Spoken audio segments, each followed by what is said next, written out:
like cowboy in the Stewart show. Now I'm soaring right through the palm trees, or on the wings of my rainbow afro.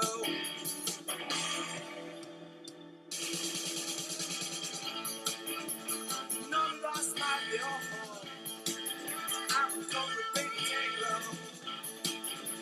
See the light shine from my soul when I'm playing in my rainbow afro.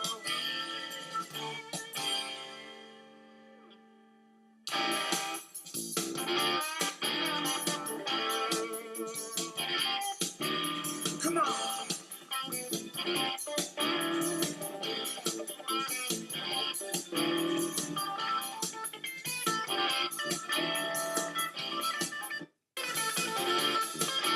I'm a soul survivor. I'm living on a dead end. Just another Latino. If I was cursed with the mark of defeat. 7 years under the hot sun until they took away my rainbow afro.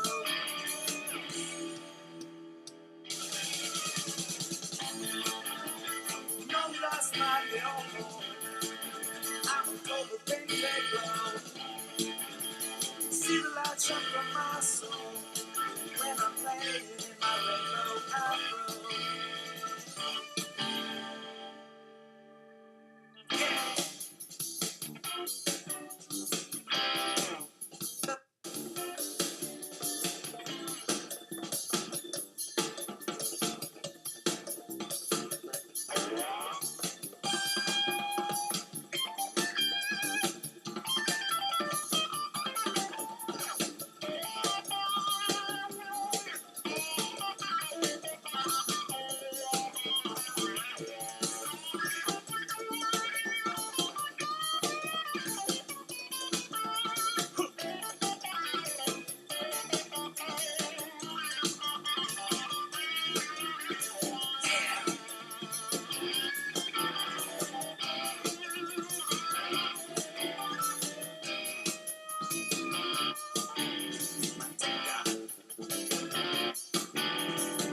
Velvet Empress, dancing mambo. Got treasures on the happy island. Step inside my rainbow afro. Shake the rockers, break the silence.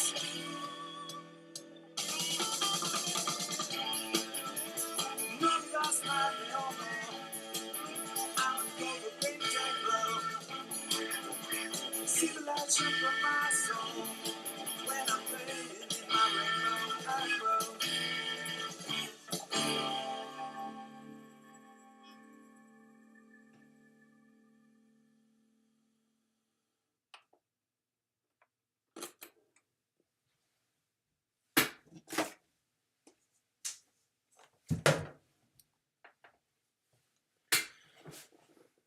Have I played that song before for the intro? I think I have. But I, for one, don't think that one time's enough. That, as opposed to what I was talking about last stream, with the horrible mixing, like that is an example of mixing, studio mixing, that is done to its best extent. You know, they made a very, very good sounding record there. And, you know, they pieced together all the instrument parts very well. Sounds very nice in the same mix. Like the organ and the bass in there, I would say much better than most of what we hear in the live performances I was talking about last stream. And how about that wah pedal? That use of the wah pedal on the solo. We need more of that. That is what I like to hear. But I wouldn't keep my hopes up too much for it. Although that was made in 1993. That song did come out in 1993. Far after the era of that music. And these guys doing it. It's a band by the name of Go Mango. One of my favorite band names, I have to say, called Rainbow Afro. It's only on this CD here that I have here. Don't know how else you could go and find it, but if you can, definitely go ahead and listen and report back to me. Report back to me if you can. But anyway, Casey Batman, Captain Kira, good having you all here. Music rocks. More what? Yes, that we do need that in its best use, which is with something like that. You know, distorted blues solo with that wah. That's absolutely it. And somebody brought up a point. A lot of classic blues did not use wah. You know, there was one guy in particular. I should remember his name. One of the classic 50s blues guys who used a wah pedal. But he was the only really significant one out of all of them who did use one. But then you got instances like that, you know, where it's that that blues rock that probably the most effective than, you know, most kinds of blues rock out there. Like that is really what it should be, you know. Kind of like Robert Cray, but even more blues inflected, more blues oriented. But how many minutes were we in here?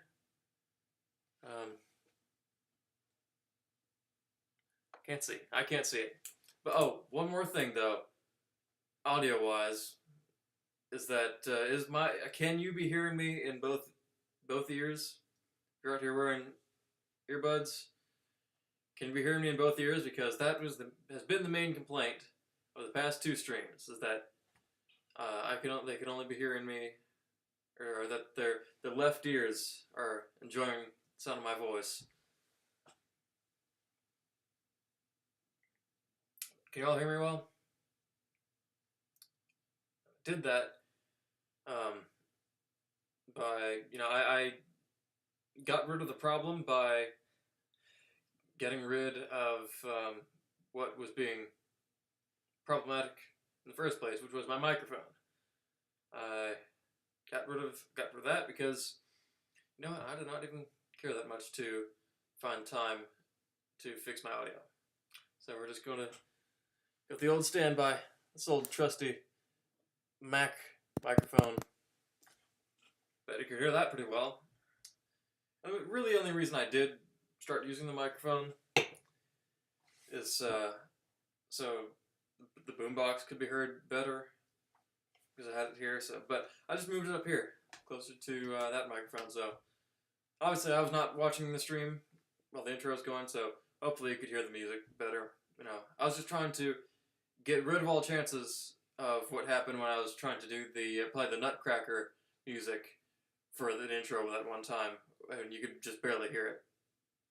So I think that was just I think that CD is just a very, very, very quiet CD. So I don't think it was my boombox's fault entirely. Oh, that sounds okay. Yeah, you know, I always felt I could rely on this microphone. I did not really need an external one. I only got that one for recording music. But for streaming, this one's just fine. And we're not going back to the old visual issues again, are we? I'm not flipped. Not upside down, I don't think.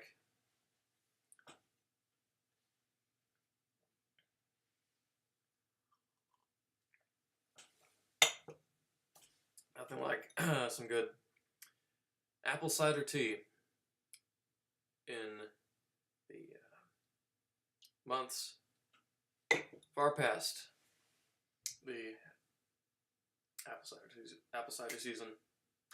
Or is it far before the apple cider season? Because it's January, there's a new year, and we will have another apple cider season this year. How about that? Feels like we're only about 3 weeks into to 2025, but it is February 2nd. February 2nd. That is Groundhog Day. It's Groundhog Day. So, did anybody see Fish and Spot Reviewer popping up out of his hole to tell us what the seasons are going to be like? And what did the Fish and Spot Reviewer see his shadow? I don't know, but I personally would be fine with 6 more weeks of winter. And that is what we usually get, I think. I believe that is what we usually get. I remember the one year, 2016 was the first year that I could remember that we were going to have an early spring, apparently, and we did. And it was leap year that year. I thought, you know what? Great. That is just great. But, you know what? I think, like I've been discussing here on stream, I like winter. I like winter. I have been liking the ice and the freezing cold that we've been having out here, and all the snow, which has just finally melted this week. The snow finally melted.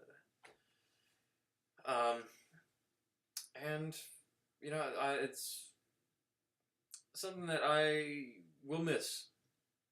We've only had just a few weeks of it. 3 weeks of it. Longer than we usually get. I'm grateful for that. But, you know what? I would not have minded if it stayed any longer. Now we have spring temperatures. Like, you want to talk about weird weather fluctuations, that is all we're having over here. All we're having.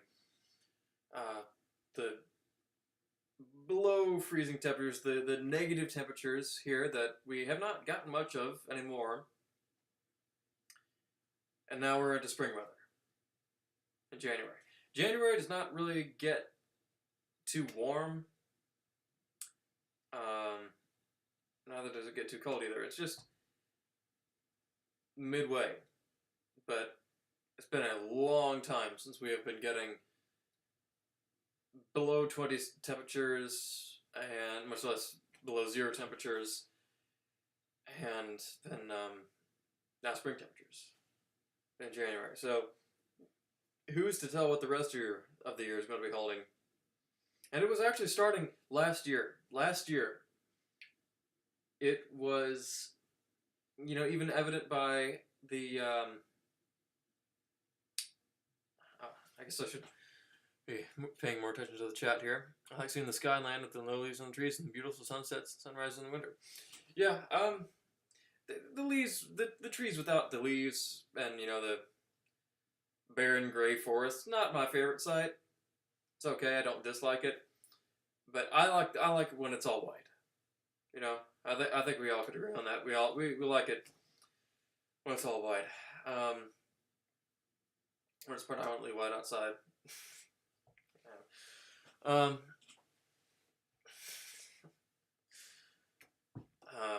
What was I saying? Yeah, it started. It was even evident, you know, on this channel. Back in, when was it that I did the pink hair pizza eating stream?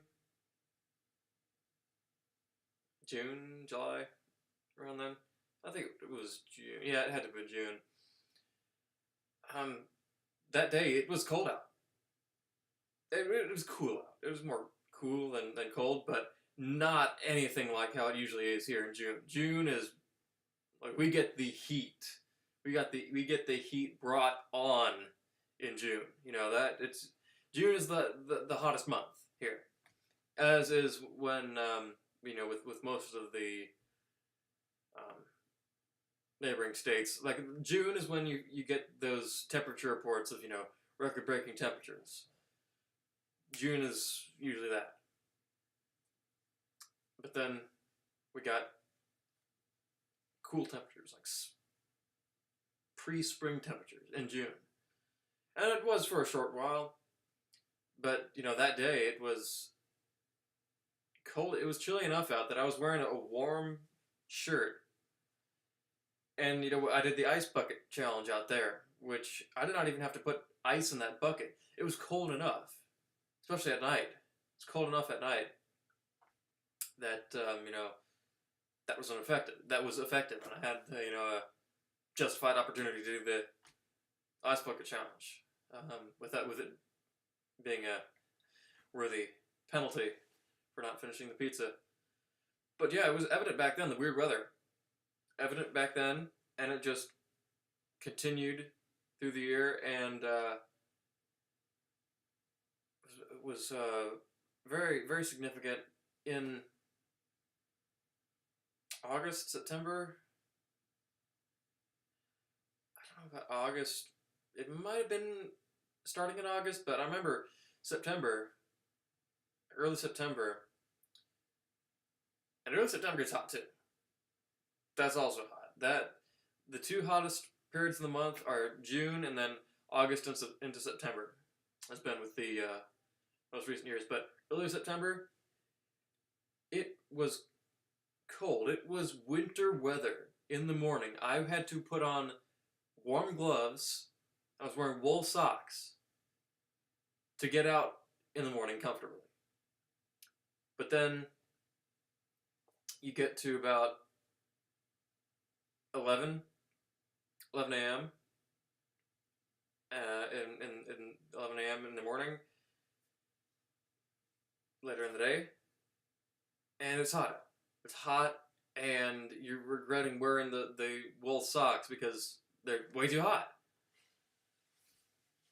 But that is what you needed to put on to be comfortably getting out the door outside in the morning. And then at night, it would cool down.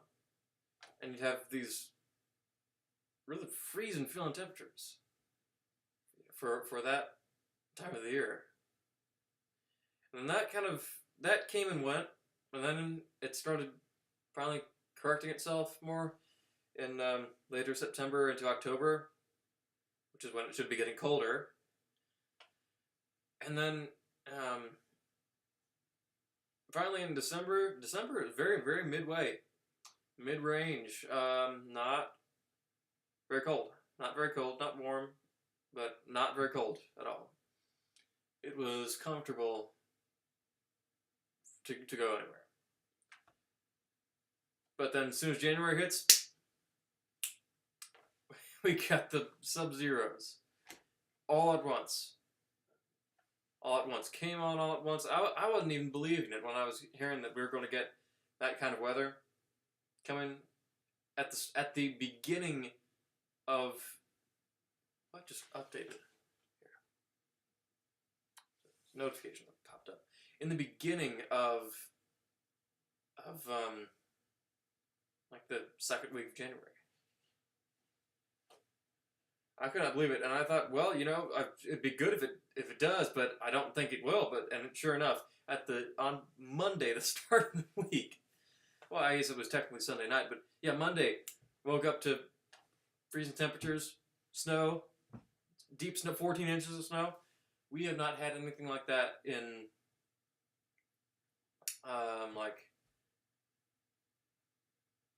I don't know if we had that exact weather pattern before that I can remember, but we have not gotten that kind of deep snow in January since probably 2016, maybe. Yeah. Huh. 2016, 17, no, probably 2016. Even, if you have been looking at the photograph channel on my server, you can see I posted many pictures from that deep snow in 2016. But yeah, it's finally back, and it's welcome. It's welcome. I like all that, as you know. Why though? No clue in the world. No clue in the world why that's happening. as well as the same time we got the wildfires in California with a big gust of wind, make it worse, make it way worse. And then at the same time, in Florida, other side, I've heard it has had the lowest temperatures since. Wait, how long? Lowest temperatures in 200 years, is what I heard. If anybody can confirm that, everybody here from Florida, I'd like to hear more about that. Yeah, no clue. And it's partly why I'm in college for Earth and Atmospheric Sciences. So I can get to the bottom of this stuff. But, not like it. I'm gonna go to the grave disappointed and not knowing the cause of all of it. I'm fine with it. I am fine with it. But just something that would be good to know, I think.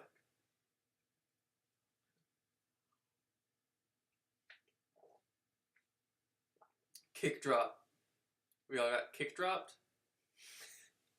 I think this might be the first time I've heard somebody use the phrase kick dropped. I've heard drop kicked. I've heard many, many people say drop kicked, kick dropped. Maybe we should keep that one in mind.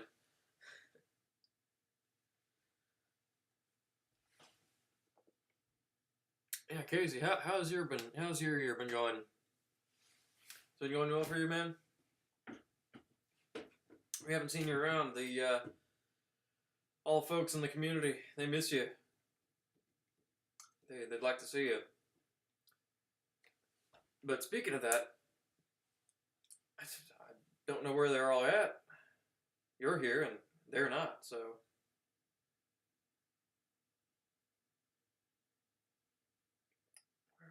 Where do I think they're at? We're at 4 viewers, 3 now. We'll see about that. I'll tell them you're here, Casey.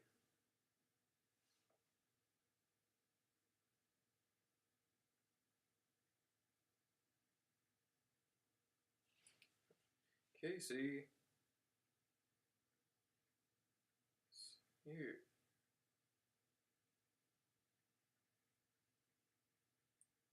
On the stream. On the Steam.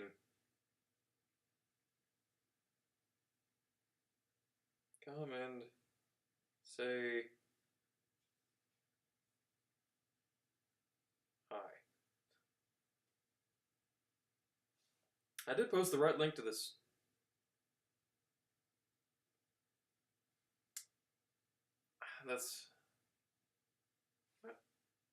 This should work.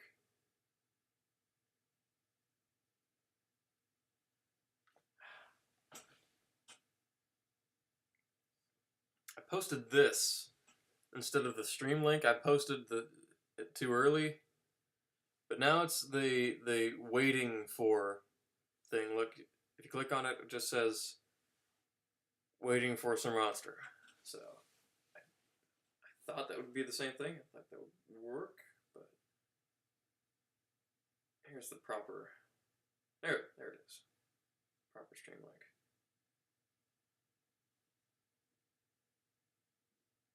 Let's see. Also has Mr. Sajin, aka Beloved King,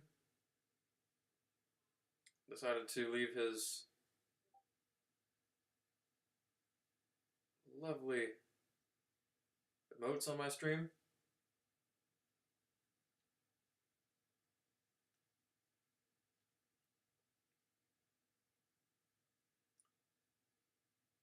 Clickbait.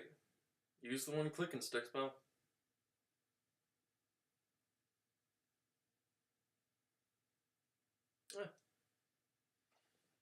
Mr. Sachin has not found us yet. Yo, Coleman.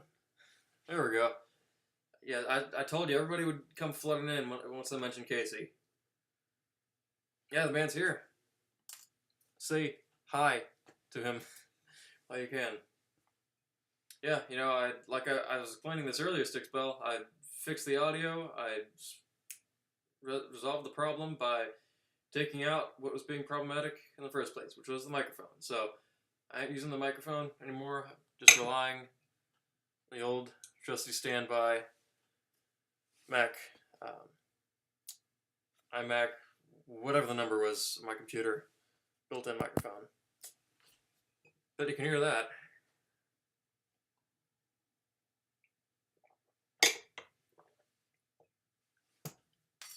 But yeah, the things I do for you all. But how's everybody been? Now we're all here. How's everybody? How's everybody's week been? Like I've been saying, it feels like it's only about 3 weeks into January, but now it's February. I was saying earlier, have you all heard from Fishing Spot? Did he come up out of his hole? And did he see his shadow or not? Well, I can update about that. Know what he's going to tell us about the coming season.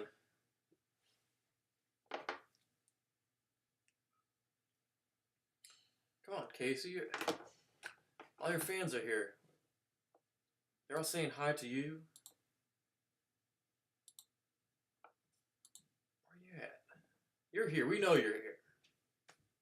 I don't know. Maybe you're just stringing us along.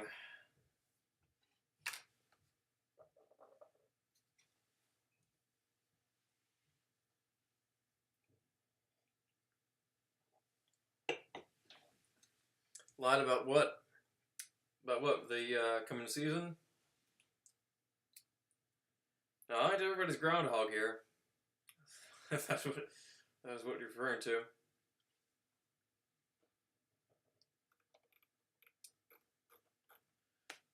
But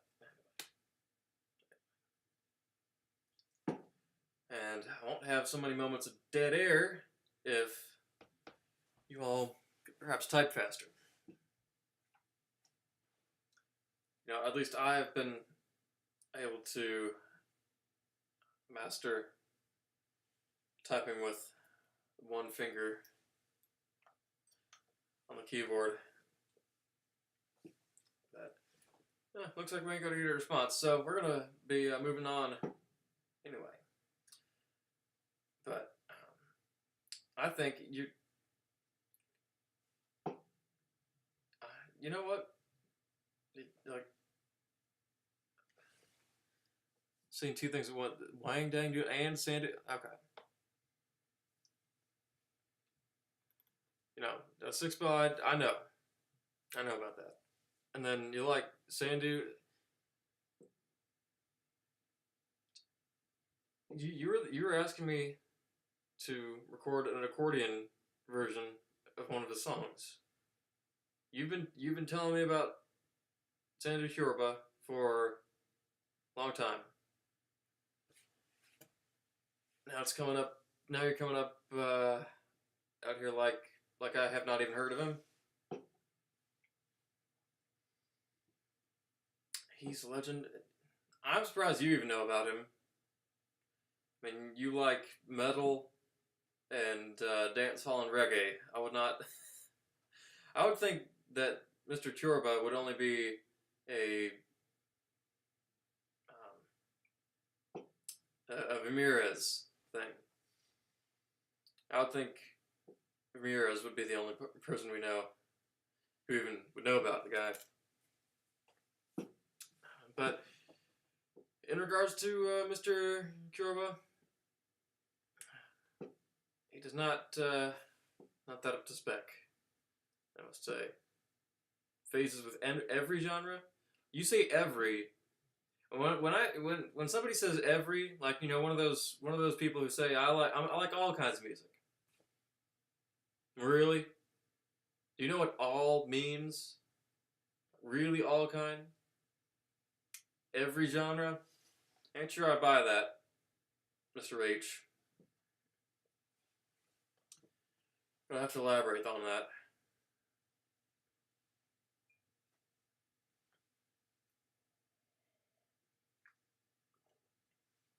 Are we going to call in? We're going to finally hear your voice? even though you had the opportunity to talk on the voice chat, we were trying to talk to you, and you're just giving us the silent treatment. Got to the store. Well, hopefully you take the world's shortest store trips. Hopefully you're just out there to get yourself canister OxiClean. No, I usually stream to about 10, so unless you're going to the store and getting caught up with conversation like with an old neighbor of yours, you got to move it along. But no, I think you're for sure to have a chance, get yourself in here. Yeah, get out of here, go there. I'm sure you'll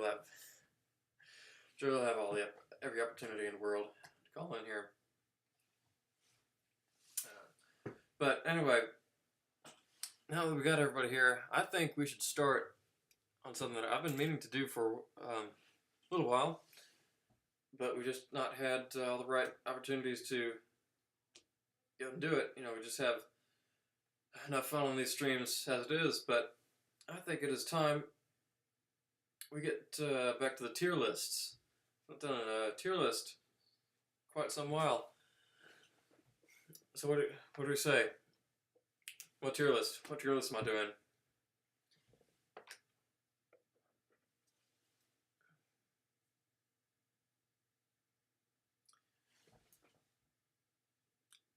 Watching that while at work, you got your phone propped up on the shelves? Are you still stocking the shelves, or what? What rank, what position are you over there?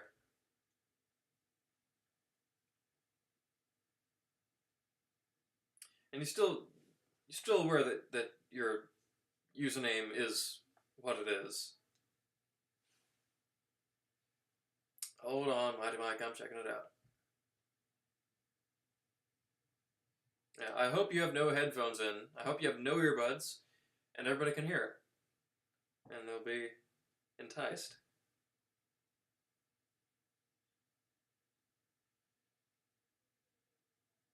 Okay. You all doing this Discord stuff right now?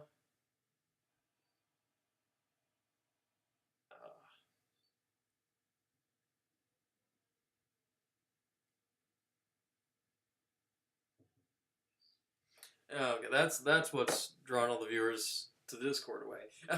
Well, Stickspell, if you're listening, server ain't dead. Server ain't dead. Josh Calderon, server ain't dead. Deceivers. Anyway, we need to get to this tier list. What kind of tier list am I doing? What are you all wanting to see me rank here?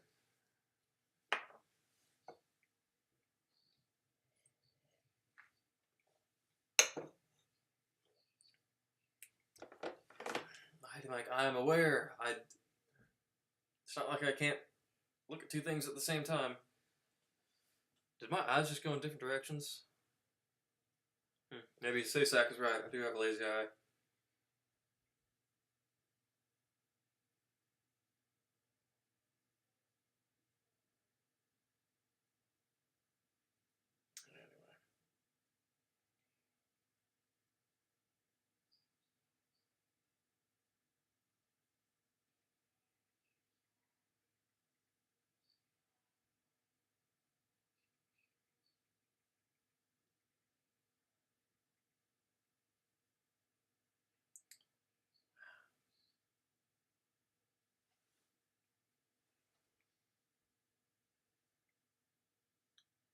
Hold on, there's you have potential Super King situation on hand, so please hold.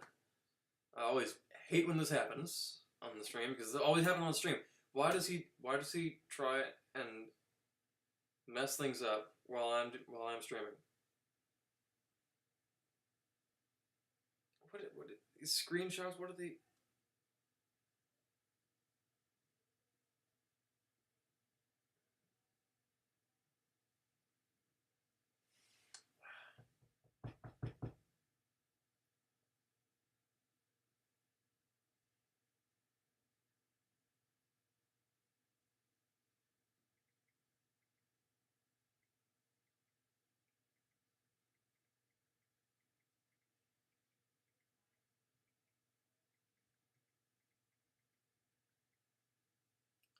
And it looks like to all the new viewers here, or the newly joining viewers here, looks like I'm just out of my mind texting on stream.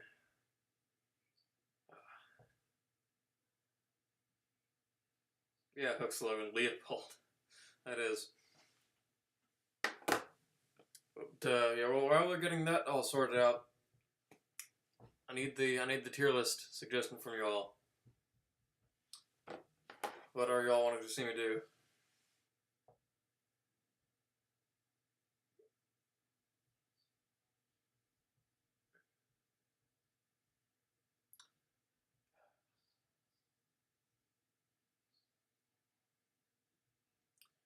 Mr. Leopold Giannis. Dodging these questions.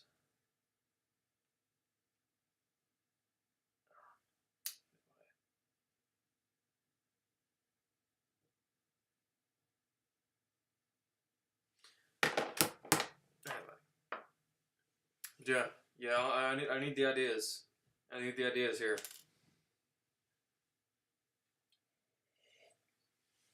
Also, where in the world is Inverse? He needs to be here. He told me to stream with the Sunday Best. Look at the title of the stream. Look at the title of the stream. Sunday Best is there. The harp's there. Harp's there, so we're going to be using that.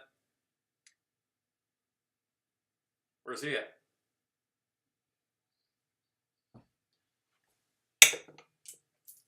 You know, our combo here is not complete. Got all my stuff. And he is... who knows where. Alright, dang, Inverse. About that.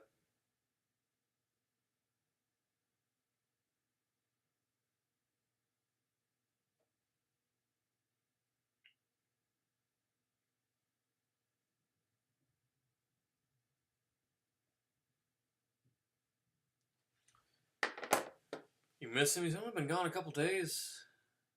I'm not sure I miss him right now. I'm not sure if I miss Sticks or miss Inverse.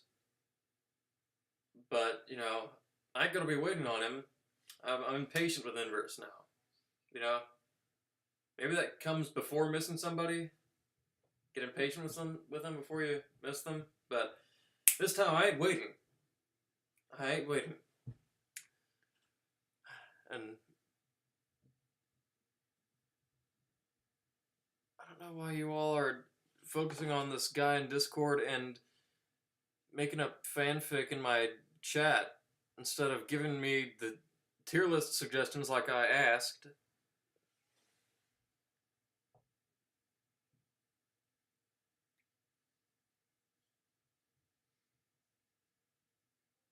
And if this Mr. Giannis guy does not respond to me in the next couple of minutes, I'm gonna ban him.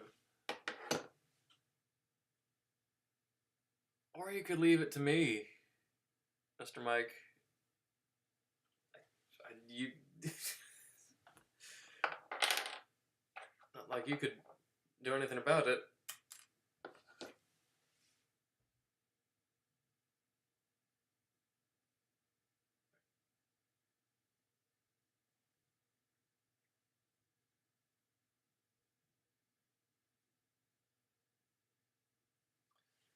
Yeah, Hook Slogan, he's yapping more than me, which ain't allowed.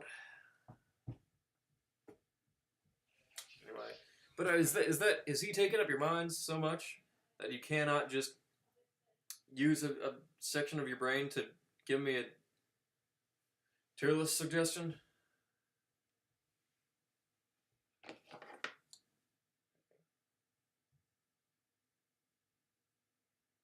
Yeah, nobody asked him anything else about anything except for the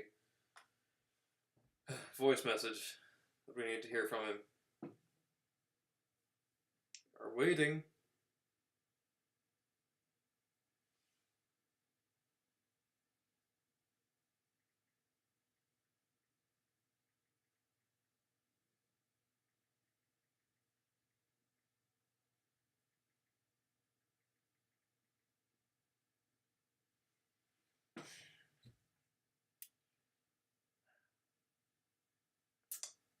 with bated breath.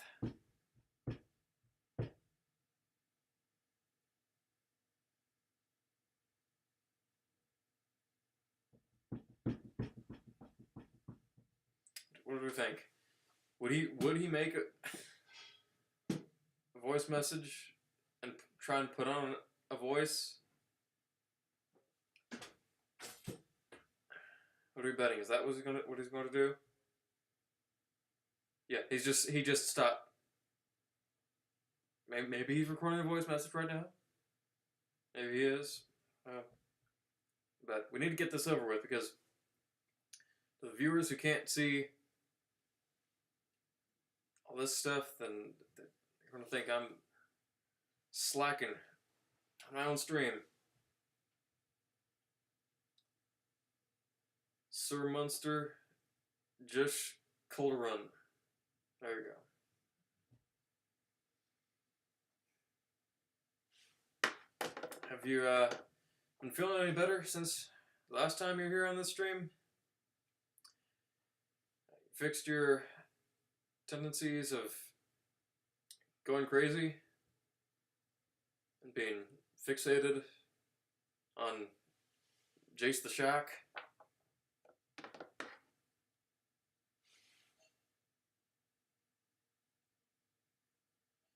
Okay, after this next message, your ex, what ex? You're not saying, if you're making a comparison, like an ex comparison to Jace, that's even stranger. Okay, Leopold Giannis is, and okay, so what tier list should I do now?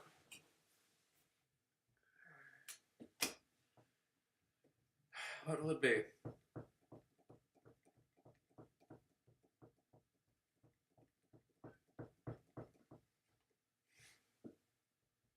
ex. You didn't have an ex. I don't believe you.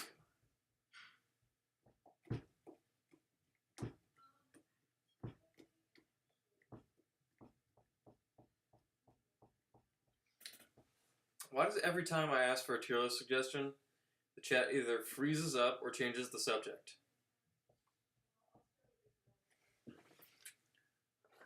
What is going on here?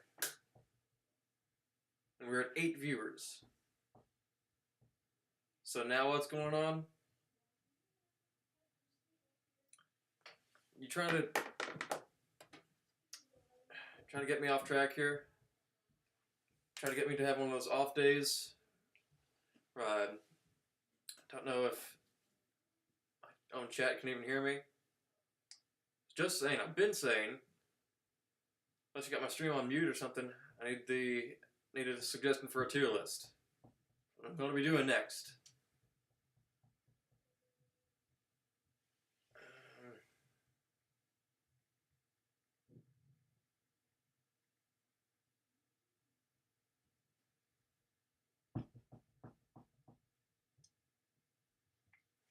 Stick spell cricket, said Mikey. Everybody's making cricket noises right now.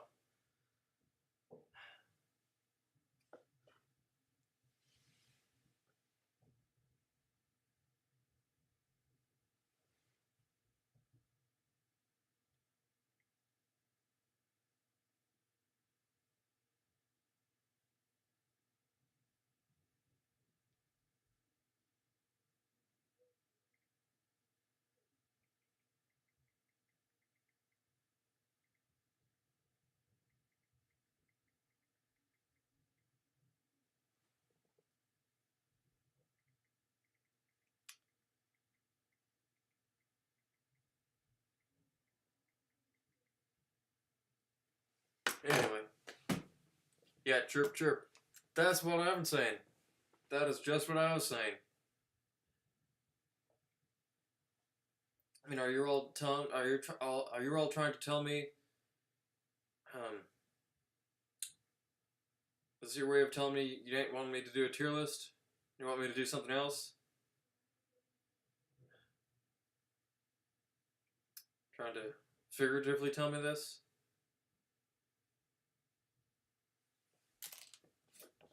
Come on, what are we doing here? Hook slogans all over my Discord server. He's pulling a Sticksville. He's pulling an inverse. All over there and not here. Yeah, Casey, that's what I've been saying. He wanted me to do this. This stream is of his own request. He ain't here for his own dedicated stream.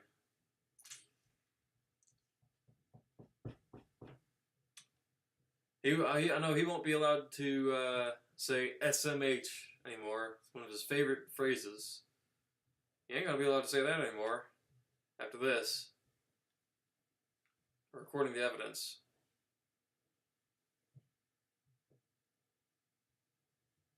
Yeah, he should if he was still allowed on Discord, I think.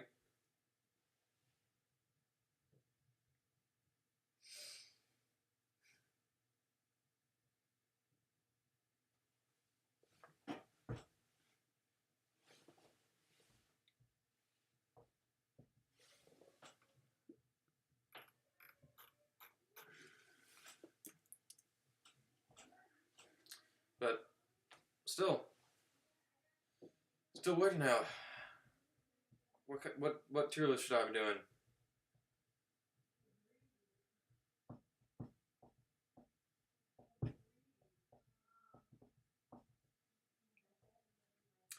What will it be?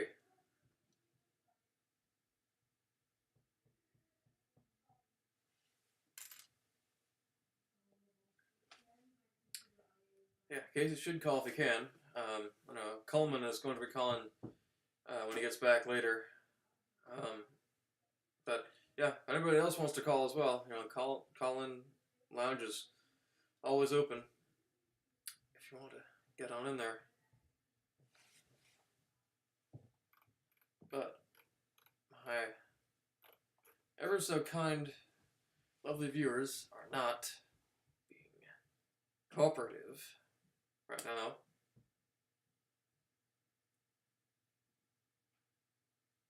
What do you think of Voltaire's music? Well, for those of you who don't know, Voltaire, he's referring to the guy by the name of, I think his name is, don't know how to pronounce it, but I think it's Aurelio Voltaire. I think his first name is. And he's I think he's popular on YouTube, but he has a channel where he does music stuff, but with some other stuff as well. But his music, I think he has talent. I think he has talent. Yeah, I'd heard about that. That was the first one of his that I had heard, actually, because you posted it on the Wafflepone Music channel back when that server was active and I was on there. But yeah, he has talent, I think. Good voice. I like his old style arrangements with all the older style inflections. Yeah, it does that, the gothic homemaking stuff as well. I have preferred his music though to that, but yeah, music is old styled. If you know me, you know I always like that. Yeah, it has a more gothic theme about it all. But I would really have to listen to more of his stuff. But what I have heard, sounds good. I do think it sounds good. I think he has the potential to really go places.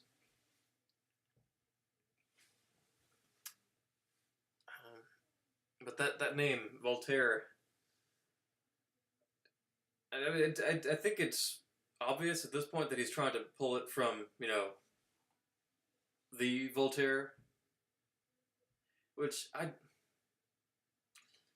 I would not do that. I would not do that. I find that to kind of be a bit cheap. You know, it would be like if I named myself. I came up with a stage name where my last name was Nostradamus. You know, I would not do that. Nostradamus is Nostradamus. Um, I got nothing to do with that name. But I'm not a fan of stage names to begin with. But I think it's an effective name for the style that he does. But you know, it's memorable at least. But I would have gone with something different if I were him. But anyway, I still have not gotten a suggestion for a tier list. What are y'all doing? What are y'all doing here?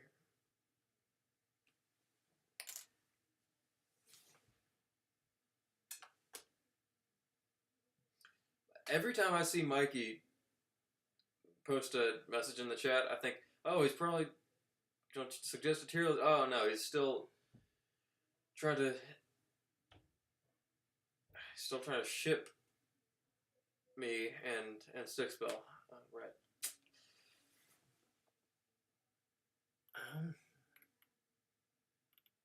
Phone videos for the tier list. Oh, that could be something. That is an accessible tier list, right?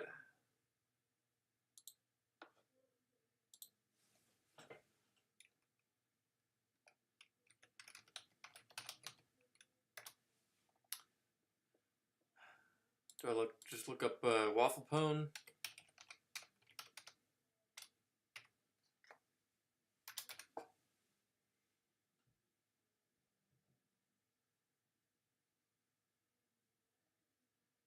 There's a Waffle Pone live stream thumbnail tier list. Who made this? And there are only like about a year's worth of thumbnails on it, but that is not the one we're going to be doing. Whoa, what is... Oh, I see. Okay. These are the tier lists that they have made.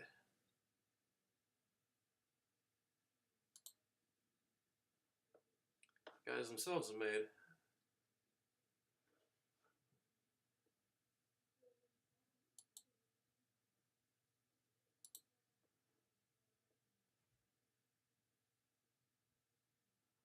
Waffle Pone water? They did a water tier list?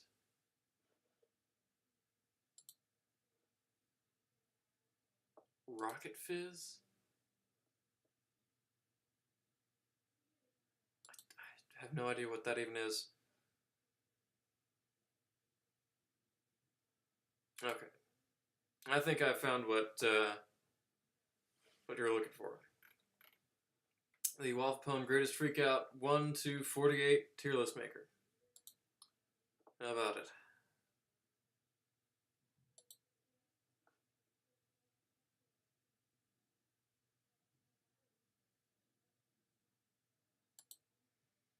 All right.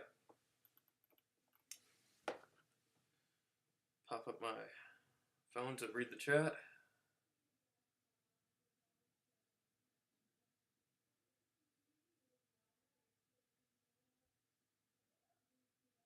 Okay. We got it. There's no F tier. Is there always no F tier?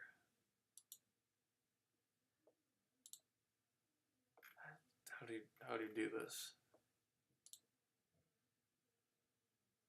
Row below. Okay.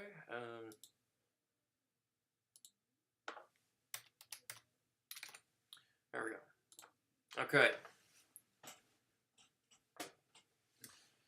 So, here we have number one. The first one. Isn't any question. I don't think there's any explanation needed there. The first one really captured the essence of it all. That's where it started, and really, it could have ended there. That really was all that they needed, was this video. It did all it needed to do, and it worked.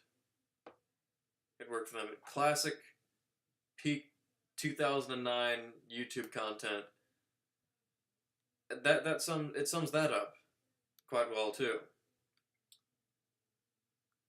So, this one, again, it was all it needed to be. Nothing really to be desired either. And it was their best one.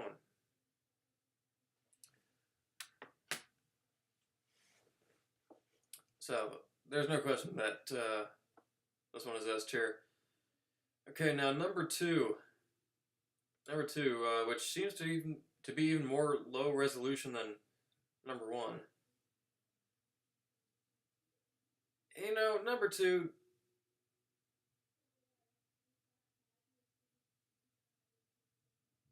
I would put down to D, actually. This one, I did not find myself watching it all the way through that much, because it is just Steven at his computer yelling at his computer, and their mom eventually comes and gets him away from the computer. So, not bad at all, but it was a bit monotonous, I'd say.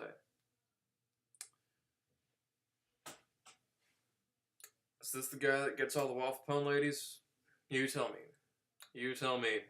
And I think you darn well know the answer to that. There we go. Oh yeah, Leopold Giannis can be seen on my screen. We're not going to be talking to him anymore. Yeah, this one, a bit monotonous. Not bad, but was not anywhere near as strong as the first one.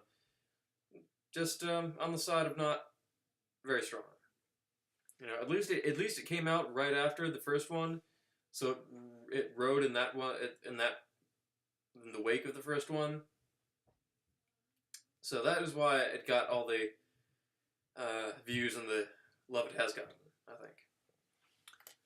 Anyway, number three.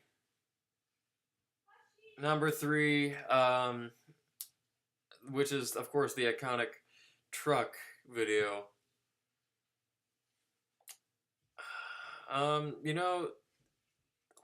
This one, I think, sits a bit in the middle, but, and oh yeah, so you can even see the purple grass in the background. I think, I feel like I once saw somebody making an in-depth video. I did not watch it, but I feel like I have once seen an in-depth video somebody made on why the grass in Greatest Freakout Ever 3 is purple. If anybody knows of the existence of that video, please verify that to me, because that is hilarious.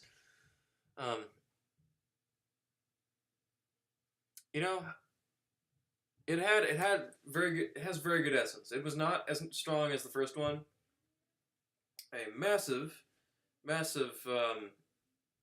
upgrade from the second one. This one had just the right essence in it, The truck, everything, the timing of everything worked perfectly. And it was a very, very believable video as well. Like, I've seen videos like that on America's Funniest Home Videos back then. So that it was nothing new. And it was believable, but it was probably the most extreme. It was believable, because we had seen this, we had seen examples of that many times, but just because of the fact that it was more extreme made it all the more believable. Ironically enough, this was the one that had the leaked rehearsal take of it. Hey, Robert Hayes. How are you doing, my guy? Of course we know Casey's there. Violet the First made a comeback. I do not care one bit. I cannot even think of who Violet the First is. But yeah, number 3, I would say A tier. A tier because it did everything right, had just the right essence to it. But it cannot beat the first one. You know, a kid beats up his truck.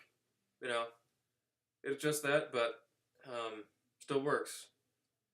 Now we have number 4, the "You Suck at Guitar" one, which again, I'm not too much of a fan of this one. You know, it's monotonous. There are some memorable lines in it, but it is kind of monotonous. You know what is going to happen. You know he's going to smash the guitar. And I, for one, am not a fan of guitar smashing. I feel like they should not have done that. Not very entertaining, I would say. Which is contrast to the general response to it. People who like it. But I would say this is getting more into D.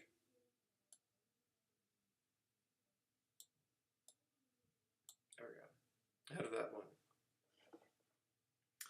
Now here we go, the microwave video. Now I've been saying for the couple of these other ones here that they are a bit monotonous and predictable, but for some reason this one is just so much funnier. Why is this one so much more funny? Maybe seeing Steven just about to blow himself out of his mind over a microwave. He's about to wear himself to a raveling just over a little microwave that won't cook. Many quotable lines in it. And I even made an edit of it. So, I mean, I thought it was funny enough to make an edit. There is just something about it. I think just what it is, like I said, Steven being worn to a raveling because of a microwave. And, just the way that the amount of how annoyed he gets, I think is what really sells it. Able to ID the guitar, hopefully cheap. Yeah, it looked like a cheapo guitar. I think to me it kind of looked like an Epiphone. Not sure on the year of it, but looked like an Epiphone to me, but probably not very good quality. Back in 2010, well, you'll have to send that to me. I'll have to see mine. We'll compare how we did on the same video. But yeah, this is A tier, ahead of the truck. Is it ahead of the truck? No. Truck's ahead of that. I think probably just because the family members participated in that one. They were funny in it. It's having a microwave. Doesn't work anymore. Well, remember, mister, yelling is not going to make it cook faster. Just leave it alone. Okay, the Grandma Betty one. Grandma Betty. Not just because Grandma Betty has unfortunately left us. A long while ago, actually. It's because she was there. She was there and she killed it. She killed it. The lowest resolution video It was the lowest resolution video of theirs, but that did not matter because Grandma Susie was there. You could hear her. It was her dialogue that really sold it, made it go all the way. And it's a tough call. Is it ahead of number one? Is it ahead of number one? Now, I would like to know what you all think of this. It's not going to affect my decision, but I would just like to know what you all think. Is the Grandma Betty one better than the first one? Yeah, but like I said, it does not matter because it's Grandma Betty's there. Grandma Betty's there, and she makes up for it entirely.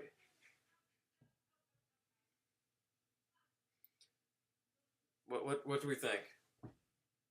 Is it better? Or can number one just not be topped? Can't top Stephen on the remote? That's what part of my mind is thinking. That's what one half of my brain is thinking.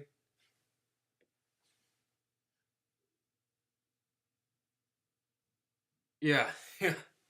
Yeah, that whenever the family members are there, that is usually when it's a better video. You know, and the dad, Papa Choir, he always has the best one-liners. Even in the first one, when it's just him, you can hear him from all the way in the distance going, "Shut up!" You know, all he needed to do was that to sell it, to really sell it.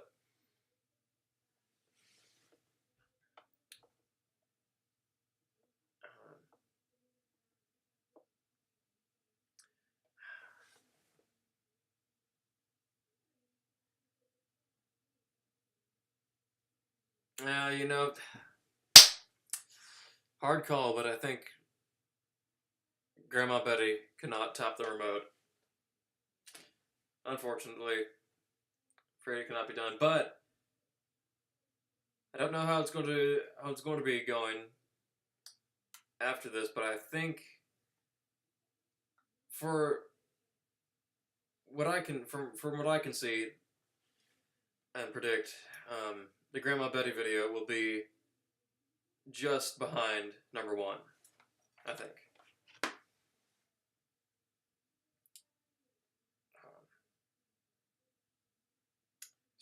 Your cat died on Wednesday, January 8th. A cat died. Oh, yeah, I think we heard of that.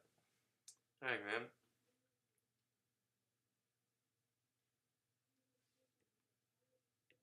Yeah, I remember you were telling us about your cat. Seemed like a fine cat. Probably the same cat that scratched you up in that one picture. Okay, now we have, and I cannot even think of the numbers of some of these. You know, the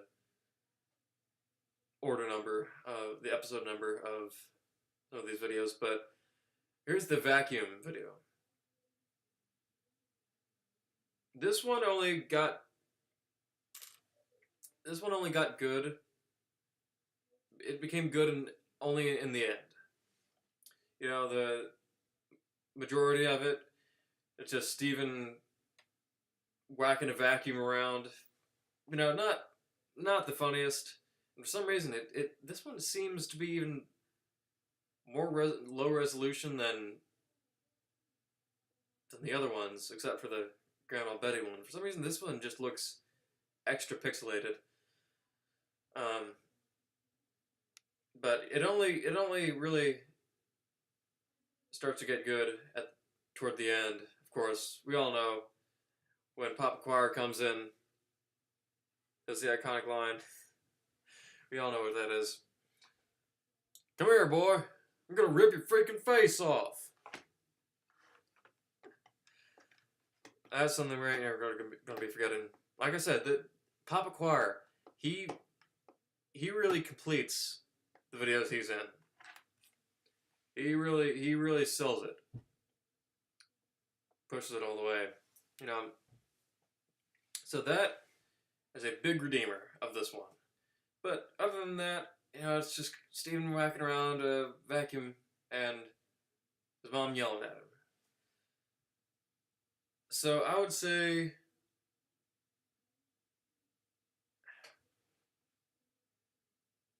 you know what? For Papa Choir's involvement in it, I would say B tier. It moves it up from being C tier, I think.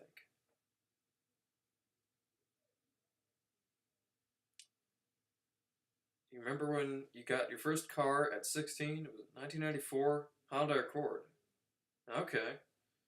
Parents showed me the greatest freakout truck. Told me it better not. Your parents showed you that one? Did they know about it before you did? Your parents showed you the greatest freakout. That is something I've never ever heard of. No, that is hilarious. Whether they heard of it before you or not, that's hilarious that they said that. Honda and Nissan are merging into one company? Really? Huh. I did not foresee that at all. But I mean, if any companies would merge, it probably would be Honda and Nissan. Over the shoulder slam, yeah, and the front just cracked apart. Didn't know how to change the resolution settings. Yeah, because they're all on one camera, but they're all inconsistently. The resolution is inconsistent. And Freak Out number 2 almost seems like it's better resolution than the vacuum one. And number 2 was in lower lighting. So, yeah, maybe it had to do with his camera. AdGuard. I did not know that was a thing. Maybe a mega company. I'd be interested to see how that goes. Could see it going very right and wrong. Okay. Now we have the Freakout Aftermath video. Technically not a greatest freakout, but it counts to be on this. And some of these are not greatest freakout videos. You know, why exclude the side ones? Some of them are as good, such as this one, Squirrel Boy video. I would say this one B tier as well. That's a good one. Steven up in a tree. Who could beat that visual? You know, just is what it is. You know, nothing too special about it, but definitely a funny one. Okay, now we have the greatest freakout ever. Frequently asked questions. I always thought that title was a bit strange. Like, I always found it odd that like 16-year-old Jack, 15-year-old Jack would think of titling this video "Greatest Freakout Ever: Frequently Asked Questions," even though it's a fake interview where most of the frequently asked questions did not even get asked. Like only 3 questions got to be asked and answered, and it's like only 2 of them get to be answered. I think, but from Steven at least. I think they both give different answers to the questions. YouTube took that video down, did they? Why this one? Why this one of all videos? I know that they took down number 1, but this one? Odd takedown choice. Oh, the squirrel. Oh, I think I heard about that. Again, odd choice. Odd choice. You know, the one with the remote incident gets left up on there, but the Squirrel Boy one doesn't? What is their problem with it? Anyway,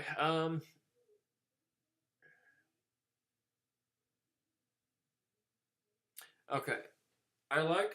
I'm gonna give them this one. I'm gonna give them this for this one. It was their first really unique idea, you know, to have it was their first collaboration to do something different, to have some guy from England come over to their house, some random guy from England come all the way out to their house, which is not just quite out of the way, just to do this little short video.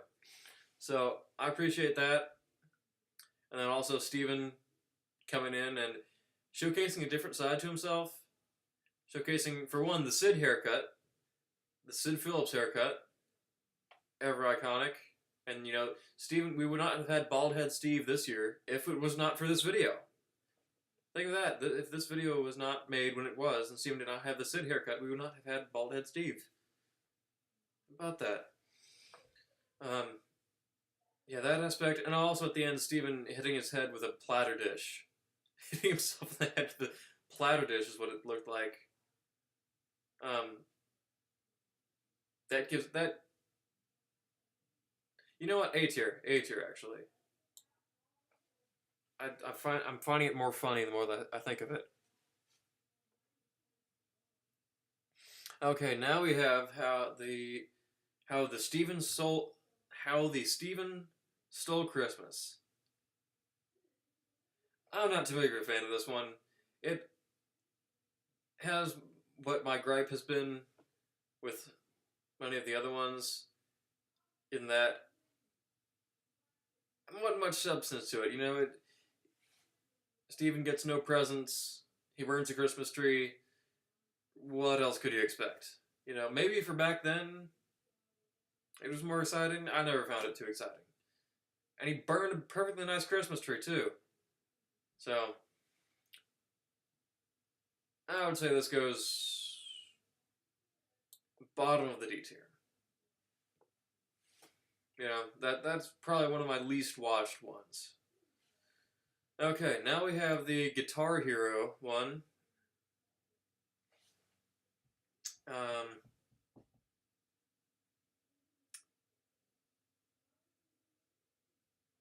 Yeah, this is the Broke the Freaking Whammy Bar one. You know what? I think it would have been better if they had a better camera angle for it. You know, obviously it was supposed to be a hidden camera, and Jack sets it up on the stairs. You know, probably the most obvious place you would set up a camera. You know, just judging by the layout of their living room. But I would like to have seen, like, the screen and their faces. This is the only freak out where we mostly see them from behind. And, I think it would have, again, does not have too much substance to it, but I think it would have been uplifted even more if they were shown from the front. So for that,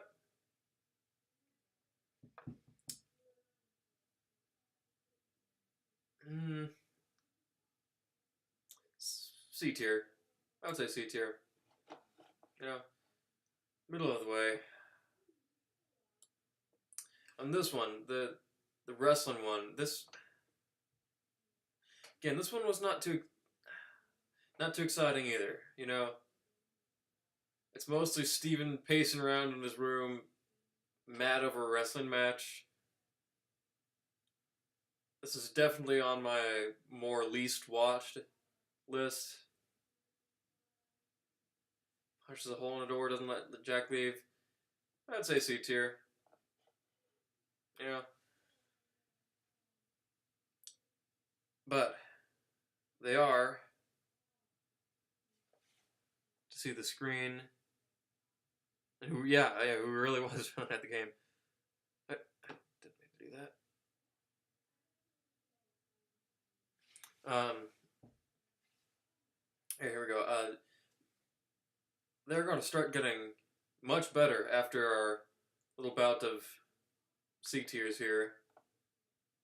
It's going to come back with a bang with the gymnastics video. Now, who could not love this one? Steven is at his most embarrassed moment. It's like I do not even have to explain this video. It's just everything about it, just every element of it, just hit one after the other, and it built upon all of its all the events in it. This one, you know, it is up there with the effectiveness of like number one. Like they did it well. They did this one well, and it's something I don't have to explain too much more because I mean you all know how it goes. It's a memorable one. All that happens, all that is said in it. So I think this one.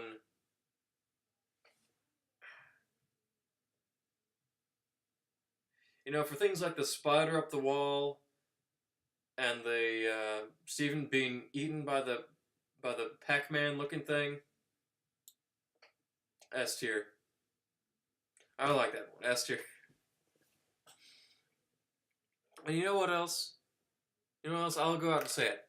It's relatable. It is a relatable scenario. I feel like I would have done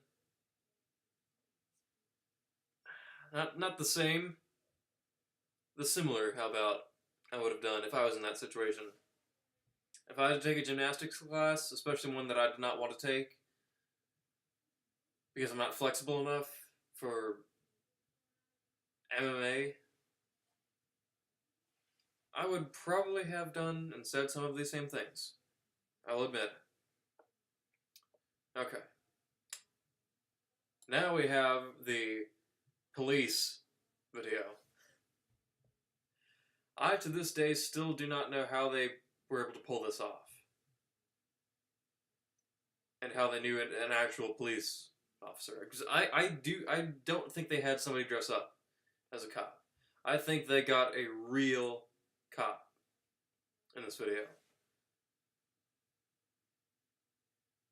I don't think they would have been able to get a more realistic cop uniform. And the guy just did not seem like he had to do much acting. Like that guy seemed like experienced in that field, and it makes it all the more believable and better. You know, it really uplifts this one. It was more extreme. This one was more extreme than funny. Still good, but I'll put it on B tier. How about that? All right, now that we have the John Leguizamo meeting.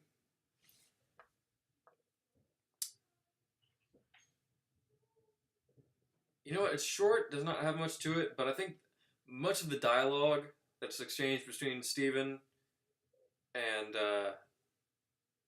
John, that puts it back up to an A tier.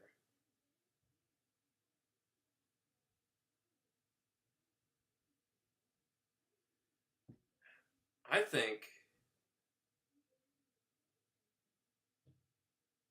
it's funnier, even funnier than the microwave video. How about that? Think so. Okay, now we have the. Which one was this? Oh, the Hummer chair. When Stephen runs over the Hummer chair, and Jack says the A word 2 times, and Mom does nothing. This one. Again, not much substance to it. He runs over a chair with a Hummer. Whatever, really.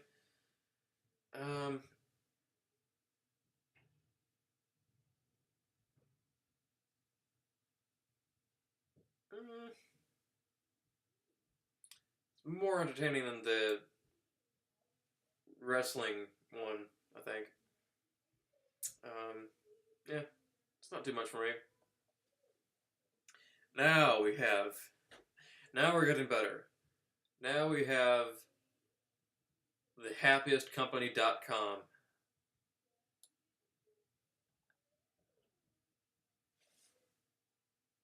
Now we have thehappiestcompany.com.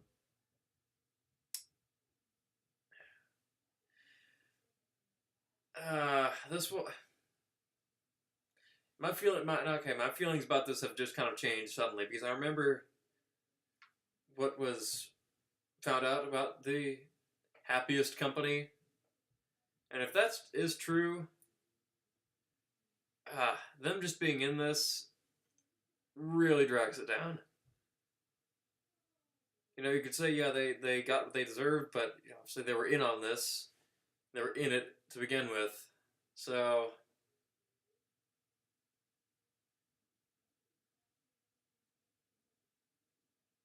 yeah, you know, top of the dude here. How about?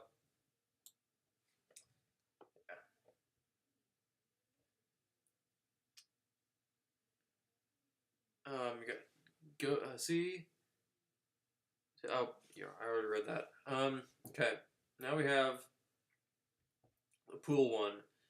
It's always strange seeing how high resolution the Happiest Company one was, but then the pool one is one of the most low resolution ones we have seen.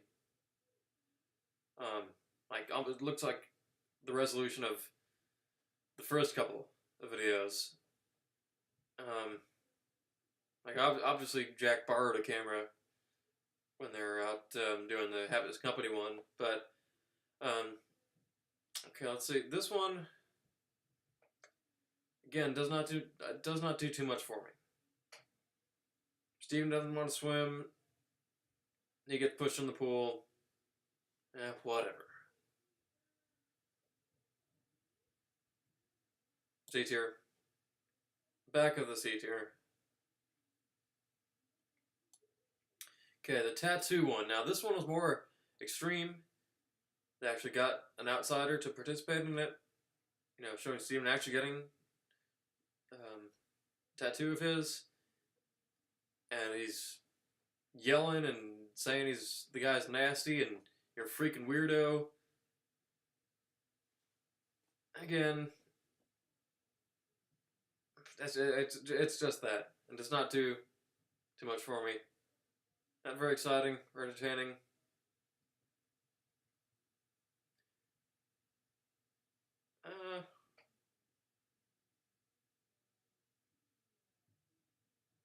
I'll put it here. About. Okay, now here we go. Now we're getting back into the good ones. Number 16. The manicotti and cream chicken and artichokes one.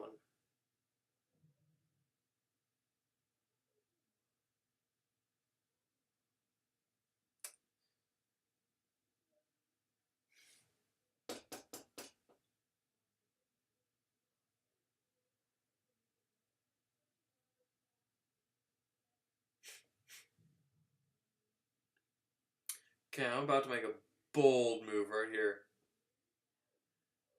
I'm about to make a real bold move that many of you will be disagreeing with me on. But this is personal preference, and I find this one to be one of the funniest videos out there.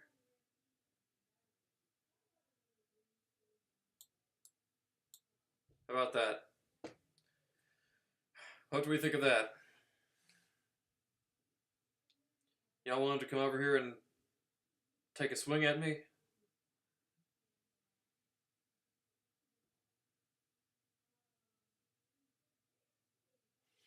Yeah. Top of the S tier. Is what I'm saying.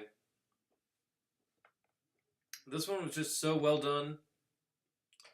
Everything that happens in it, the pacing, the dialogue, the humor that just hits perfectly. This one is a great one. It was just done in the most.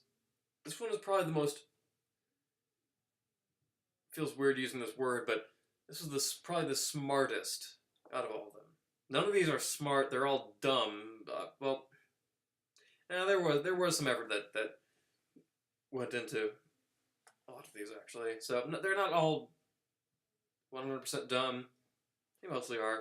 They're dumb situations, you know, dumb scenarios that they're portraying here. You know, but this probably was the smartest of all these.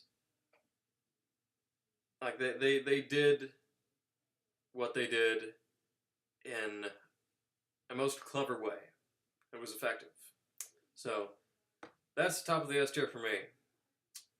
And then now we keep getting more of the good ones. Number 17, where he does the most random thing of just throwing the pots and pans out in the yard. And of course, the iconic line, "Boy, what are you doing? What are you doing? Getting ready to kick your ass, boy." So, where does this one go?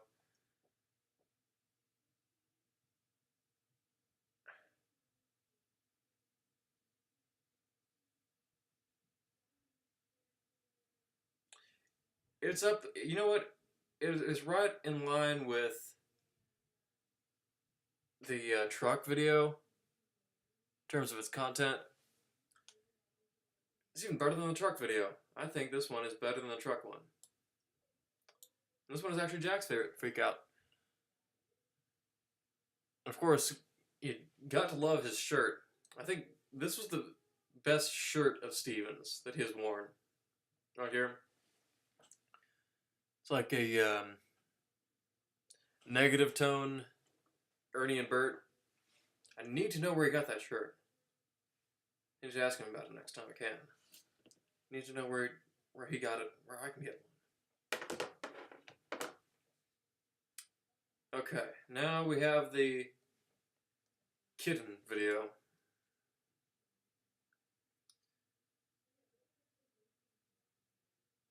Steven gets chased with the kitten and hides. B tier. Yeah. How about that? Okay, now another one of my favorites.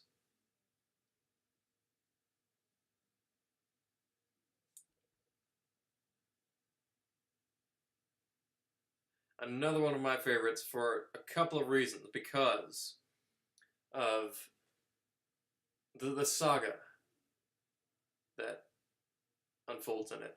You know? We kind of come to an arc here with this one is number 18. Yeah, 18, right? And that is because it's number 18, and we're getting a bit of a redo of the first one, where he freaks out in his room, and it's the same shot, exact same angle, as you can see here. So we're kind of getting an homage to that. Steven gets his car keys taken away, but he will prove that he will not be grounded by that. He will not let that hold him down. So he goes off and he takes his mom's scooter and wrecks. And of course, ends the best way it could end with Papa Choir chasing Steven out toward the horizon. This one is just one of those ones that works perfectly, I think. Unfolds perfectly. The content just works. The humor just hits, it slaps. So, I would say, put it there, up an S tier. I will say Grandma Betty does have the advantage over it. Grandma Betty does have the upper hand there. She has that upper hand with a paddle that can backhand over this one. Okay, next we have the Bahamas video, another one that just kind of repeats, just kind of goes on with the same trope. Not very entertaining. So I would say probably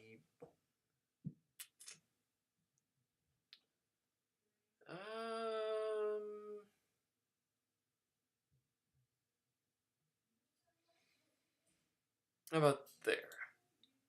That seems good.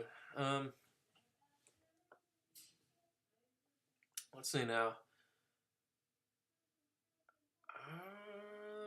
Oh, this one is a bit of an oddity. It's just Steven. It's them being real for once. Steven acting up in a.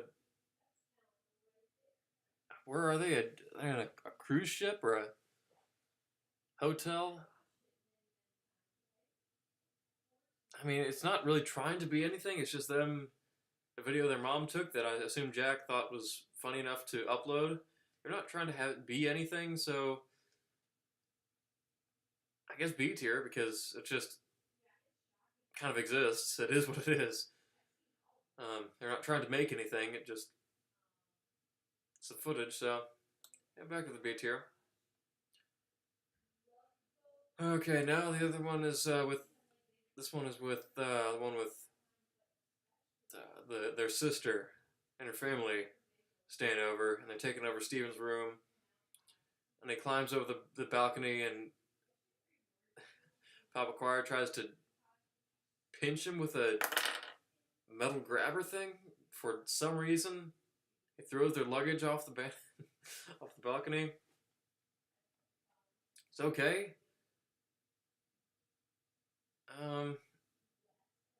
Just for the visual of Papa Choir trying to grab Steven with the metal grabber, I would say number 2 in the B tier. You know, number 1 in the B tier was the vacuum video. Another redeeming Papa Choir moment. Another Papa Choir moment that would not have redeemed it if it was not there. It would not have been redeemed if Papa Choir's moment was not there. Okay, this one, another one.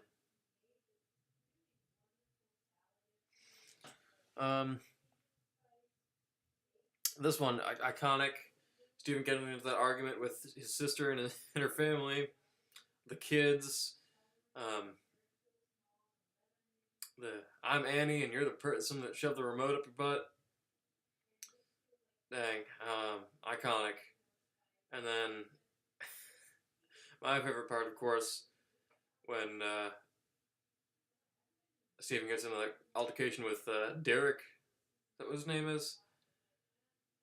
And for once, it's somebody else chasing Steven off into the horizon. I would say this is the fastest I've ever seen Steven run. He has some springs in his legs. And especially here, this was probably his peak of running, escaping. Just good all around. Good all around, I would say top of the A tier. Okay, now we have the Batmobile video.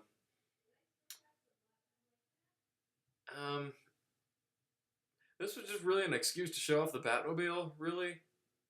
I'm kind of surprised that they did not do more to show off the Batmobile. Like, this is almost all we see of it, is this. So, yeah, this one was more cheap, you know. I would say, yeah, right there, in the B tier. Now, I like what they used to do here. They used to have continuity in these videos, and they used to some of these videos had sequels to them, like how this one here, the throwing the kitchenware out in the yard, is a sequel to Chef Steven up here. You know,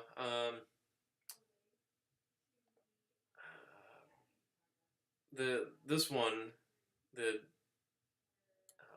very annoying Steven, is a sequel to the cruise video.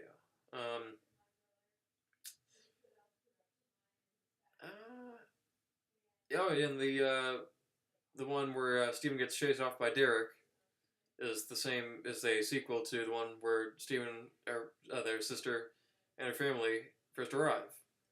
You know, I like when they used to do this, and this is, I think, the last example of them doing this, which was this.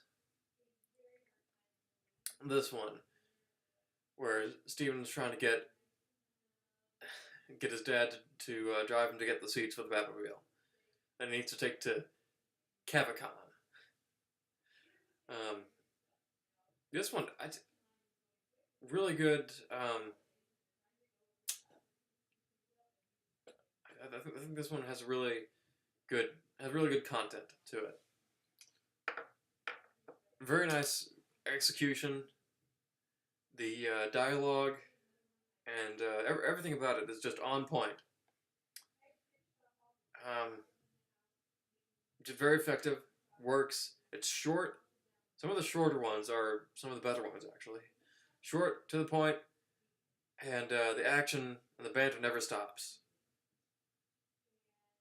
And of course, it ends with one of the funniest moments of Mama Maguire trying to get the camera from Jack and calling him the wrong name. She calls him Steven. So, this one, I think,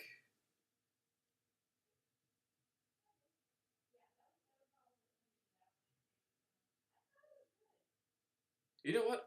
I'm putting it over this one. There we go. I kind of was forgetting about how much I like that one. Okay. Now we have the float one. I would have liked the float one more if they if you could hear what was being said and not mostly the wind. Most of what you can hear is the wind. You can hear very little dialogue except for Steven's iconic line, "Floats are gay, parades are gay."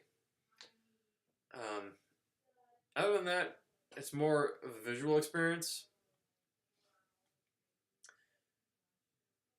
It would have just been much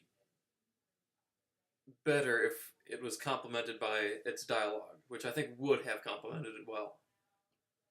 But yet we don't have that, and for what it is a B tier.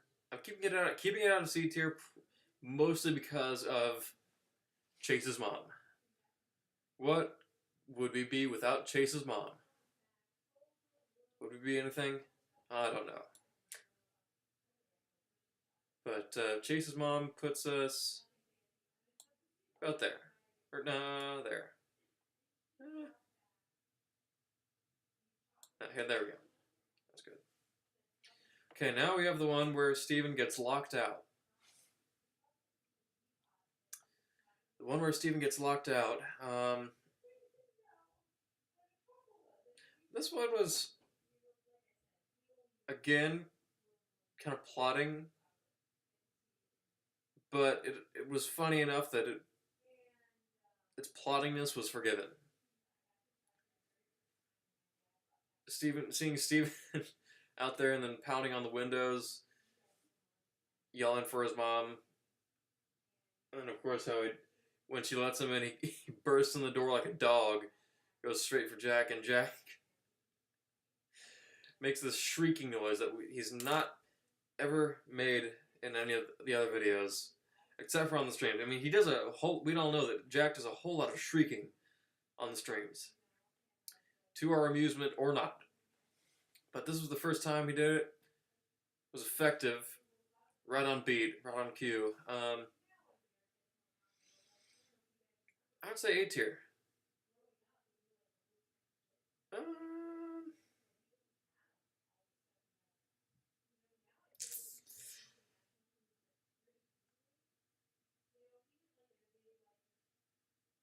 about that? You know what? I've changed my mind. I'm moving this one ahead of microwave video. Yep. Here's my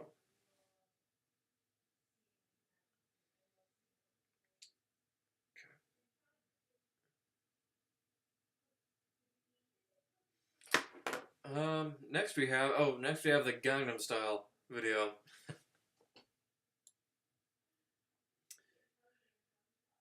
This one, of course, the Highlight is the notion of Steven obsessively dancing to Gangnam Style and seeing some of that. My favorite part, of course, being the part where he turns around, realizes Jack's there. That's my favorite part. His reaction to seeing Jack. Just the way he says, dude! Like, he was disappointed in Jack there. He was disappointed that he got caught on camera doing this. You're a freaking stalker. And of course, I find the most random things funny. I find some certain random visuals to be what cracks me up. The visual of him looking for Jack. He was running after Jack, and then Jack gets ahead of him, and he's filming Steve looking for him in the kitchen. For some reason, I find that funny. I don't know why, but I find that funny.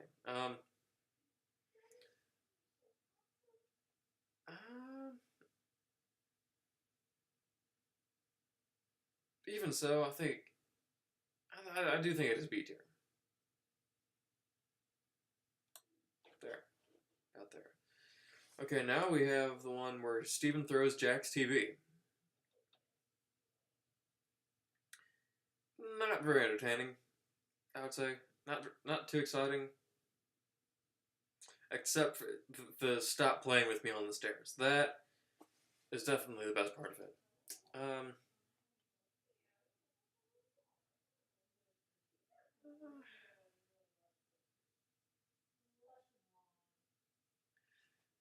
Yeah, doesn't do much for me, so I'd say C tier.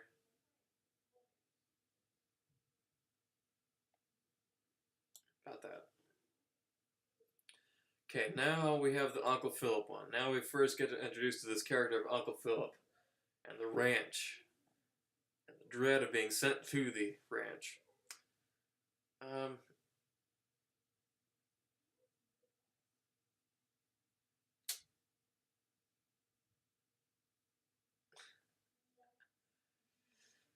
um, just him randomly running out, taking the painting again with the random stuff that I find hilarious. Him taking the painting of all things and running outside with it. That is completely inexplicable. And I love that kind of notion of him doing something just that has no explanation for it at all. And just does it, and it's funny. And of course, the backup jump scare that I've used a couple of times in my videos. Been able to use that. It's one of the most memorable parts. Oh, and then of course my feet are numb. For some people, for some reason, more people find that a lot more funny than I do. Okay.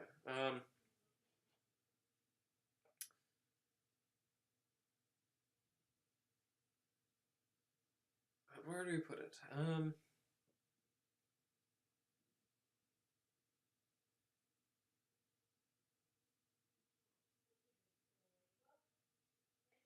About back of the A tier. That's how it is, A tier. Okay, now we have the Batmobile going to McDonald's video. I like this one. I like the way it flows. I like the dialogue in it. But it's a very random video. And I almost feel like putting it on A tier just because how much I like it for some reason. But I have to say,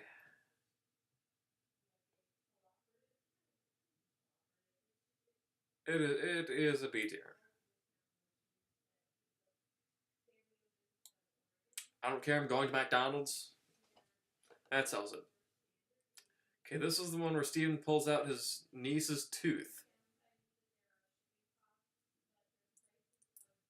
Doesn't do too much for me. It's very short and has family members, but this is the only one that's on the shorter side and has all the family members in it that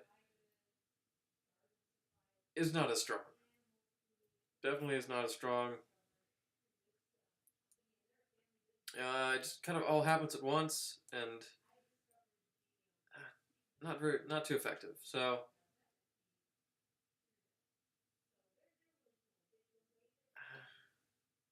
I would say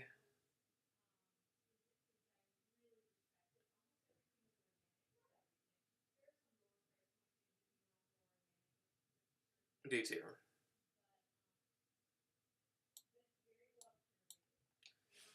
Okay, now this one.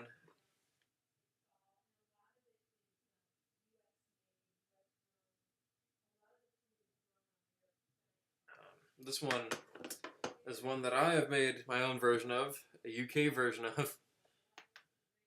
Number, was it 31? Where it's the step up van bartering swap meet one, where he's trying to sell his family's items, and the last time it ever was, so they all can have parents who can pay for their college.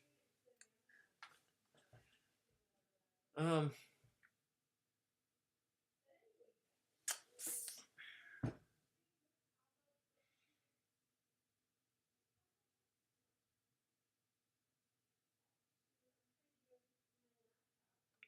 Actually,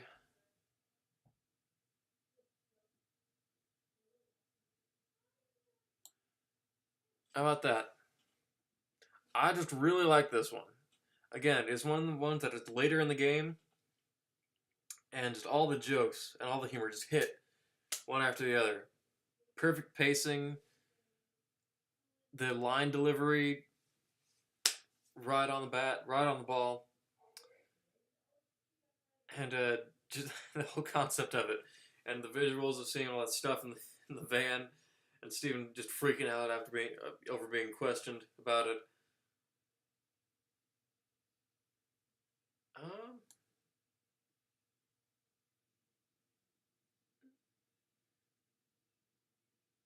there we go. That is it. Twice as much money.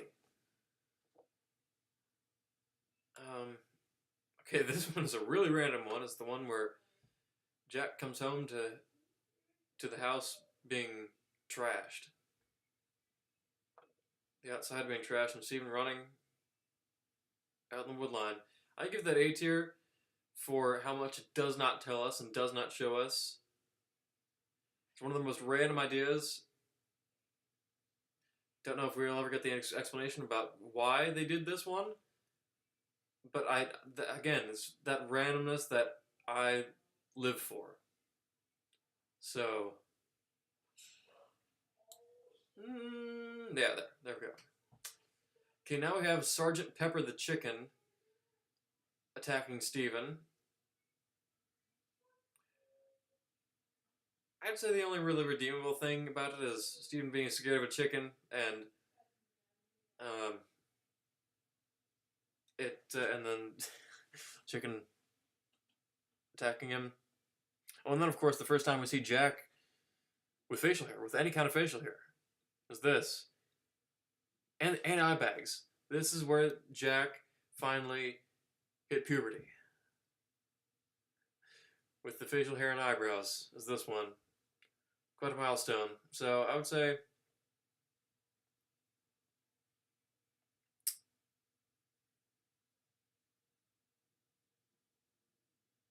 there we go. No, there we go. Now we have the Bob Ross art one.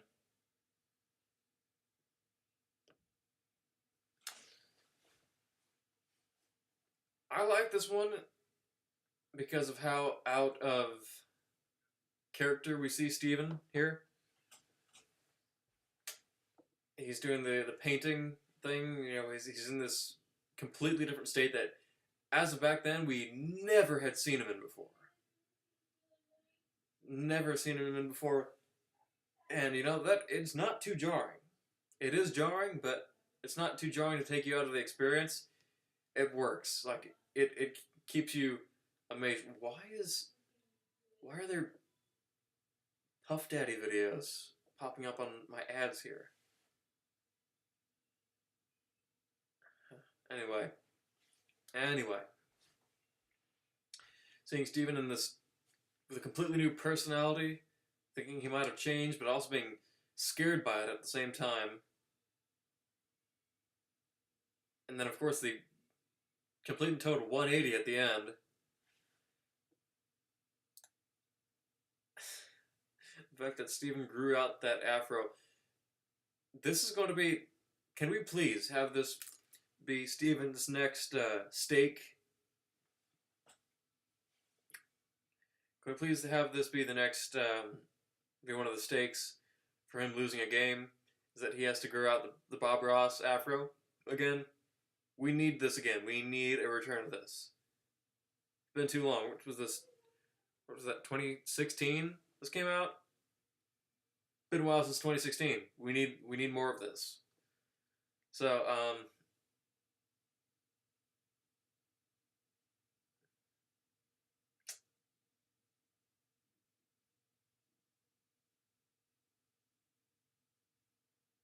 I would say top of the B tier. Top of the B tier there. Okay, this one. The What Up Ninja interview. This one had its highlights, and it relies on its highlights. You know, I don't think this is anybody's favorite video because most of it is just filler dialogue. Not very exciting or interesting or entertaining. It just has its redeemable moments. I'm pretty sure that most of the people who watch this skip to some of those moments, like the guy rubbing sticky icky on him, or him saying he looks like he listens to Nickelback, and of course Steven stealing his car. Again, none of one of those things. There's random things, there's inexplicably random things that I find absolutely hilarious. Steven just taking off in some guy's car, and Jack saying, "Steven, that's not your car." Like he has to clarify that to Steven and to the audience. And you know, that guy actually jumped. They performed a real stunt with that, where that guy jumped on the car and got flung off. So I give them props for that. It gets really weighted down with many of its elements. With, you know, the majority of the video, but it does have its moments. So that is why I'm putting it number 3 on the B tier. Okay, now we have the first one in the more newer era. You know, this, I would say this is the start of the modern era, where we finally see Steven having some real growth. He finally gets a girlfriend. First appearance of Brianna, of course. So we have this impression of things going in a different direction. A better direction, or even a worse direction.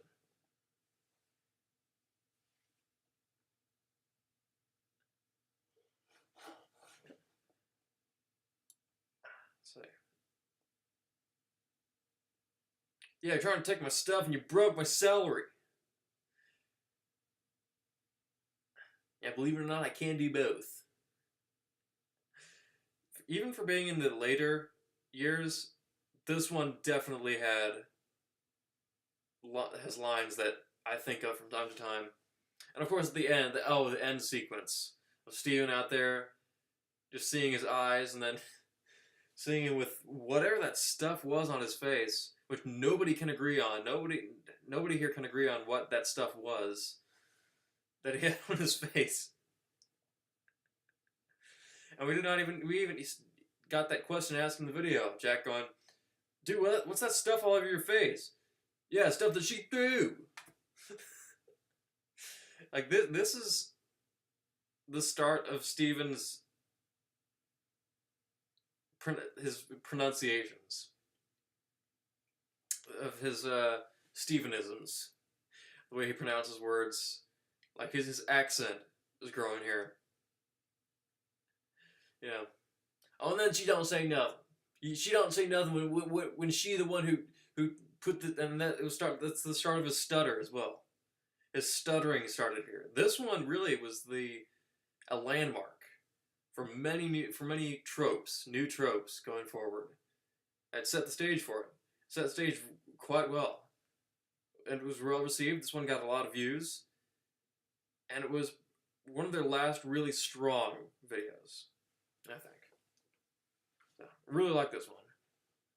Oh yeah, and look where we're at. Stop trying to touch me where we're at. Look where we're at. Stop trying to touch. I think of that all the time, and I quote that. I quote that with random people all of the time. What did I just? Oh, what? I did not mean to do. What am I doing? Anyway. What? Anyway. Quoted it yesterday. To who? In what context?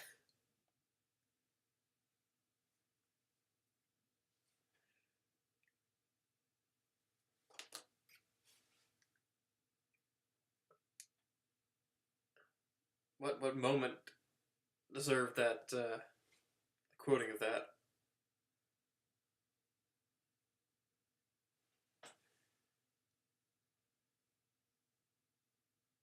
You and Pace were watching Lost together. Watching Lost together? Is it? Is that because I recently brought it up? That you all got the idea for that? Did I give you all that inspiration? You know, I'd gladly take credit for that.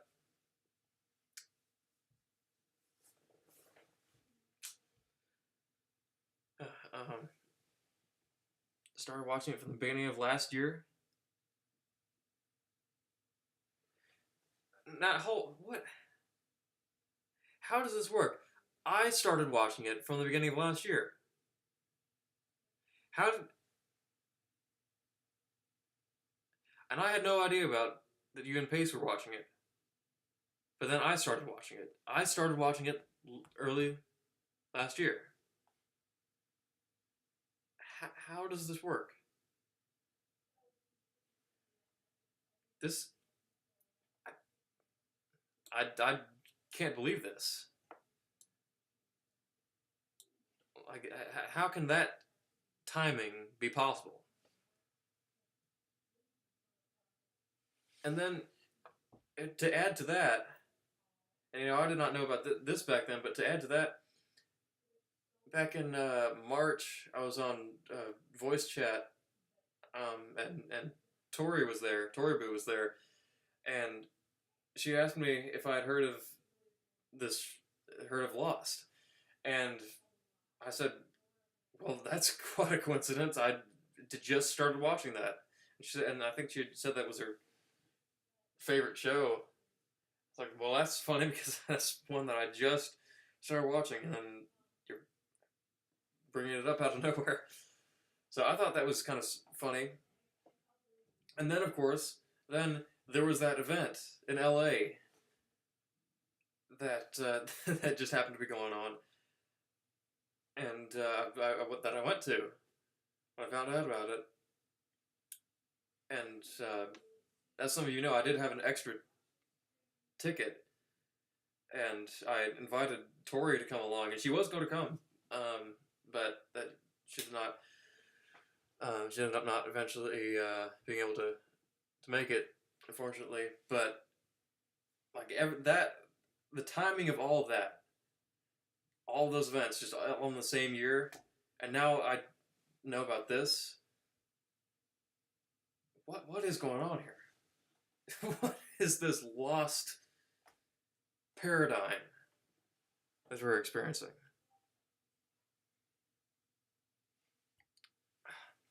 What's going on? That sucks. Yeah, it does. It does. But who knows? Who knows? Maybe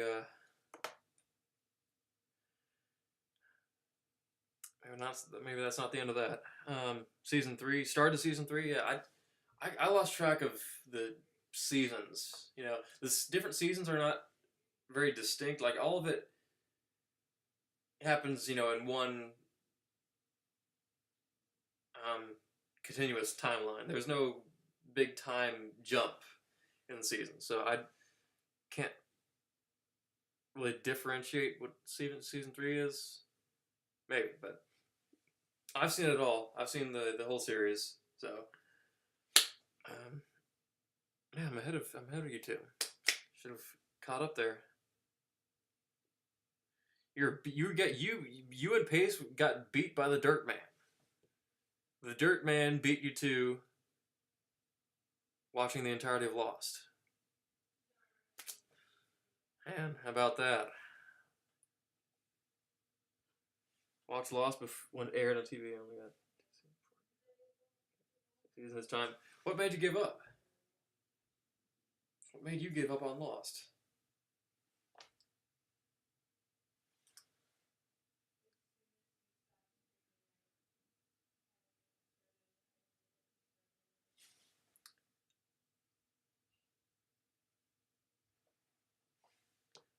I haven't heard of anybody just giving up after 2 seasons. Like I hear people giving up after the first 2 seasons of Marvel's Agents of S.H.I.E.L.D. But Lost? Really? Huh. Almost 20 years ago? Yeah, it would have been almost 20 years ago. Because it came out 2004, so season 2 would have been 2005, so yeah, almost.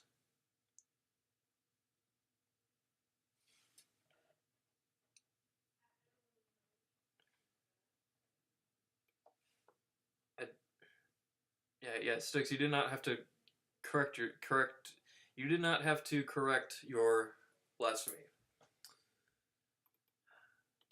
But better staying misspelled. Anyway, we have to get back to this.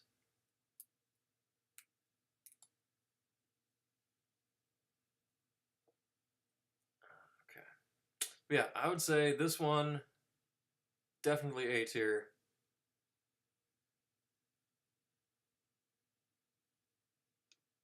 Hard call between that one and this one with the Sisters family. But I would say the Sisters family still above this one, still above the Rihanna one. So anyway, let's see. Okay, the Duck Hat one. Duck Hat. This was one of their last really good ones. I think this was my favorite latest one of theirs. Is the Duck Hat one. Like, I have nostalgia.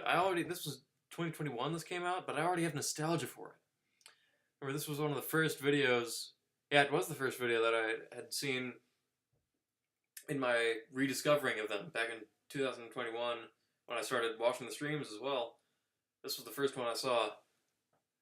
And it was good enough to reel me back in. It's a longer one, and the longer ones are usually not as good, but this actually used its length to its utmost advantage. Jack explaining the premise of what happens, and then it's a whole story. It's a real episode. It's a whole story that's told. There's cuts in it. Almost none of the videos ever have cuts in them. It just flows. It's effective. The humor on point, pacing's on point. All the lines perfectly executed. The notion of it all itself, I think that definitely warrants it.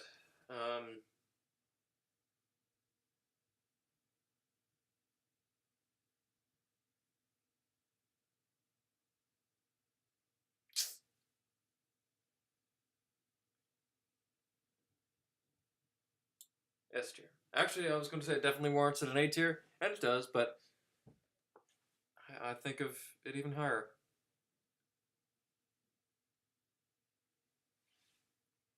So the lost episodes on Twitch, dang, and nobody would have been recording it back then. But I would presume that those would have had to have been their most watched streams because, you know, first time Waffle streaming, the greatest freakout guys are streaming for the first time. I would assume those were popping.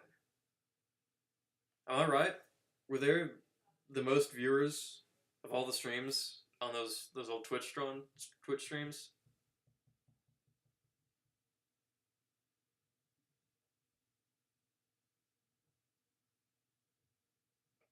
Man, I would have liked to have seen those. But next we have 38. This one, short but sweet, short but to the point. It's good. It's funny. Not great though. I'd say B tier. This is really where Steven's character starts growing too.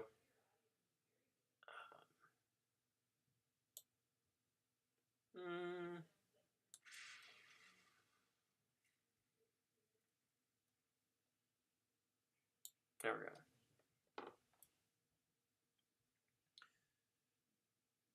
Back then, you're using your gamer tag, Fallen Boy 27. Steven made fun of a name. Switch to your real name. What did he say about it? Do you remember? But okay, next we have the McJuggernuggets video, not a Waffle Pwn video, as in uploaded to the Waffle Pwn channel.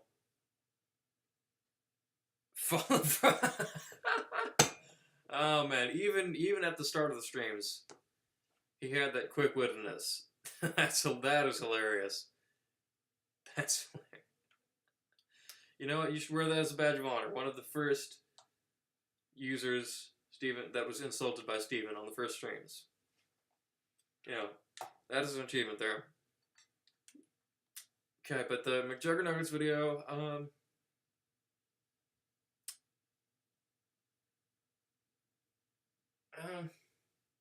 this one definitely has its moments. I think it's a bit long. Although, it's McJuggernuggets video, so, you know, this one does not really count in terms of the content control of these other ones. B tier. Not great. But, you know, it is somewhat good. It's iconic. There we go. Okay, now we have the second McJuggernuggets one. Much better than the other one. I like this one much better. I think it is for obvious reasons. This one is just way, way better than the longer McJuggernuggets talking to Steven for forever, however long the video was. This is where it is at.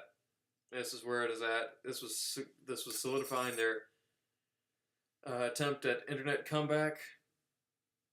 We all know this one. Nothing I have to explain here. So I would say,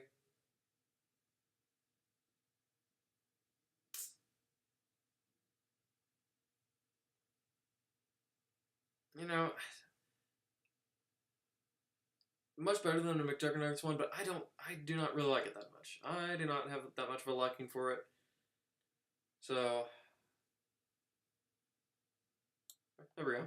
There we go. Right in the middle. Now, this is the Kanye West one.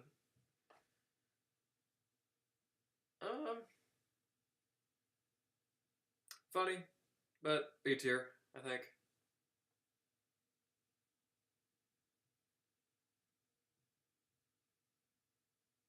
We'll put that right next to the Squirrel Boy one. They're very similar. It's a parallel here. Jack coming to Steven in a weakened moment of his. Steven in a very emotional moment where he is he's in a defenseless state, outside by a tree. Both of them take place, one in a tree and then one on a swing attached to a tree. So I like how that works out. Okay. This one, another one that I'm quite familiar with. This was my first UK dub, and my UK dub of this video is currently my most viewed video. I think 6,000 views? Might not be. Might be way off. It might be 4,000 views. This one, this is one of their last ones that works when they have a new guy. They have a new guy there. This neighbor Troy, we need to see more of him. This guy's a good. This is a good guy. He can act. He can keep up the act. He just has a presence that works. That is out of place, but works so well in this universe here. New character to the universe.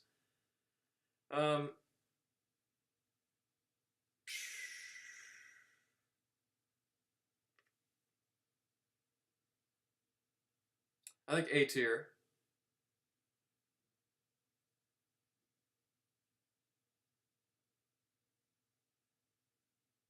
Let's see, it's in front of the the microwave one.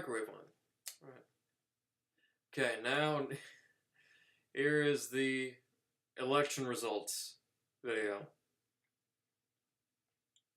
Iconic, but it has all its iconic moments. There's a lot of dead space that.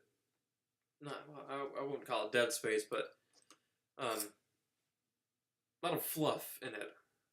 That's not too memorable.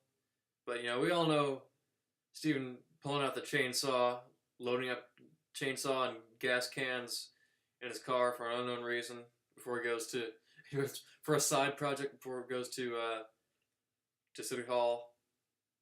And then, of course, the visual of the duck running out of the duck door and Steven grabbing the cake. Those redeem it enough to be B tier, but higher up on the B tier.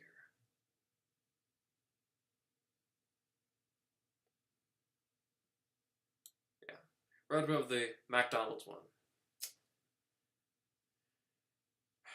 Okay, now this one here is one that I rarely ever watch. I rarely ever watch this one. This is another one that's quite low in terms of me watching it. It's good. It is good. Fake fortune teller, but much of it is just quiet, kind of hard to hear dialogue that doesn't really go anywhere that much. One shot of Steven talking to a fake psychic, and then afterwards thinking he could bend a spoon. Yeah, this one was a bit more weak, on the weaker side. He talks to a fake psychic, and then he thinks he can bend a spoon, and there's a montage of him with a spoon. Definitely not the strongest, so I would say this one should be on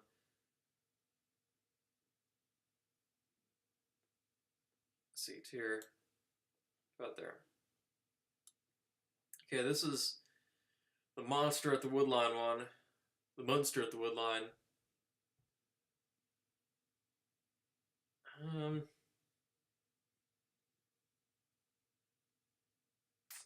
B tier, good. But a little longer, I think.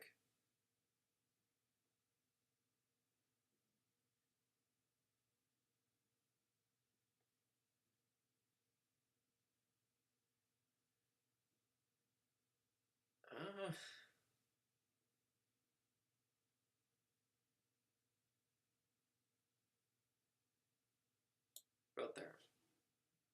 Okay, now is the Halloween one. this one does not get very good until you reach the pumpkin carving scene, I think.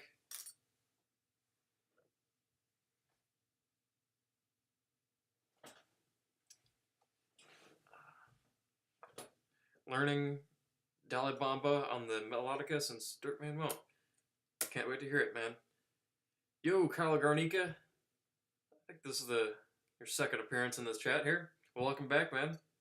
Good to see you. Good to see you all. Anybody here. But yeah, good to see your return. But yeah, we've been ranking all of the Wolfpone videos here as per request. And we're nearing the end. It's been a long tier list. Did not think tier list could last this long, but here we are. This is the Halloween video. Like I was saying, it does not get too significant or memorable until the pumpkin carving scene. Steven throws the knife pumpkin, so I would say it's good enough 4 beats here.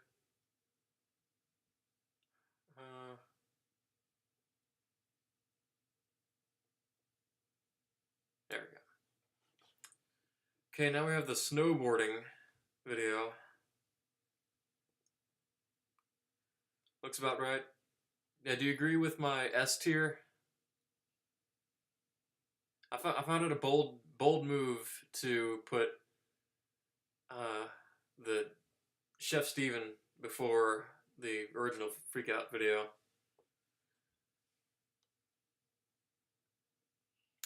What was it? Okay, now we have the snowboarding one.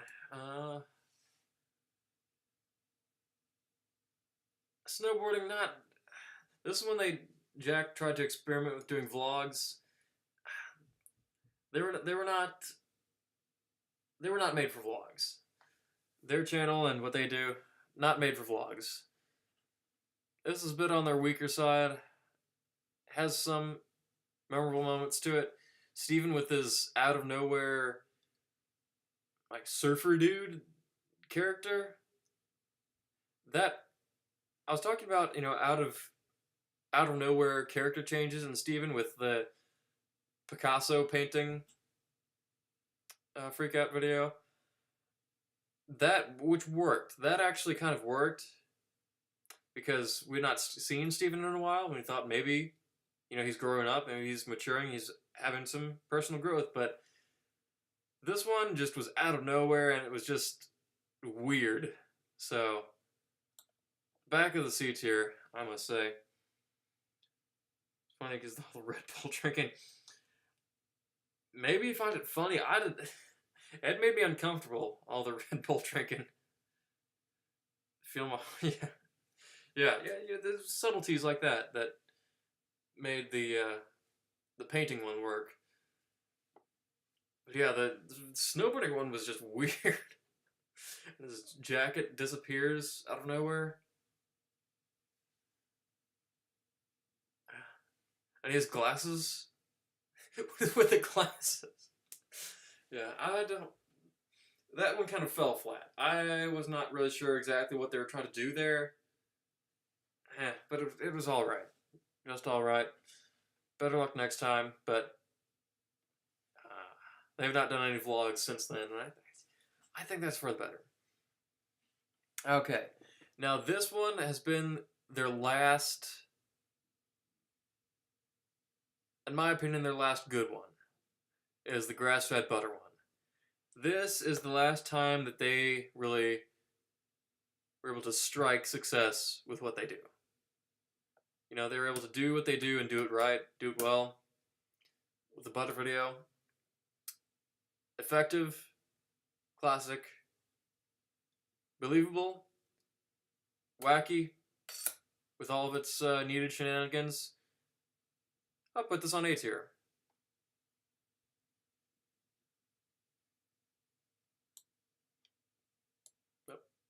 Oh, I want it. There we go.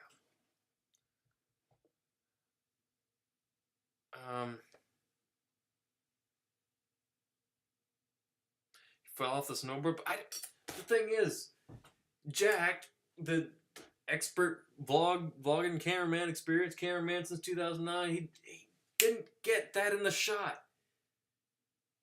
He reacts to it, and we kind of see a bit of it, but we don't. For the most part, we don't see it. Jack, what the f is going on? Chef video number 1. Yeah, this might be my favorite one. For some reason, there's just something about it, the way it flows, all the jokes that hit just right one after the other, and all the quotable lines, and this one has had the best memes made off of it. You know, like you make toast, I make crap, I'm retarded, you're smart. Love that. And then the one where somebody made he goes, "Stop touching my bone." You know, classic, and that it works just right. You know. Okay, let's see which one is the next one. Okay, this one, number 44 is this one. This one was funny, but again, it was just a Steven workout montage. He kind of needed better pacing than that, better progression than that. Did not really work too well, so I'd have to put this on C tier.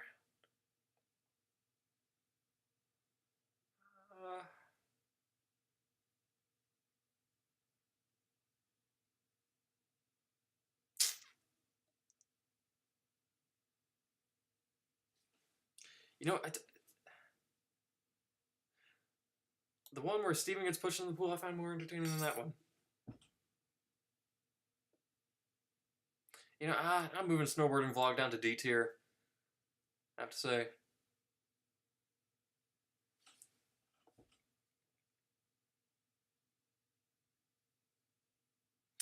Yeah, same with this one. Same with this one.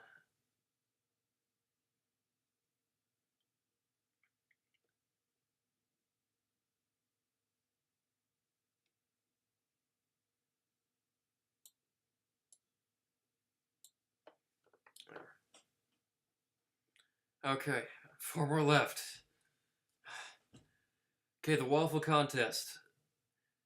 The first video where Jack was shown to be most definitely high out of his mind. Does anybody else notice this as well? That this is the first time we see Jack and he's just totally stoned. The way he does the intro. Okay, so. Roll on.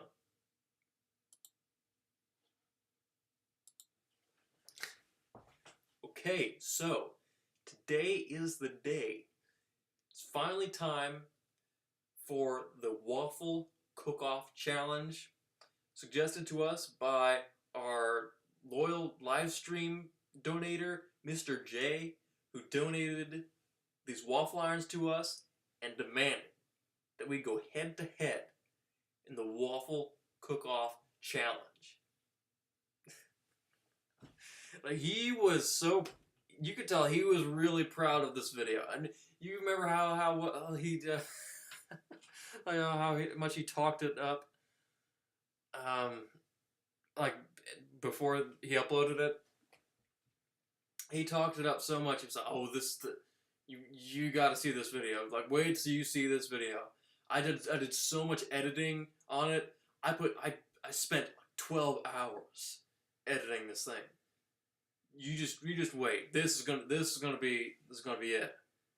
And it's just him and Steven totally high, making the waffles, and with very, very, very simple and basic editing. Yeah, there was nothing bad about it. Nothing wrong was done. Just I I hope Jack learned the lesson to know really what you can and cannot hype up. You know, it works like this. Spent long editing. He was saying he spent like 12 hours or something, or he stayed up all night editing it or something. But you know, I learned the term self-prognosticating. You can have negative self-prognosticating and positive self-prognosticating, and they'll both yield the same results depending on which one you do. Negative self-prognosticating is when you have something that you tell people is not good. Something you've made, something you've done, something you've achieved, that you're saying, it's not good, this is, you're not going to like this.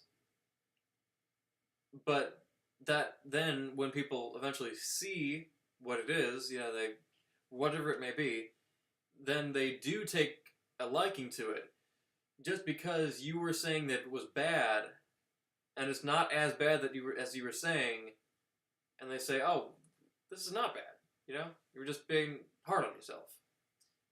Now, positive self-prognosticating works the opposite way. You say something that you've done is something you made really, really good. You got to see this, you're going to love this. And so everybody's expectations are high. And then when they finally see it, their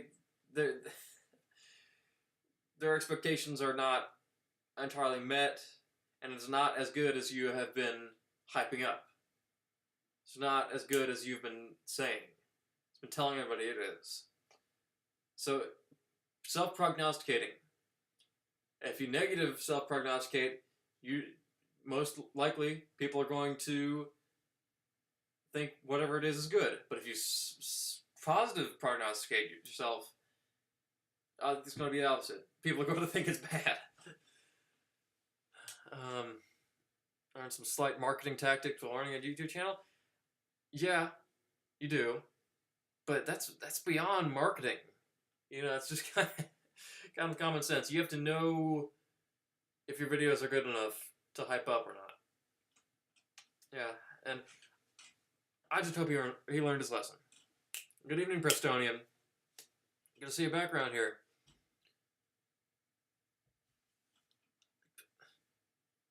Everybody's saying hello to Captain Kira. I'm the one who's streaming. I'm the one whose stream Captain Kira is at. Y'all gotta look where you're at. Looking sharp, bro. Okay, well, I forgive you then. No, all good having you all here. But anyway, we need to get back to this tier list. For those just sliding in here, we're doing a tier list. It's the longest tier list ever of all of the Waffle Pwn videos. We're down to 4 more. I guess I've miscounted. And we're down to 5 more, you know, on the last one. But now we're down to 4 more. We're officially down to 4 more. Yeah. Oh, it's Stickspell. I spent about 5 hours editing that video. I did not try to prognosticate in any way for that. Right.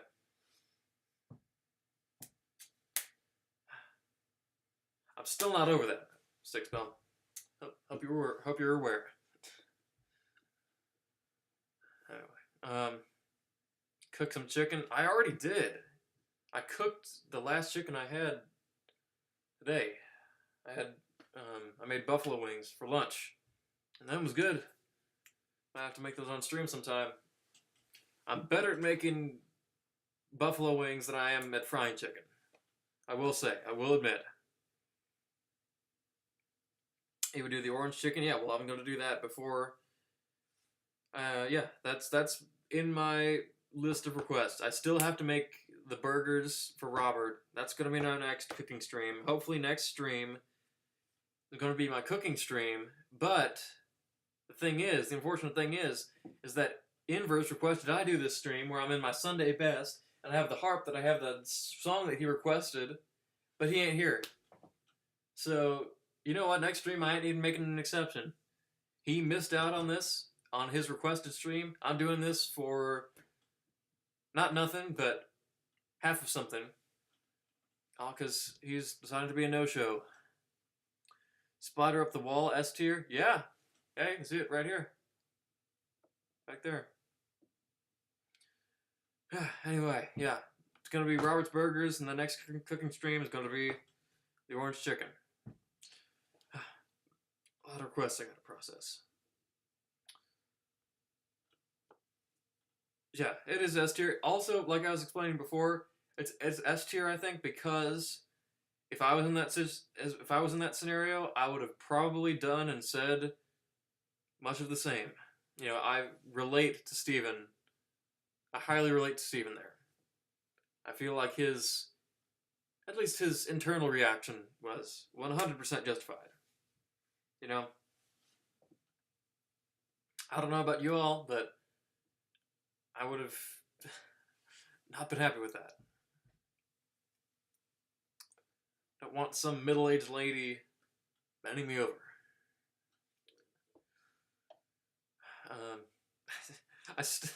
I still would like to find out who that lady is, and if I can get an interview with her. Or no, they should get her back on the stream. They should get that gymnastics teacher back on the stream. You know, that would generate some more views for them, some more excitement if they finally get the old gymnastics teacher on the stream instead of streaming vertically and having cheaper karaoke requests. Get the gymnastics teacher back on. Anyway, we need to get back to this. Okay. What am I doing? Binky the Clown, the Binky the Clown video.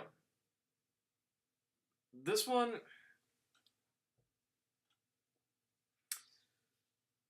is very you know.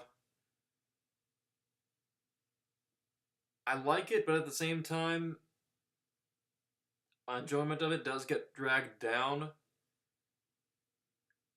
Because it's just all shouting, all freak out the whole time. Which can be used effectively in examples like Freak Out number 1. But this is different. This is just a clown annoying Steven. Like, ever since this came out, I was thinking, what is up with this one? There's something that's up with this one that is off. Because usually, this kind of Steven freakout would be, you know, like that's how it's been done in the past. And it would be quite effective and more exciting, funny. But this... I think what I finally deducted was that we got an overload of it in the wrong context. Well, yeah, we do, Stickswell. So for that, I will, you know, just because we see Steven's crack in this one, I'll good that you reminded me of that. I'll give it a higher rating. Oh, you feel bad for him. Oh, okay. Well, I guess I should have read that differently. So, oh yeah, that's because we see Steven's crack. This is... need to put that higher. You're right. Totally right. Anyway, I deducted that what is off about this one is the overload we get of it. In the earlier ones, Steven kind of had stages. You know, he did not start out freaking out. All of the good ones did not start with Steven freaking out and yelling. It progressed to that. If they did that for this one, I think that is how it would have worked. But they went at it all wrong. They started to kind of lose their touch, unfortunately, which I did not think was possible. I think they would get better over time. And it's not like they have different writers that we know of. Should be just just the guys. You know, and a clown there, an outsider, somebody else, being a part of the videos, usually great. But this is the first time where it did not hit very well. Anyway, we're gonna put this.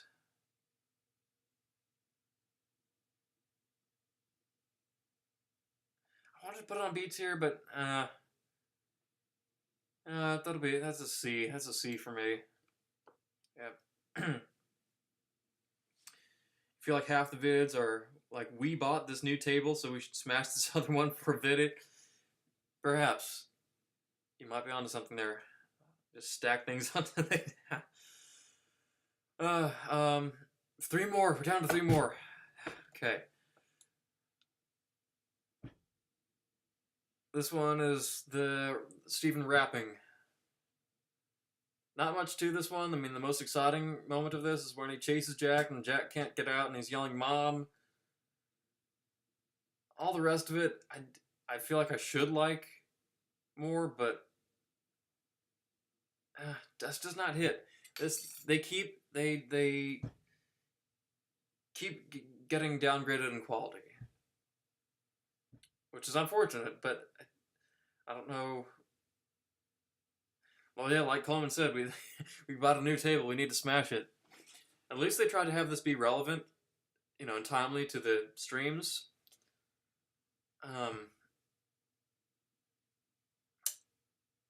With Steven premiering his new rap. So it has that going for it, but really, I'd have to put it on D tier. Good idea, not so good execution, unfortunately. Okay, now we have number 48. Yeah, this is number 47. Grandma vid, that's up there. S tier. Number 3 on the S tier. Okay, this one, I don't really know how to rank this one because this is not a greatest freakout video, even though Jack has this marked greatest freakout ever, 47. Even though it has no characteristics of the greatest of any, it is not a greatest freakout video. It is just not. I don't have to explain that. It is not a greatest freakout video. He calls this one a greatest freakout, so for some reason this one qualifies as an official greatest freakout, but not greatest freakout frequently asked questions, greatest freakout, or the squirrel boy in the tree. That one does not count.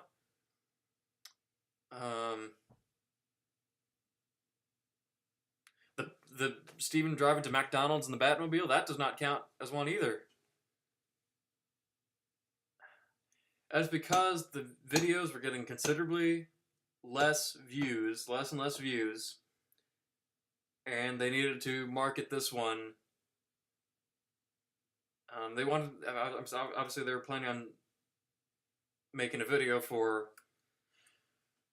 music video for Welcome to Nineveh, but nobody was going to watch that because of, like, the cases with Waffle Contest, the snowboarding vlog, the Munster at the Woodline.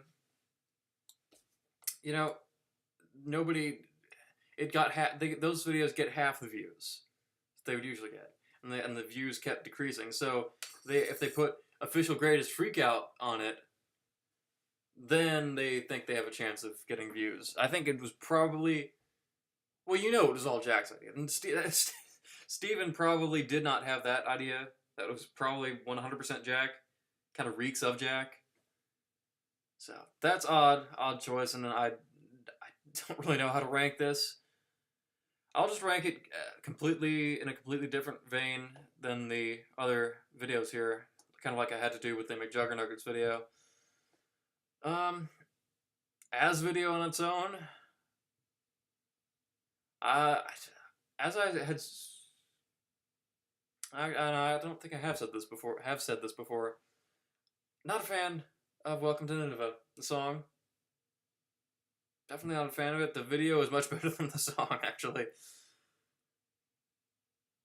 C tier.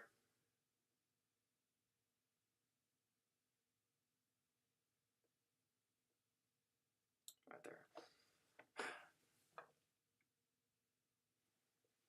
Truck with probably a similar situation, just an old truck, getting rid of. Yeah. And you know what? That one, their first try at that, worked. And they perhaps should have left it at that. Little cheesy, yeah. One of the many ways you could describe it.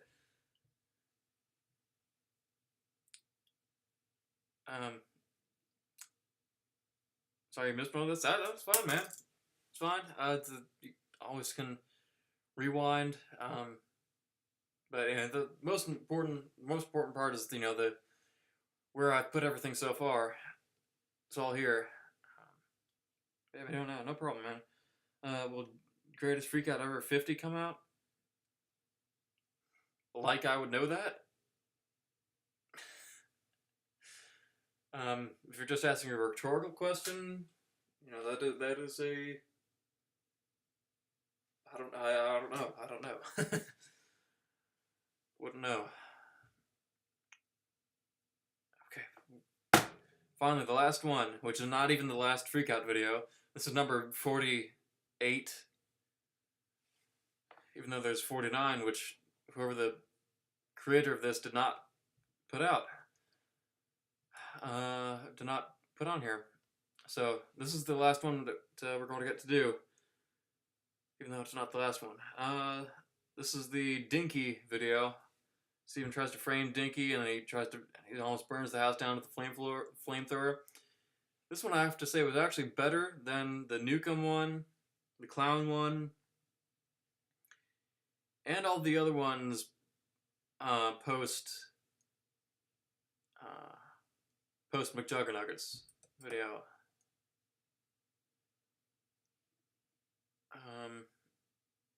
Or post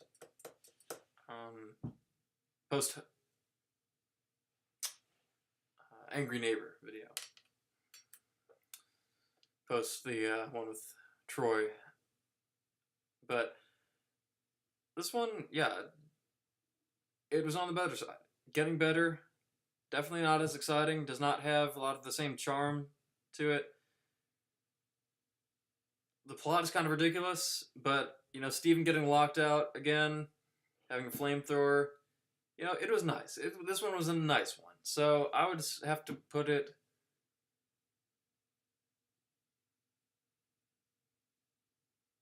You know what? This is my personal preference. We're not ranking this on the cosmic righteousness and greatness. Personal preference. I'll give it A for effort. What the? I put the waffle contest on A? I clearly got distracted. Because I was giving my mini lecture about self-prognostication. So no, this one is... Yeah, D tier. Top of the D tier. Yeah, I will give this one A for effort. How about that? Okay, we're done. That is a relief.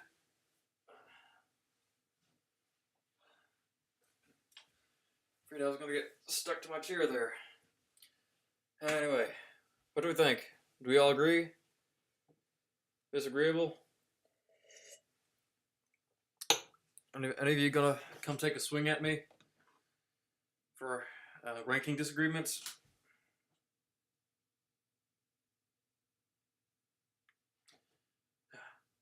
I hope you're all pleased with this. 10:10 p.m. Dang, I did not think this was going to be this long.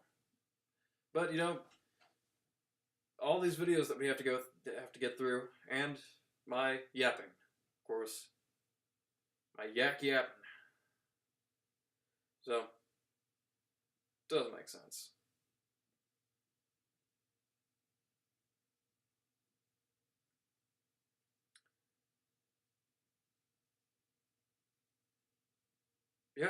Yeah, watch them again, and then rewatch my ranking of it. Anyway,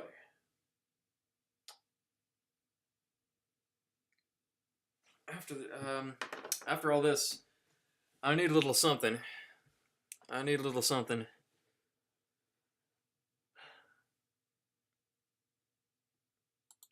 So I think we all would after I would get through all that, but keep the chat interesting, and I will be right back.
Okay. Most of us are still here. Oh. Jay the D-Man was on the floor. How did he get down there? What was he doing? Thinking he was doing down on the floor.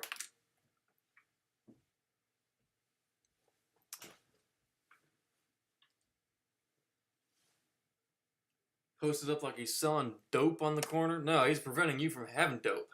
You ain't gonna be getting by in here with any dope. You know, he may give you that impression, you know, to get you to put your trust in him, but all of a sudden he's gonna go, ha! No, you don't. To Sir Monster's friend, which one? I have friends. Those green pants. About those green pants. Yeah. The soccer kid, Satcon. That hard of a name to remember?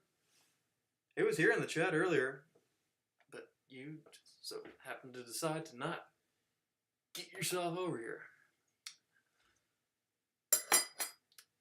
But no, he has to work. He was working tonight, stocking the shelves, and blaring my stream without headphones in the grocery store while while he's shelf stocking. Anyway, I'm back, and I would like to continue on with a segment that I'd created for the stream that I had completely forgotten about. Yeah, that guy, Satcon. No, I try to have him on as much as I can.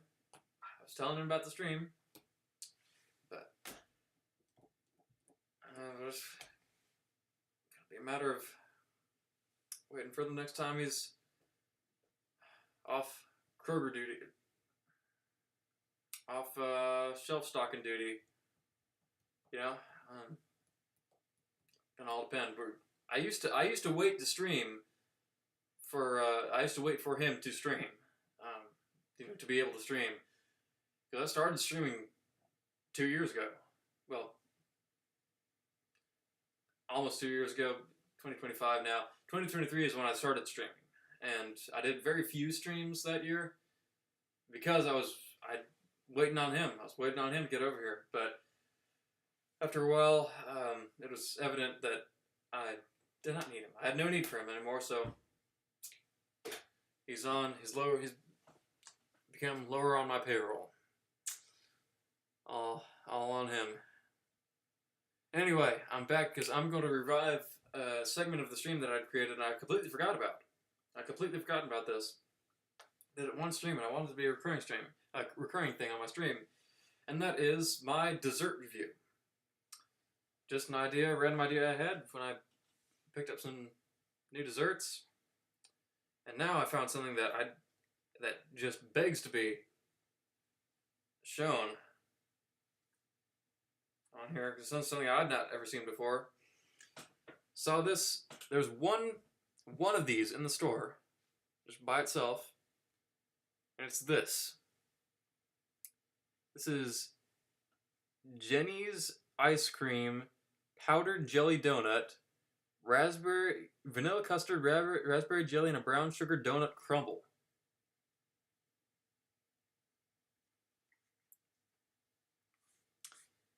Now this I gotta see. I've seen some ice creams. Before, but not this. What? No. It's not strange, but it's something that seems like it could be a good idea. Surprised I've not. This is the first time I've been hearing about something. All the ice cream flavors you ever heard of. Somehow you never heard of this. Okay. So, and usually I do not use a bowl. I use a cone. I eat ice cream in cones. I'm that guy who still uses cones to eat ice cream. All the time. But I'm just doing a simple taste test now, and I ain't prepared to stream the full-blown ice cream cone.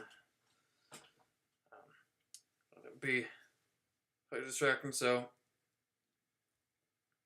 to get a sampler here.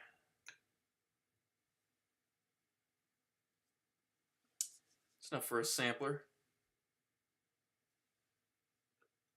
Gotta try that. Oh, I hope you're not. Hope you're not saying you gotta try ice cream in a cone, because if you haven't had ice cream in a cone this long,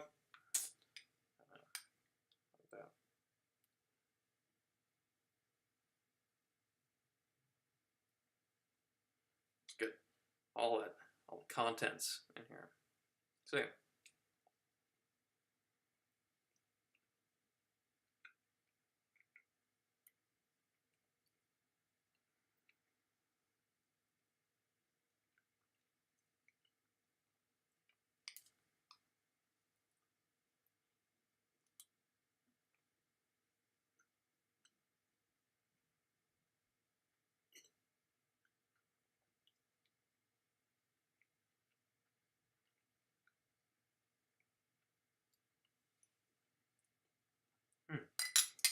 What all was in here again?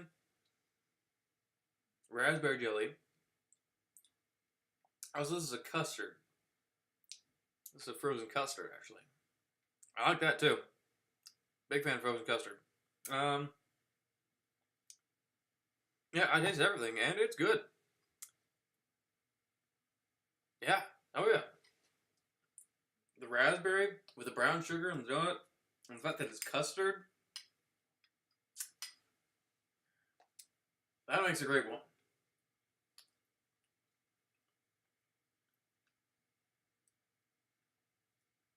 Takes a bit of getting used to. You know, it's a couple things coming at you at once. I like it. I like it.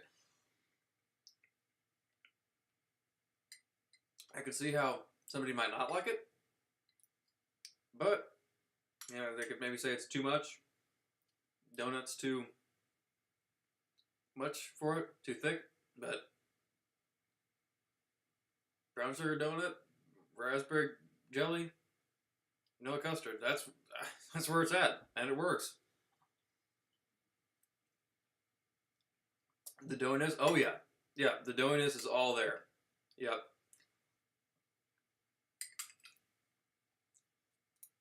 It's like you tore off chunks of a donut, just mix it in with ice cream.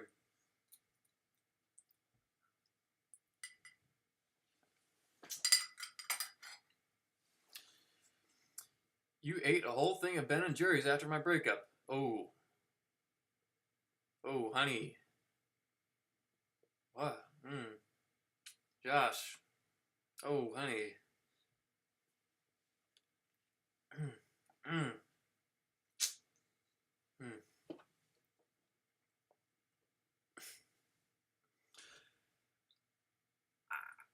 I thought that was only in sitcoms that happened.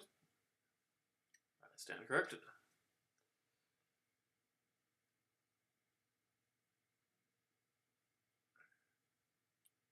Trying to get myself to believe that. Okay. I put this stuff away before it melts. I ain't got one of those mini fridge freezers over here. What flavor?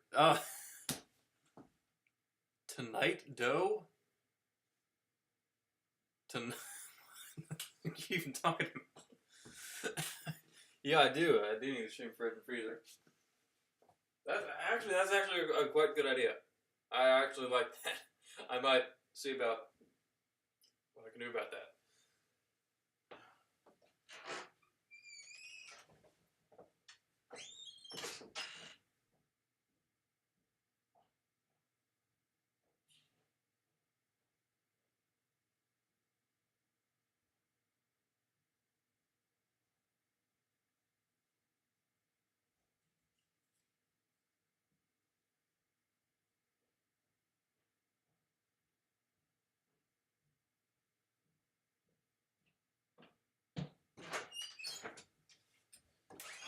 Dang it.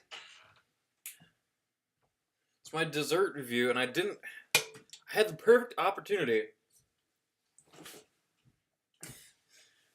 to rate the ice cream like a real ice cream taste tester. No, actually, I'm not gonna do the full spiel, but that's it.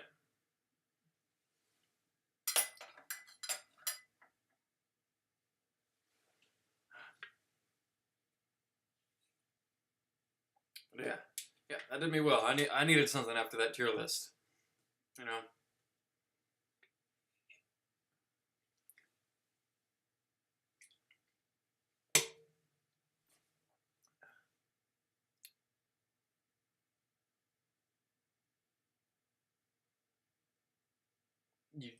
I didn't want to drink or do anything else.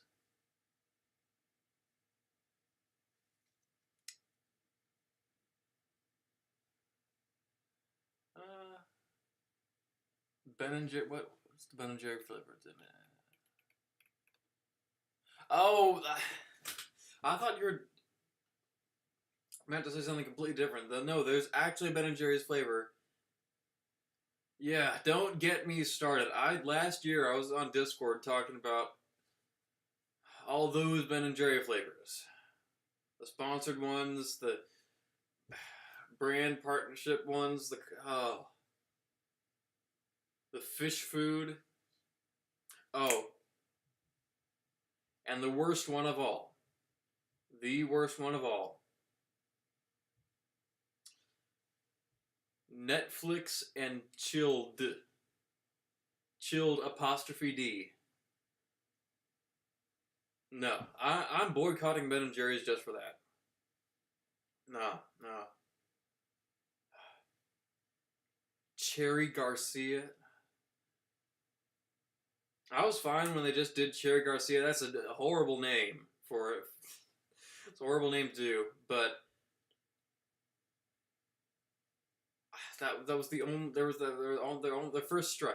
That was the only strike of theirs I could see. I did not even count it as a strike. But then you got fish food and the Tonight Dough and the Netflix one. No way. Ben and Jerry sucks. Probably the milk and cookies. Milk and cookies. I don't know of an ice cream. Milk and cookies ice cream. I know cookies and cream. I know cookies and cream. I know that. I don't know about that one. Milk and cookies. Is that just a off-brand one? Trying to not get infringement there. Get a fridge and a hot plate industry. I could do the cooking streams. Well, if it was low maintenance, I could do some of that in here.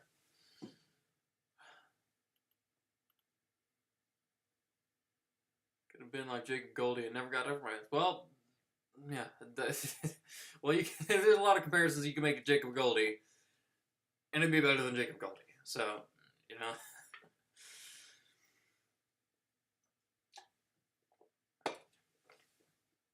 Jack have a kitchen fridge running in the bedroom outlet? I think he does.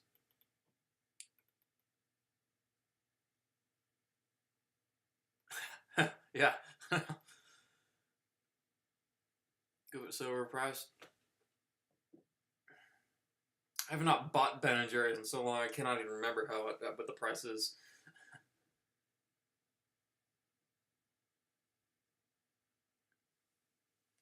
You only get Ben & Jerry's when Publix has a deal, the two of them. You're lucky you got a Publix, man. I ain't got a Publix. Over here, I have to go to Florida. Florida's the only place I know of there being a Publix.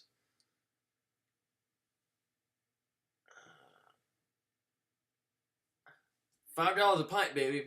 The good grass-fed Ben & Jerry's, $5 a pint, and somebody just eats it all.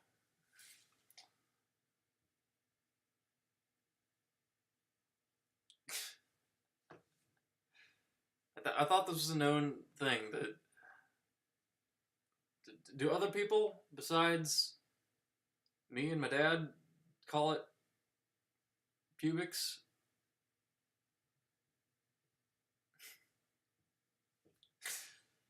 I thought that was a known thing.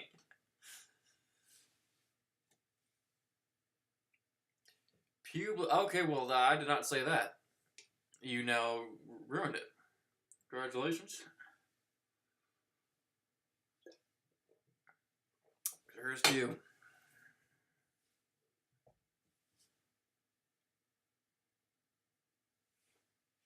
And I should just make some punch now and get drunk like last time. Oh, there's still some remnants.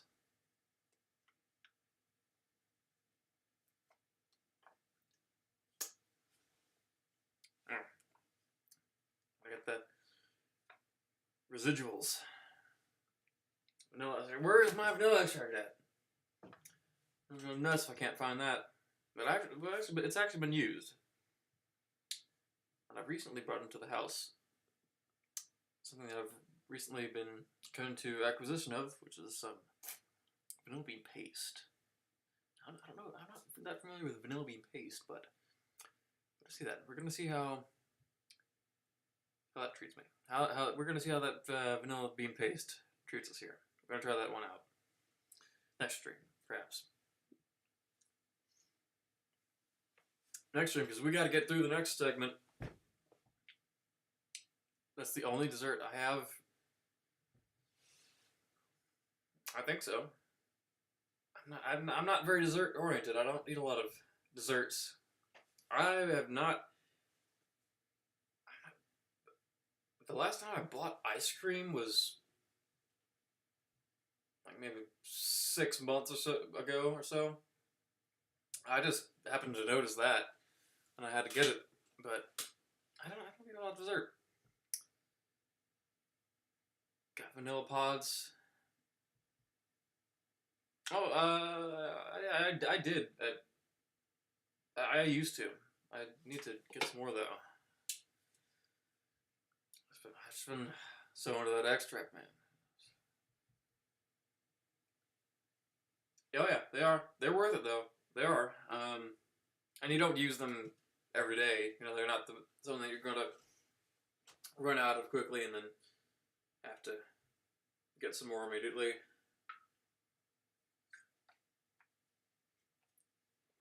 The finest vanilla flavor you could ever get.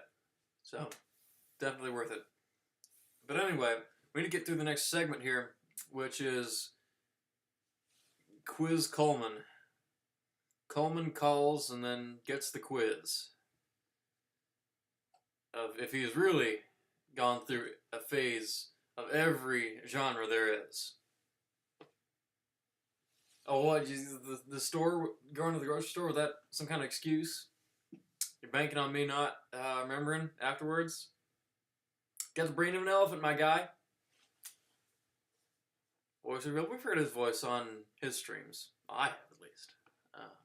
But it's in this territory. It's the first time we're going to get to hear it.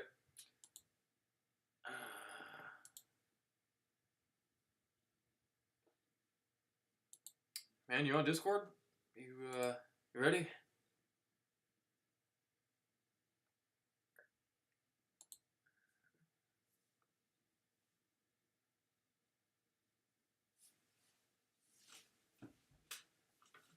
Yeah, Six Bell never heard it. Yeah, she's excited. Yeah, you just wait, Six Bell. Just wait till you hear this guy.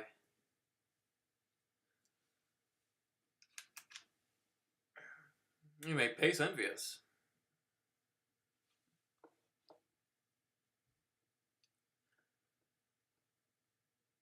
But where is this guy?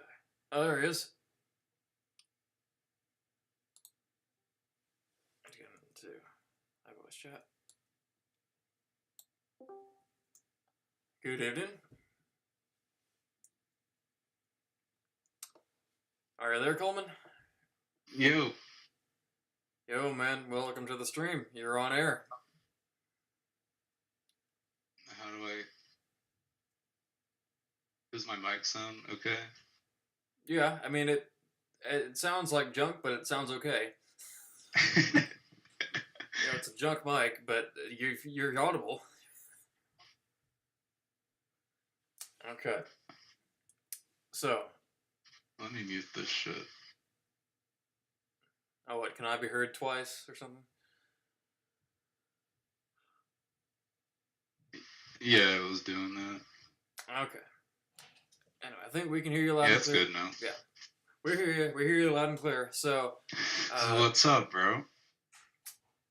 Well, you can see what's up. You've been watching me for the past couple hours. That's just been a good stream, good steady stream. Yeah, there's good ice cream, good patrons here.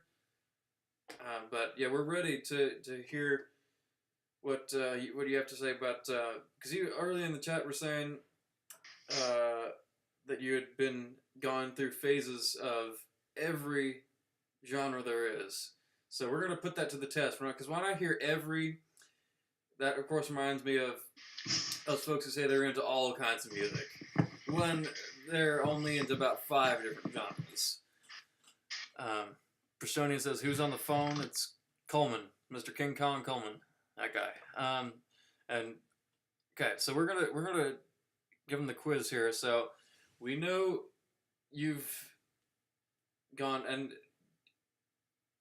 the reggae and the dance hall.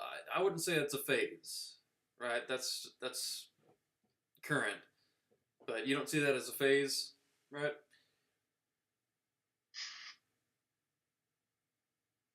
No, I've listened to that stuff for like, I'd say like over 10 years. Okay, yeah, that makes sense. I don't see that as a phase for you, you know. Yeah, it's been a long time. Okay, and then the metal. That's the other thing you post on my server is the metal. So was that I wouldn't. Yeah, metal and punk. That So that's not a phase, would you say?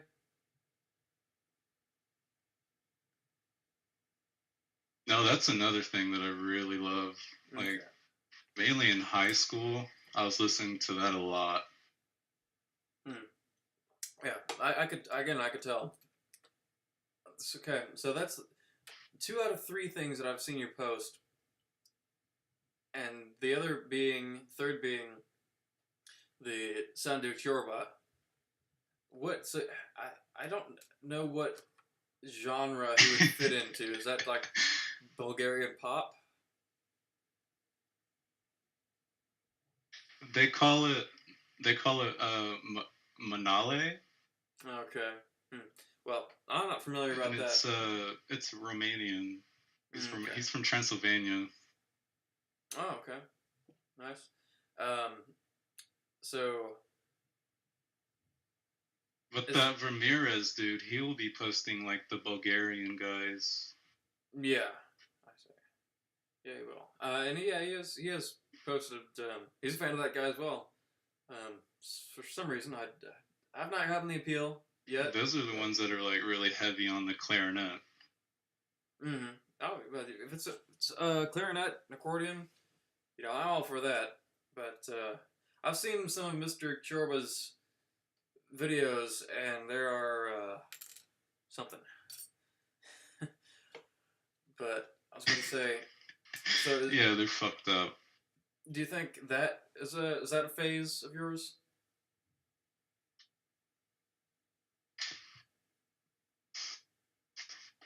No, that's like recent. Some of my Steam buddies were playing this game called Tower Unite. They just like randomly played it. Okay, so it's current, but could be a current phase. Yeah, and that shit just hooked. Okay, well, I guess I should you know get some more involvement in that myself. But I'll just have to see. It's just like it's so bad. It's like good. I could get that impression. I could. But he's actually a pretty impressive singer, though. Yeah, that is one thing I have noticed. He himself is not all too bad. Just put him anywhere else, and maybe he could go somewhere. But again, Ramirez has said he's a big popular star in they're Bulgaria, successful. Yeah. They're pretty much stars over there in Romania. Like people like they'll hire them to sing for weddings and events, and it's like rich people, so they probably get paid very well. Huh. I think I just maybe need to take a trip over to Romania or something. I need to see how they kick it over there. You know. So Josh Calderon says he's still in his gothic steampunk Voltaire phase. Have you gone through that phase?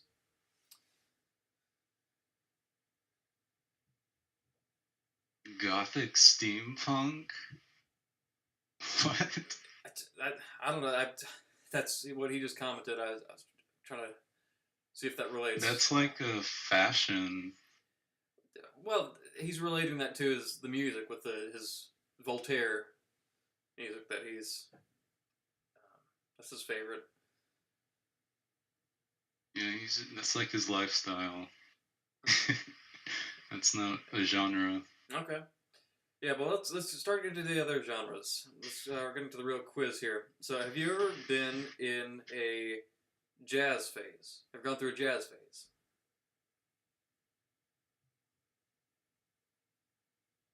Yeah, and what it was like 8th grade. I was in jazz band. Okay, what did you play? I played piano. Okay, that was an obvious answer right there. um, but how long did you play? That's where I like really got into organ. Okay, oh yeah, jazz organ. Um, can't ever go wrong with that. Um, but how long were you playing in the jazz band? But as far as like musicians,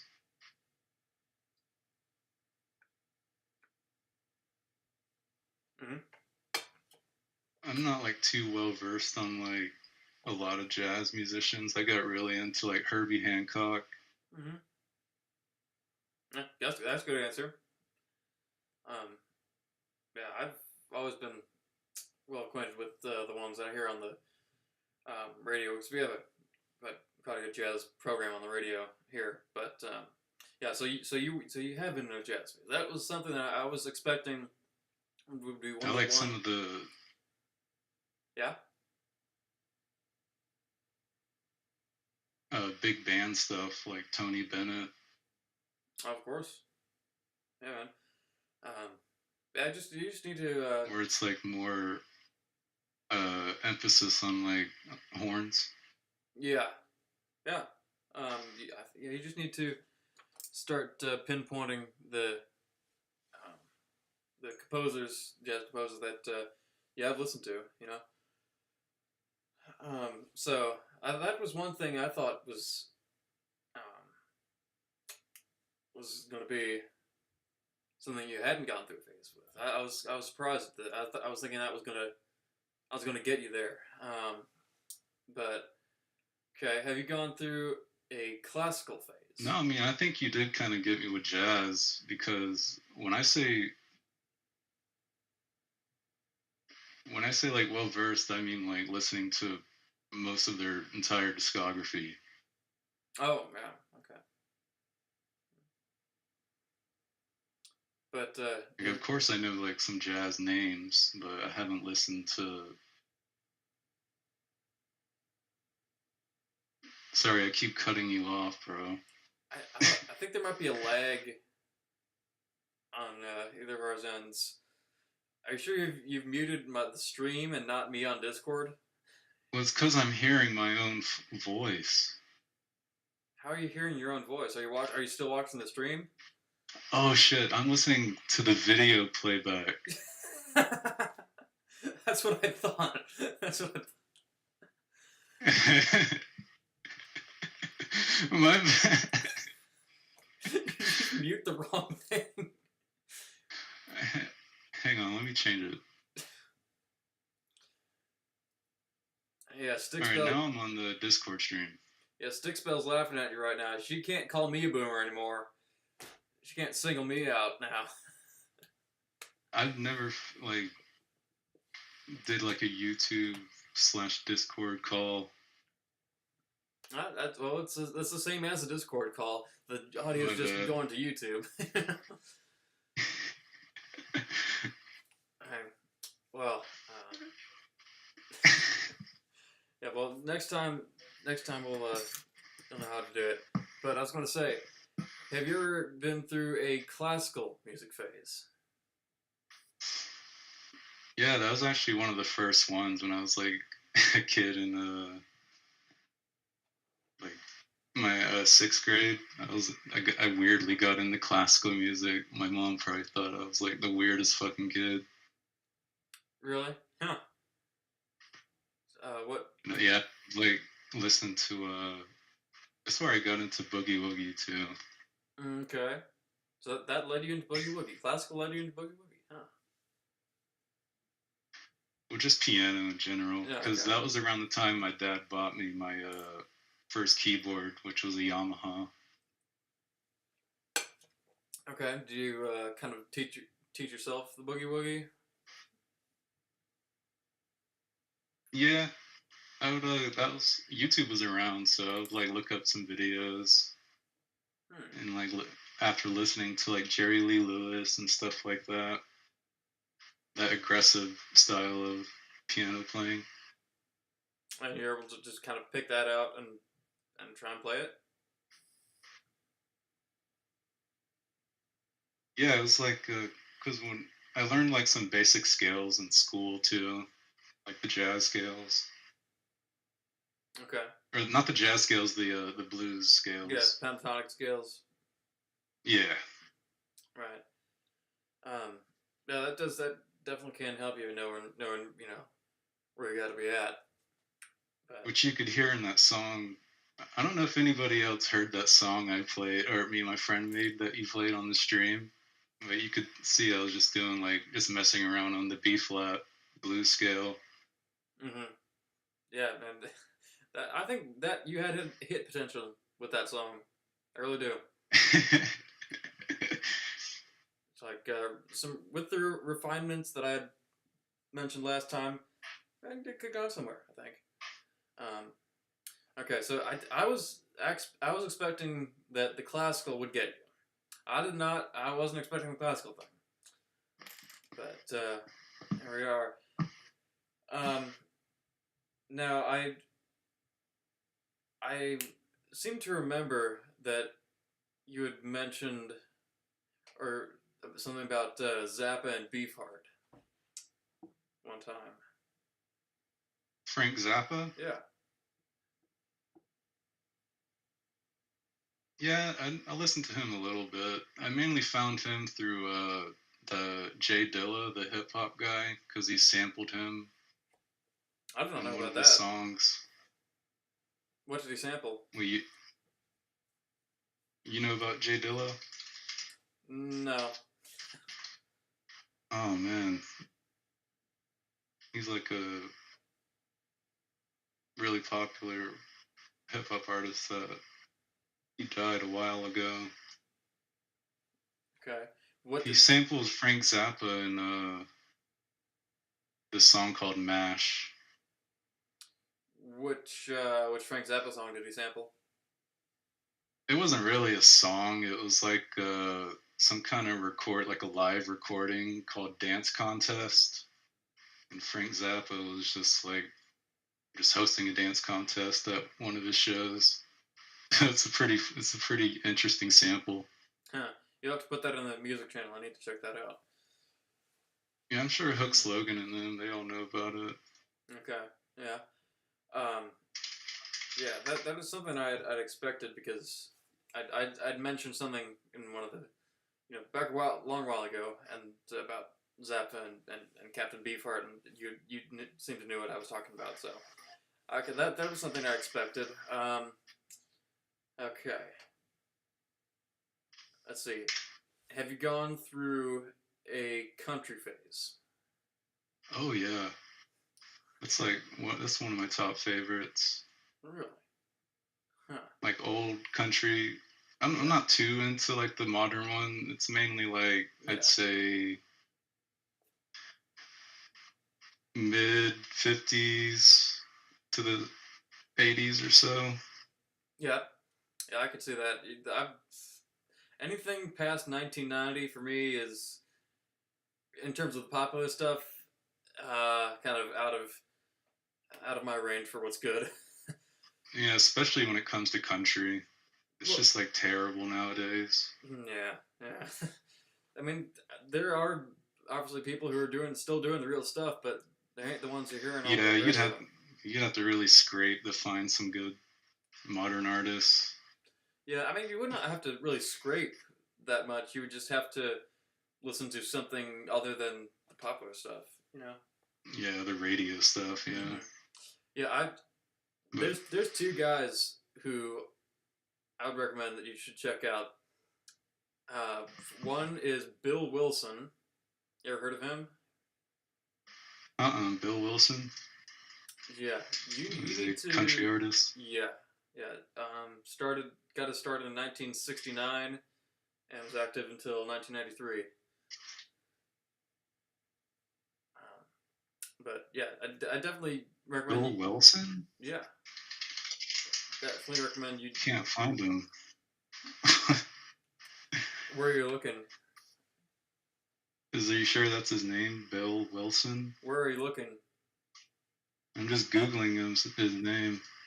Are you coming up with the Alcoholics Anonymous guy? Yeah. Yeah, that's the more popular Bill Wilson who founded Alcoholics Anonymous. No, this guy put in Bill Wilson musician.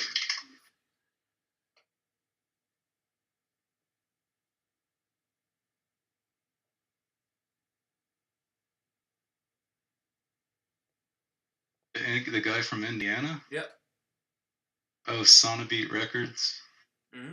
You know about Sonobeat? No. They're a old, very old record label that produced some quite niche records. What, this guy's still singing today? Like he's still making music? No, he actually he died in 1993. At the age of 46, suddenly had a heart attack. Yeah, some of my favorite countries are like country singers is the more obvious ones like Johnny Cash and Waylon Jennings. Yeah, but Hank Williams Sr. Oh yeah, they're all great. But my favorites, I have to say, are Mr. Wilson and a guy by the name of David Holt. You know David Holt. Yeah, we talked about David Holt once as well.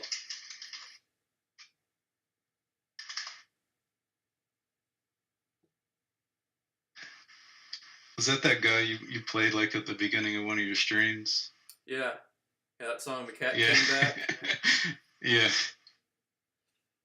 Yeah, Bill Wilson. Yeah, Bill Wilson and David Holt. They're the two. They're the two for me.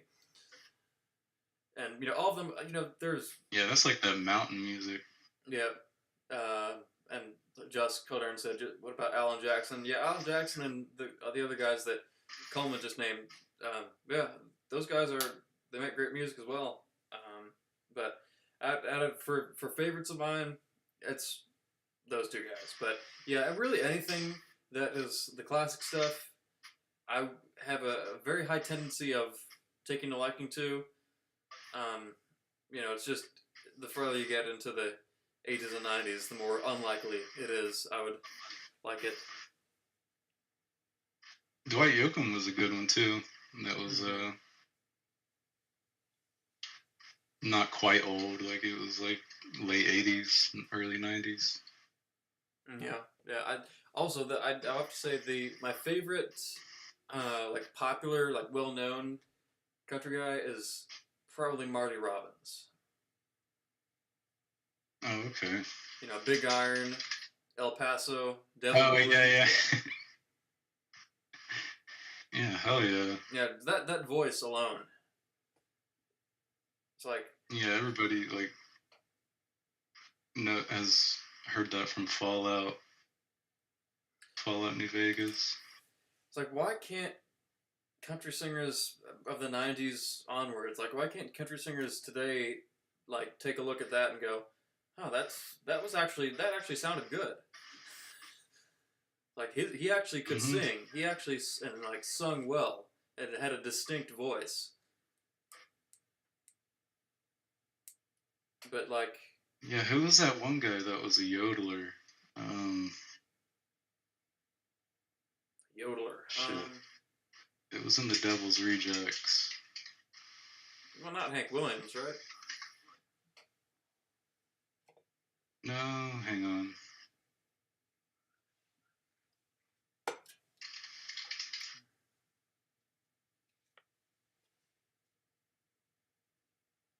Shit. He did that one song that was like, it was I Remember You.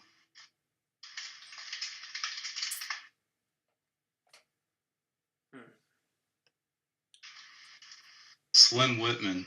Slim Whitman. Yeah, he's got like a super distinctive voice. Yeah, and like nowadays, I sometimes can't tell Jason Aldean from Brad Paisley.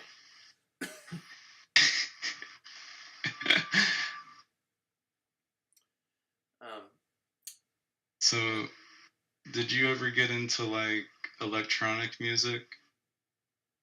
Well, How like house music or drum and bass or anything like that? mm, not really. Not really. I think there's some pieces of like house music, classic house music that I could hear that come on, I could hear, and I would take a liking to there. But I've not really gone out of my way to listen to that. That's funny enough. That was actually going to be my next question. Is like electronic music. Like I was gonna say dubstep. Have you ever gone through a dubstep phase? Yep. Dang. Bro, I made my own dubstep music Oh, that was supposed when to I be was like dubstep. 16, 17, around the time when it was popular. Oh, okay. I was like what, 2010, 2011. I see. Okay. How about you've gone through a blues phase? Yeah, I listened to a lot of blues, like Okay. Delta blues. It was Okay. mainly Robert Johnson. Okay. So you the old stuff, not just like Cream and Yeah, like Eric Clapton and Sleeper. No. Oh, okay. no, like the actual like Memphis Delta blues and stuff. Okay. Yeah. How about Bro, what happened to your stream? my stream's still up, isn't it? Oh, that was just my end. Yeah. Yeah. I've listened to a whole lot of the classic stuff over the past couple of years. I have to say the standout ones for me are Henry Thomas and Mississippi John Hurt.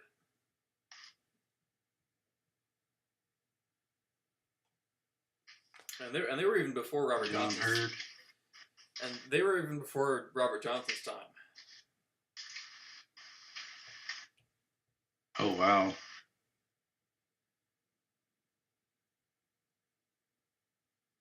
Yeah, each one you tell, I'm like googling them as you go. Okay. I never heard of John Hurt. I know Sun House. Oh yeah, there's Son House, like Son House. And Robert Johnson was probably my favorite. I like the song he did, Walking Blues. That was a really good one. I know that one. And Malted Milk.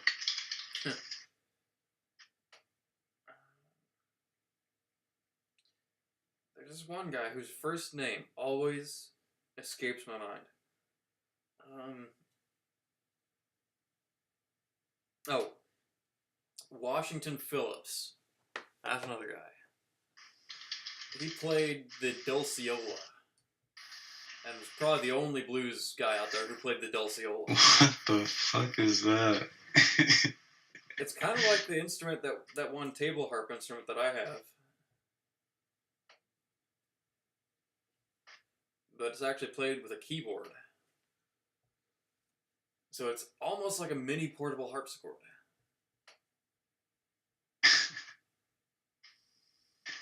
Because I'm looking at the picture he's got where he's holding it. Yeah, can you... What is that called? The Dulciola.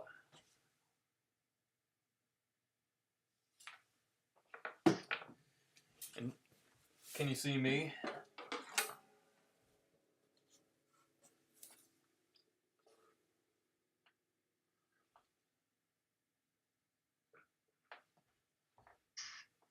Can you see me? Yeah, they're called like zithers, aren't they? Yeah. But do you see my It's a video? yeah. You got a zither. Yeah. Yeah, it's basically like what he was playing, but he had a keyboard that was attached to here. I think that had the same action as a harpsichord, and it would pluck the strings. Oh wow. So he had them like custom made. I don't think so. I think that like for a very short period of time, they actually sold them like that. But this was around. This was even older than what he would have had. So it says they're called celestophones.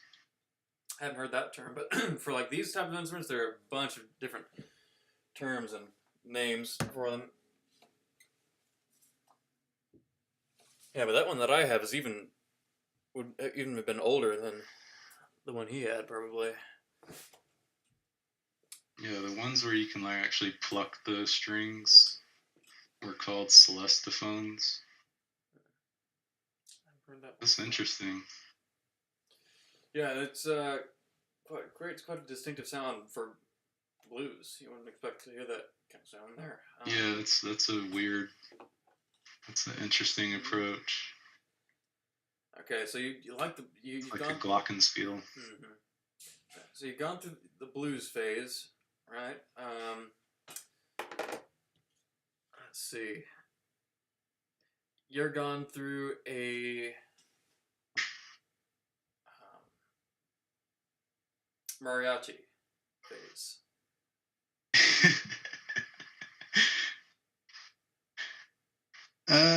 Can't say that I have. Ha! I got you! I got you!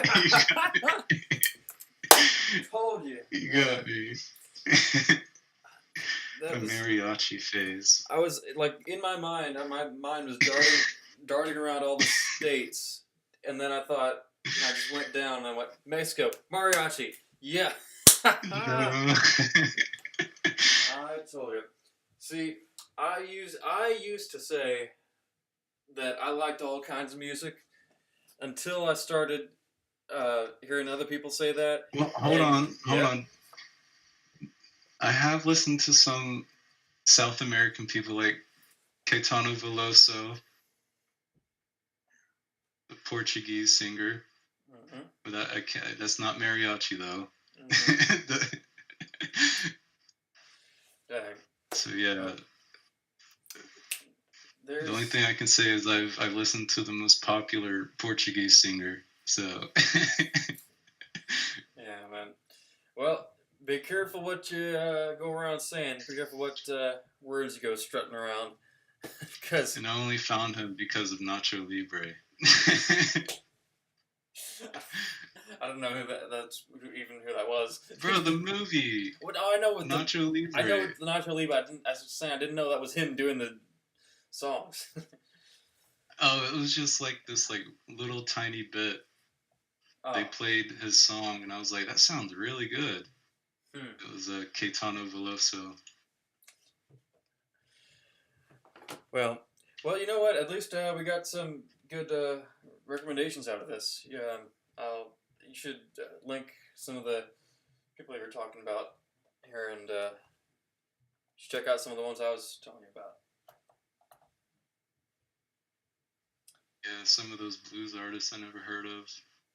Yeah, I've gone deep into blues history. In fact, there are a couple of playlists out there that detail basically the fundamentals of blues history, and I can send you those as well. Spotify playlists.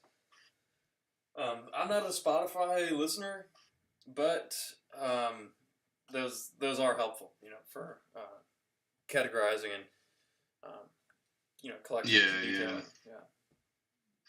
You don't even have to listen to that. You can find out, find those songs wherever else. But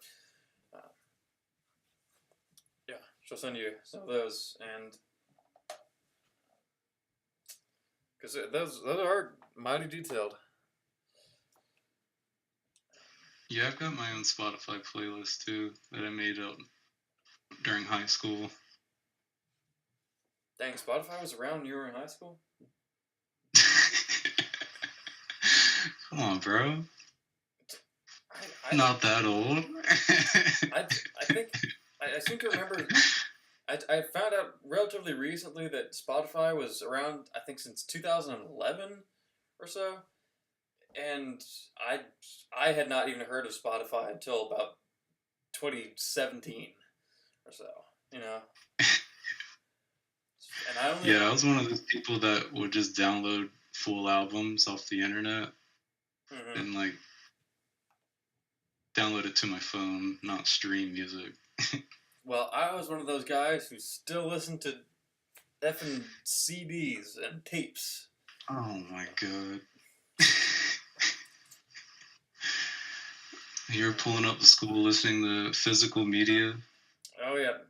In the car CD player, you know. In the case of my other car, the cassette tape player, because it didn't have a CD player. But, man. But what's some of the nicest gear you got in that room? Well, besides the harp, obviously.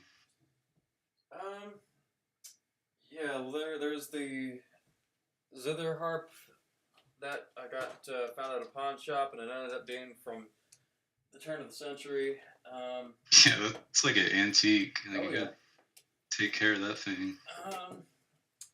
The accordion I have. That's accordion's accordion. You know, it's obviously going to be of some value. Although mine is an '80s model. I only got this one because I like the number of keys or buttons that it had on it. It had most of them now. This is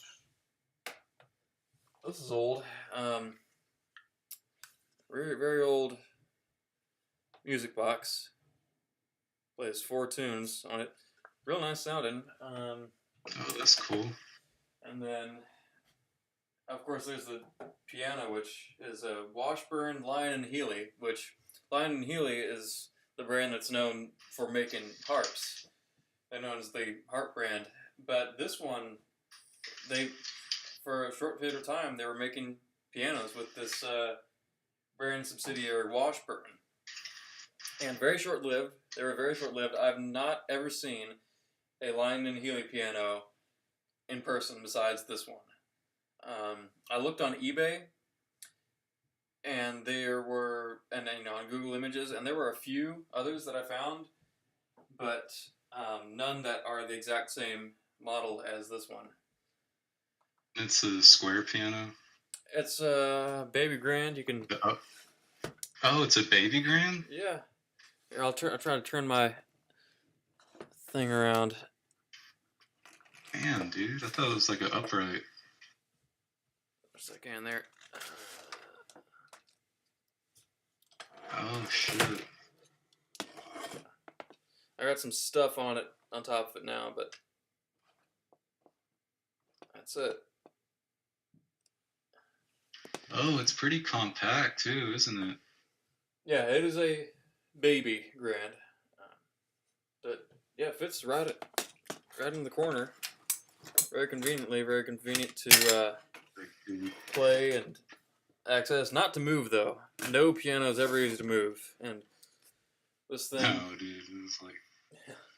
That's why I told you his friend's dad got the insurance on his baby grand. Right. It's like they're just such a hassle and they're so expensive. Yeah. Like, so he just got full-blown insurance on it in case, the place burned down or something. Worst case scenario situations. I should keep that in mind. I really should keep that in mind. That's a good idea. Yeah, especially a kind of uncommon one like that. Oh yeah, like, and there was a code, number code on it, and I looked it up, and I don't know how reliable the information was, but by what the thing online told me is that it's from 1885. Wow.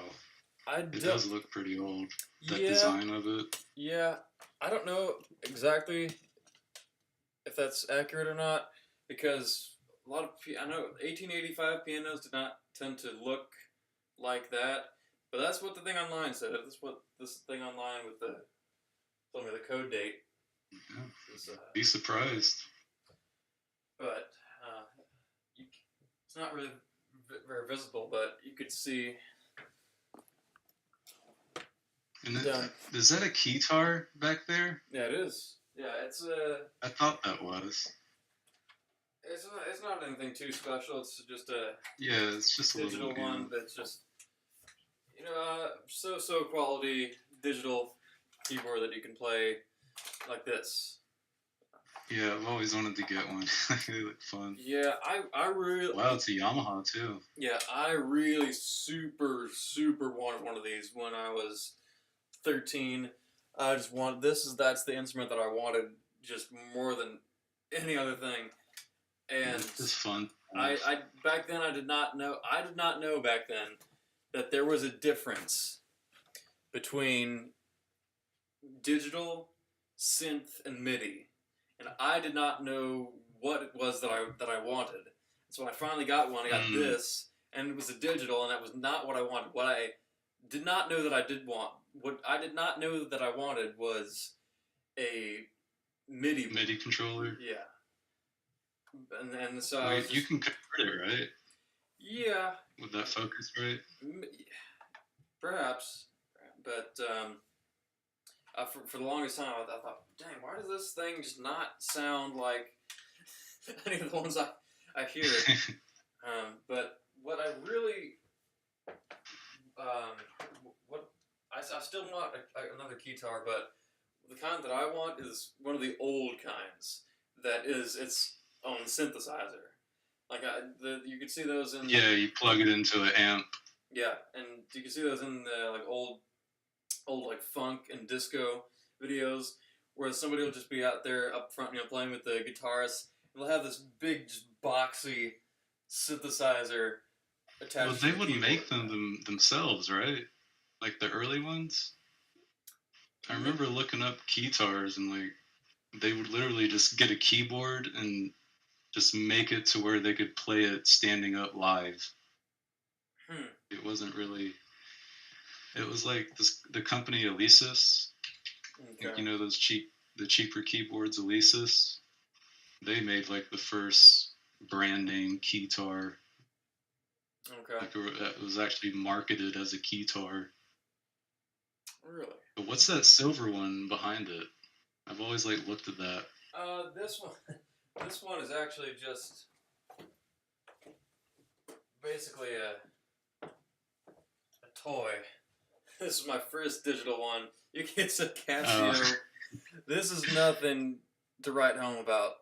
This is a toy. Bro, dude, the first thing I ever played was pretty much. I think it was that. Let me see it again. Got some dirt and stuff on It was one of those super tiny. Yeah, yes, I think it was. That was the first keyboard I ever played too, bro. Yeah. Not even kidding. The SA75 or something. Yeah, what is there a number on this? I don't know if there is. I was like, it was when I lived in Alabama, and it was like maybe 4th grade, 5th grade. Yeah. It's I got this at my 6th birthday, I remember. Yeah, it's a good little starter keyboard. It was. Oh yeah, I had the time of my life on this thing. Like I just thought it was mind blowing how you could get 100 different voices on here, and you could get the patterns and the songs you could play along to. My world was just exploded. Yeah, the only thing that bothered me about it was you couldn't play more than like a 3-note chord. Yeah, when I started, actually playing piano to taking lessons. Yep. That's what always bugged me. Like, why can't I do these chords? I've learned these chords, but now I can't play them. Yeah, it won't process like the 4th note. So that's when my dad got me the Yamaha, and like it was just so awesome. And my Yamaha is, I've been kind of missing out in the chat, but Josh Calderon says you should get a cello. I was gonna say, dude, one of my high school friends played cello, and those things are loud, dude. Like if you play it indoors, it is the loudest thing ever. I would like to get a bass, an upright bass. That's one of my friends had one too. He had it upright. I think he got it somehow from school or something, like because he was like real close with the band teachers, and he was able to like take some stuff home, and he had an upright bass in his house.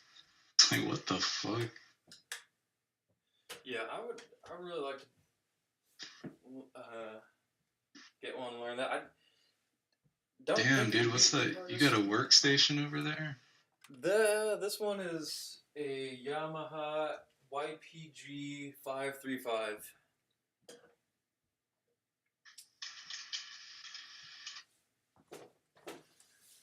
Oh, that's like a digital piano. Yeah.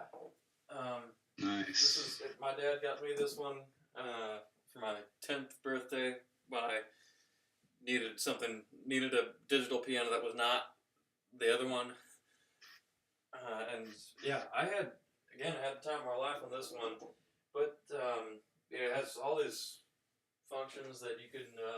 It is its own workstation as well. You can record songs on it. It has a song bank, and you can. Hmm.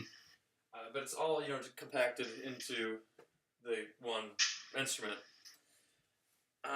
Yeah, full of functions.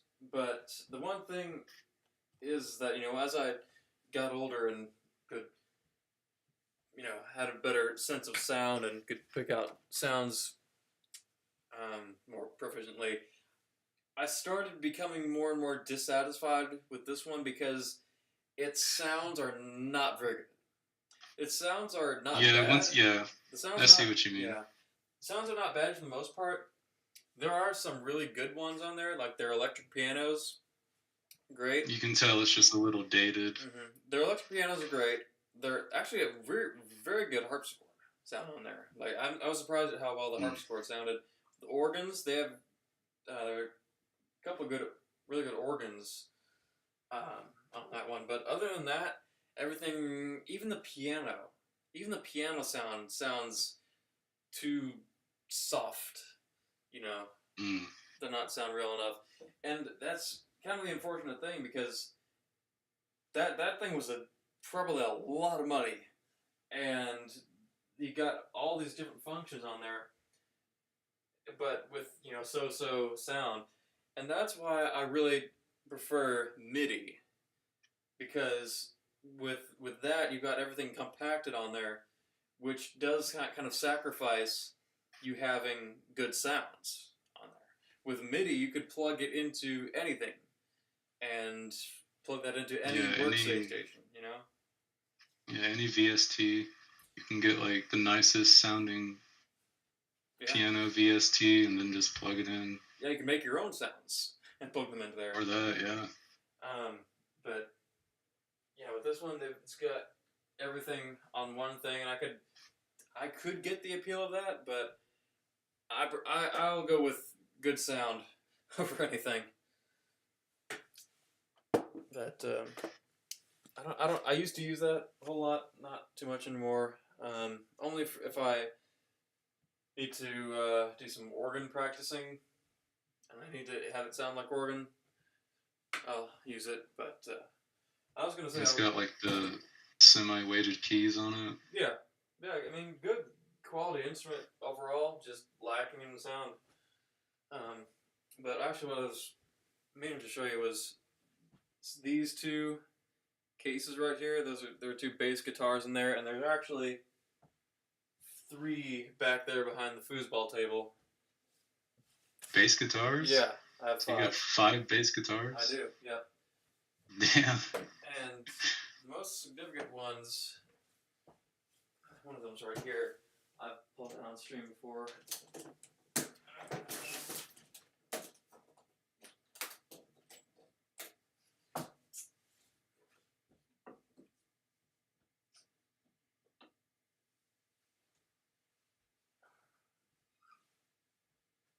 BC Rich. Oh shit. Rave Warlock. BC Rich. Damn. And this. Yeah, that bitch is nice. It's got some age on it. I think it is from. I think it might be from the 80s, late 80s. Dude, that is so sick. And I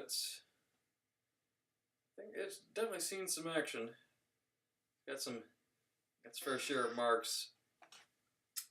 And yeah, I'd be using that. It's got. probably the widest spaces between frets of any bass I've played. It's like this. It's probably the hardest one I've, especially when you're learning to play. It's the hardest one I've Mm-hmm. tried to maneuver around. Yeah, I don't know an exact date or year. When'd you get that? What? How long have you had that one? I've had this one since 2019.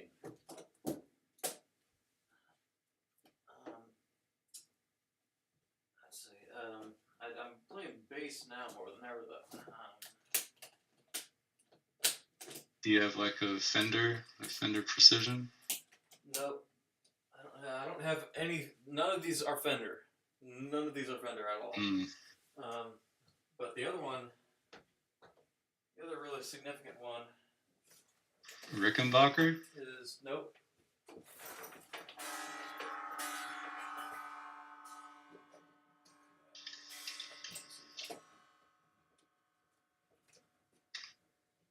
Get this one out.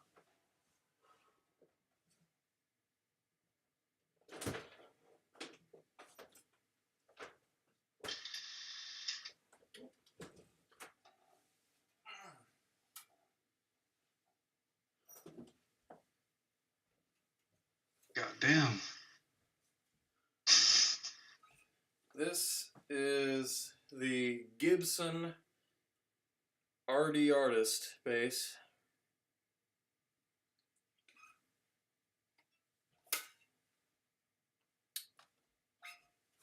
And this is Damn. about from the late 70s to early 80s.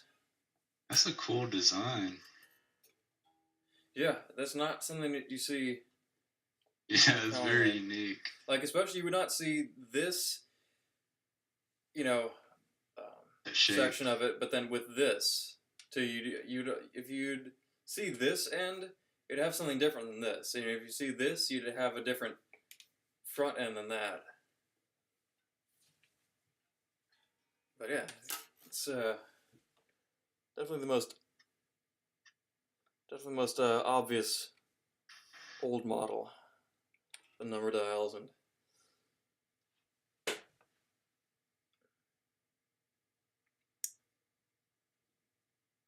Is that your preferred one? yes, it is. I like all things Gibson. I am a Gibson guy. I think some of the best electric guitar sounds. Yeah, I can't blame you. Some of the best electric guitar sounds out there have been made by Gibson guitars, but this is really the only one made by. Yeah, my all-time, like, I would love, I'm not even a guitar guy, but I would love to just have a Gibson SG just Yeah. for the chance if I ever tried to pick up guitar. Yeah, I would like That is- one of those old Gibson guitars that Chuck Berry was playing, or well, you know blues, so you'd probably know T-Bone Walker, like the guitar T-Bone Walker had. I would like that. I would like whatever guitar he had. those giant ones, like with the real big bodies. Oh, yeah. all. Yeah. That's what I like.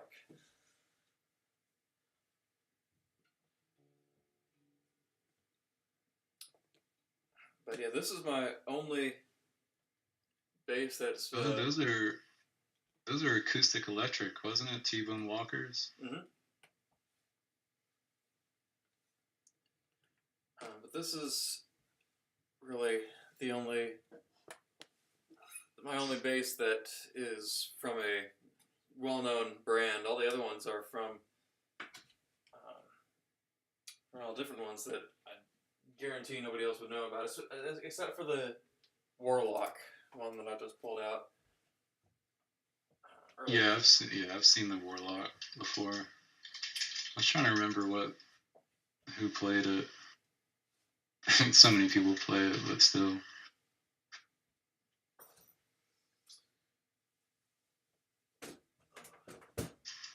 Unfortunately, I cannot get the Gibson to work at the moment. There's something wrong with it that I'm not too sure of. But I need to get that done and fixed as soon as I can. I like that thing. I want to play it. Why? What's it doing? Just not making any sound. You know, when I plug it in, it's not. You know, the amp's not receiving any sound from it. But I can play a little bit on the. Break out the Warlock here.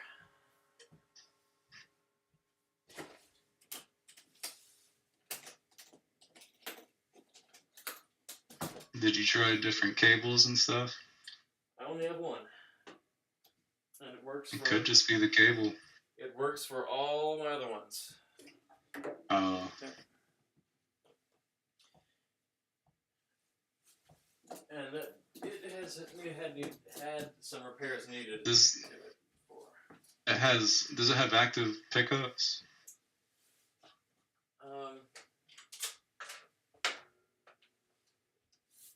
Hang on, let me see. I think so.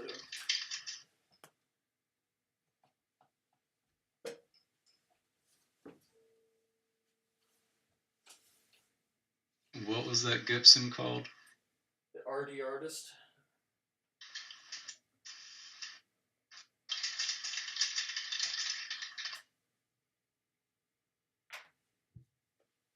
Yeah, it has active pickups on it, so they have a battery in there, so it could be a dead battery. Could be. You still just have to take it apart and see. Mm-hmm.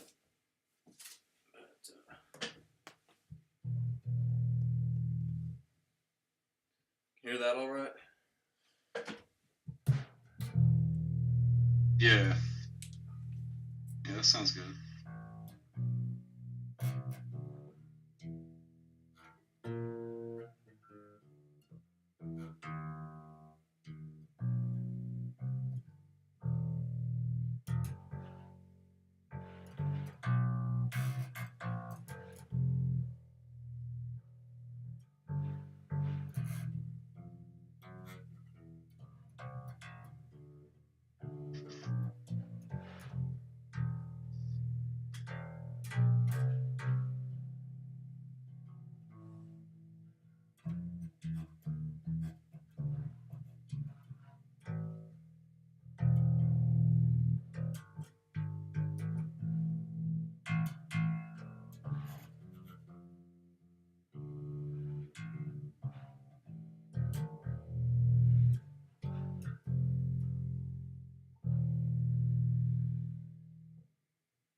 Little demo of this one.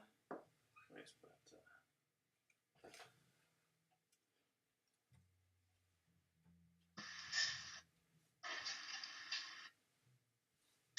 Yeah, dude, that thing is so nice. What kind of amp do you have? Okay, it is. You can kind of see it. Kind of see it from behind the harp. Turn this off. Yeah, you got a little MIDI keyboard on it. Oh, this is the box from the one on my desk. Oh.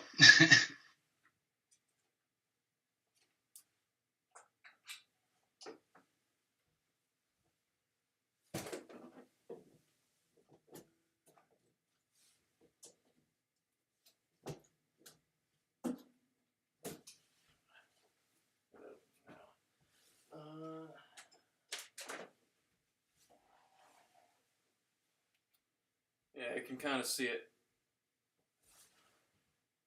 back there. It's a Fender.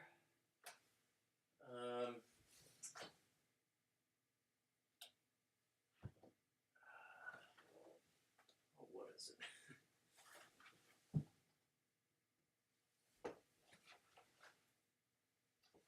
Oh, it's a BXR 25. Fender BXR 25.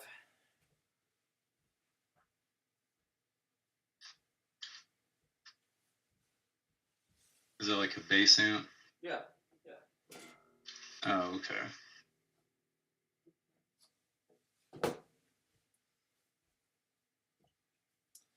But yeah, the MIDI keyboard that you saw, it's box.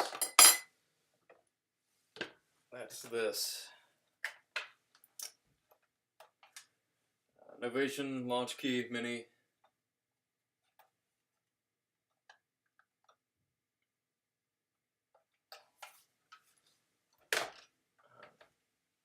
Oh damn! Or one of the keys broke. Yeah, I don't know how that ended up happening, but it's no problem for me. It just kind of sits there, but I've not had any problem. It's not giving me any problems. Oh, it still works. Oh yeah. Just like yeah, I wanted to get one like that where it's got the little pads on it. Mm-hmm. Yeah, that can be helpful for making patterns.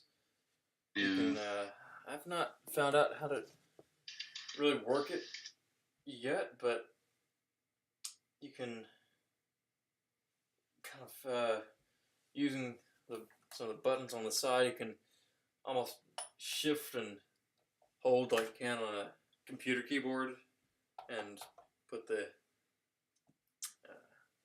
It's things like a where little it needs to sampler be. pad Yep. installed in the keyboard. So that basically sums up my gear, and then of course I got the violin in here. Can kind of play violin, and then the trumpet. It's in the case over here. Damn, you got a trumpet too? Yeah, I can't play the trumpet. I cannot play the trumpet. That's probably the instrument that I need to sign up for lessons for, because that is something I cannot even figure how to go about even beginning to start playing. To learn how to buzz your lips. Yeah, and learn how to control the notes, what notes you're making. Yeah, trumpet, just listening to reggae music and stuff, it like makes me want to buy one. Yeah. Like to have like a little brass section in a band would be really cool.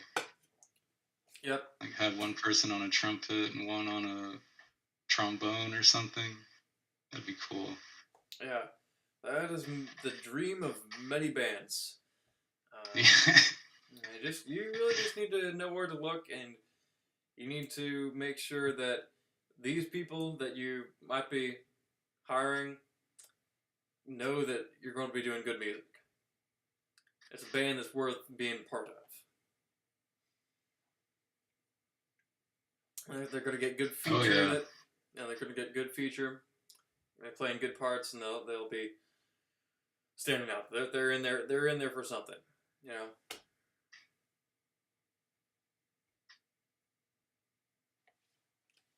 Damn, dude, you got like gear from pretty much every family of music. Like you got like string instruments, you got a brass instrument. Yeah. You got the guitars. Woodwinds, that's one thing. I've not. Yeah, you don't have anything with a reed. Yeah, flutes, reed instruments. Who knows when that'll be coming? I only have a trumpet because I was gifted that for my 4th birthday. My aunt and uncle found a trumpet at a garage sale, and I thought, you know what? Yeah, this is going to be the perfect gift for soon-to-be 4-year-old nephew, so we can blast that thing through the house, annoy people and scare people. Perfect gift. Yeah, it's like a lot of kids will like go into violin or something too. That's like a common one. Mm-hmm. Yeah. You just have a kid in there with a screeching fucking violin. Yeah, and violin, that was the first instrument that I took lessons for. I remember that. I remember Yeah, took lessons from a guy. Not sure if I want to say who it is, but it's a well-known violinist who I happen to know. And if I if I was there taking lessons with this guy now, different story. But back then, I couldn't have given two dimes about who he was or the honor of being able to take lessons from the guy. But I Wow. just was going, whatever, But nowadays, different story. Back then, I just kind of wanted to run out of the place. Well, so you found out later on that it was like somebody actually significant Yep. that was teaching you. Yeah. I mean, Damn. I knew the guy well back then, but I just did not know what he did. And Yeah. he has, his violin specifically, he has a really, really old, rare violin called the Marquis Stradivarius. And that's the thing. What? He had a Stradivarius? Yep. And he actually let me, like, he was teaching me when he was teaching me, the rest position for it. He let me hold his Strat. No, he didn't, bro. He didn't. And my mom was actually there in the room, and she just almost started having a nervous breakdown seeing him hand. Are you fucking kidding me, bro? No joke. I remember holding this thing. And your mom is like about to like shit herself. Yeah. She saw him bringing that thing out, and she went. He's like, I do not want to pay for this violin. Yeah. She saw him bringing that thing out and go. She went, is that? He said, "Yep, that's my Strat." And yeah, those were the times. Crazy. But at least you got to hold one. At least if I had no clue what it was back then. But like nowadays, to go and take lessons and hold a Stradivarius, the Marquis Stradivarius, dang, things we sometimes take for granted. I know, right? Yeah. There's like a very limited amount of those. Yep. Yeah. That's really the only place you find those kind of things is with those violinists. It says there's like less than 700 that still exist. Mm-hmm.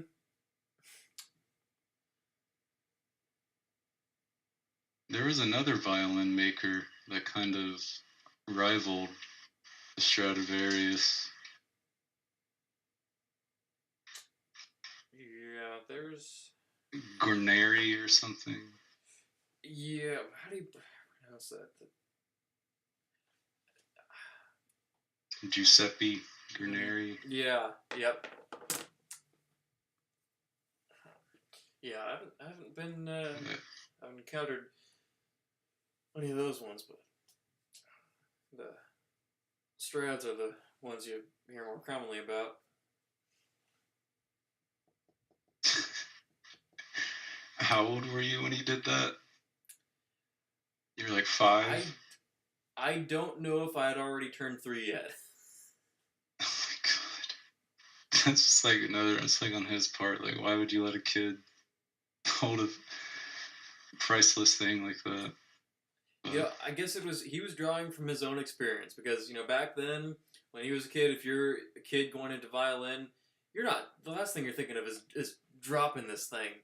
You're serious about it. When he was a kid, that's he true. treated it with the utmost importance. But I guess he did not have the best understanding of who I was. I didn't drop the thing, but there was the chances of that happening were dangerous enough that It'd be funny to hear your mom's perspective.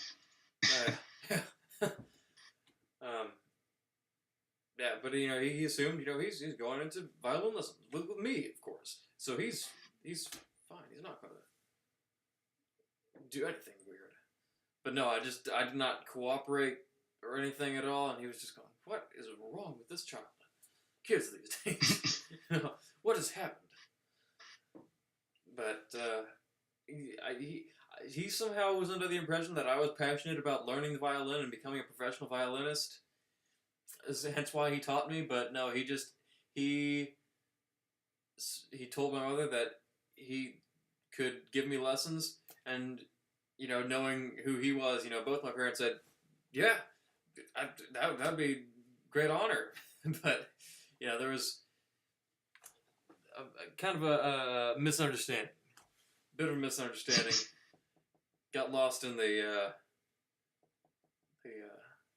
music teacher translation.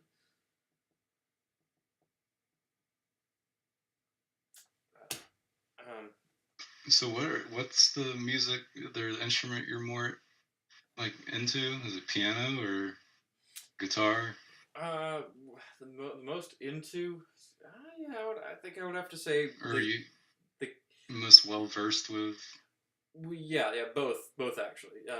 With well versed and most into, yeah, the piano, the keyboards, anything keyboards, piano, organ. That is really where my strong suit to that, especially with piano. But then second to that would be the harp.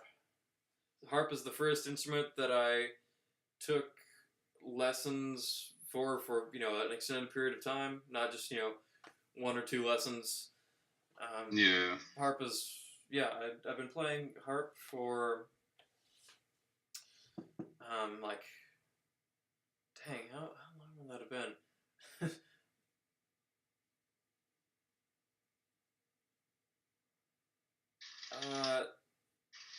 So coming up in this October, that would be 15 years of playing harp. And who was that one harpist that someone was talking to you about? Was it Stephen? Yeah, Joanna Newsom. That's who I was just looking at, because I saw her in this TV show called Portlandia. Really? Yeah, they were like trying to put her harp inside of like a Prius or something. They're just like, it's not gonna fit. Yeah, I've had so they end up putting her harp on top of the car. No way for me. Oh, I've had to load up harps. Put your harp on top of a car? Yeah, I've had to load up harps before. It's if it's not a minivan, you got to put all the seats down. The thing barely fits, just barely fits in the back of your car. And this thing, the one that I have, this is a called the Petite 40. It only has 40 strings. It's not the full size concert harp.